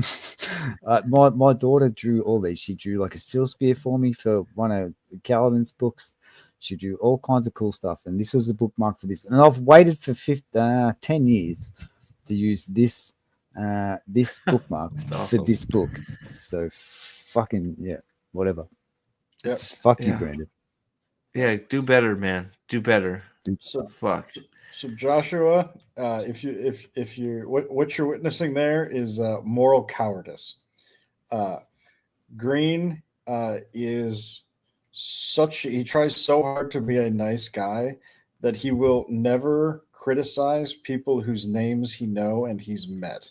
Yeah. He will instead choose to criticize the faceless entities behind the work so as to not consider him being offensive. What's he mad at the publishers for? The publishers didn't write the book. Yeah. He can't come out and say Sanderson fucked this up. So instead he's going to blame everybody but Sanderson, which ultimately at this point the buck stops with Sanderson. Sanderson could leave Tor tomorrow and be signed by every other company for just as much money. Sanderson could release his own books tomorrow and make just as much money. Sanderson chooses to be partnered with Tor, and he has final say on every element of that production. Sanderson owns this one. The buck stops at the top. So Green being a weak-kneed wiffle waffle is purely moral cowardice. Yeah. Yeah, no, this is on him. This is like whether he half of this was ghostwritten or whether he just was trying to please a certain group, or this was just his vision, which I fucking highly doubt, considering we know he sent it out and revised on feedback that he got. So this is what we got for Wind and Truth. The fucking supposed to be the topper of the Cosmere. This should be the best. This should be the best book we've seen in the Cosmere right here. It's the end of the first era of Stormlight Archive. It's not even as good as Mistborn book. No, 3. No, it's towards the bottom. It is like they're talking about like Grifter and John. I agree with Yanon. I think probably Elantris is better than this. I'd have to read Elantris again, but that's possible. Yeah, I think Elantris was more interesting. It had a better ending. There's no doubt about that. It was shorter. There's a lot shorter. Shorter. Yep. Yeah. But it had a better ending. It had a better ending, and So this could be the shit we cared about. Yeah, this could be the bottom. This could be the bottom. That's crazy and sad. Is it worse than Era 2 book, like Mistborn Era 2 books 2 and 3? I didn't really rate. I don't mind. You know, I latch on to Wax and Wane, so I find stuff that I like about it. Yeah, so. you've got a good point. Like if I read them both concurrently, like if I read them both, like from a character perspective, which I'm a character sort of reader. You're right. There's better characters in there. Yeah, no, I care about Wax and Wane. Right now, I'm having trouble caring about anybody in this book. I don't either. It's just like the fact that we got 2 fifth ideals and I didn't feel a goddamn thing is like wow.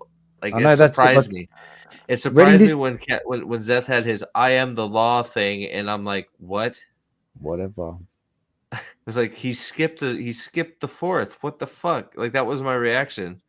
And then Kaladin's like, I must protect myself because I'm important. And that was the fifth ideal. It's like, what? And then he sat there as a battery pack for Nightblood. And I'm like, what? Yeah. Go fight, dude. Yeah, I hated it. That's when I really, like, all the joy out of it started seeping away. Look, if it's not the bottom, it's on the bottom half. That's by not even a doubt. It's in the bottom 2 or 3. Yeah, which sucks. So, man, we'll see. Fingers crossed. Hopefully, this was just a weird blip on the radar. We'll see. But well, we'll see. Yep. But thank you both for being here, Lady B too, and again to Shy and Ellen, technically Mexican, for hanging out during all our other streams. If they want to talk about it, I will do another stream with them if they want to get their shit off their chest. I think it's going to help getting it off my chest. I didn't think I had that much to say, but apparently I did. So because apparently I still got more. I'll do another one. It's heaps more. I was going to say I'll absolutely do another. Yeah, it'd be interesting to get some more like pages of this shit. No, I'll do it if they want to do it again. I'll definitely do it again just because I want to hear more points of view. I'm curious what if Articus gets through it, what he has to say. Grifter as well, because it's like, look, I know how I feel, but it's always nice to get other people's interpretations to make sure that I'm not the one that's like having. Get myself center myself. I know I believe in what I believe, but if I'm missing something, it'd be nice to know what I'm missing, right? So it's always good to get more opinions. So, and sometimes you are right. Sometimes you are. There's been times where I've been dead wrong. 100%. And it's pointed out, and it's like, oh shit, I missed that. So getting more opinions, you get more eyes on it, and sometimes like this didn't make sense, and it's like, well, wait, you missed this. And it's like, oh shit, okay, I did miss that. It does make sense, right? So. So unfortunately in this stream, Steve, there was no this is how this makes sense to be gotten. Yeah. So we'll see if we're back again to help those guys out and get more off our chest. But 4 hours we went, so thank you guys very much. It was fun. And we will see you guys all on the next one. Trip sent me something that very much might be a minute of footage. So I may have a stream tomorrow. If it's the footage, I hope it is. I could have some Wheel of Time footage. So that'll be sweet. We'll see. We can shit all over something that sucks. Again. Fuck. Again. Oh my God. Yeah. All right. Do I have an outro? I don't. Good night, guys. Thanks. Bye. Good night, guys.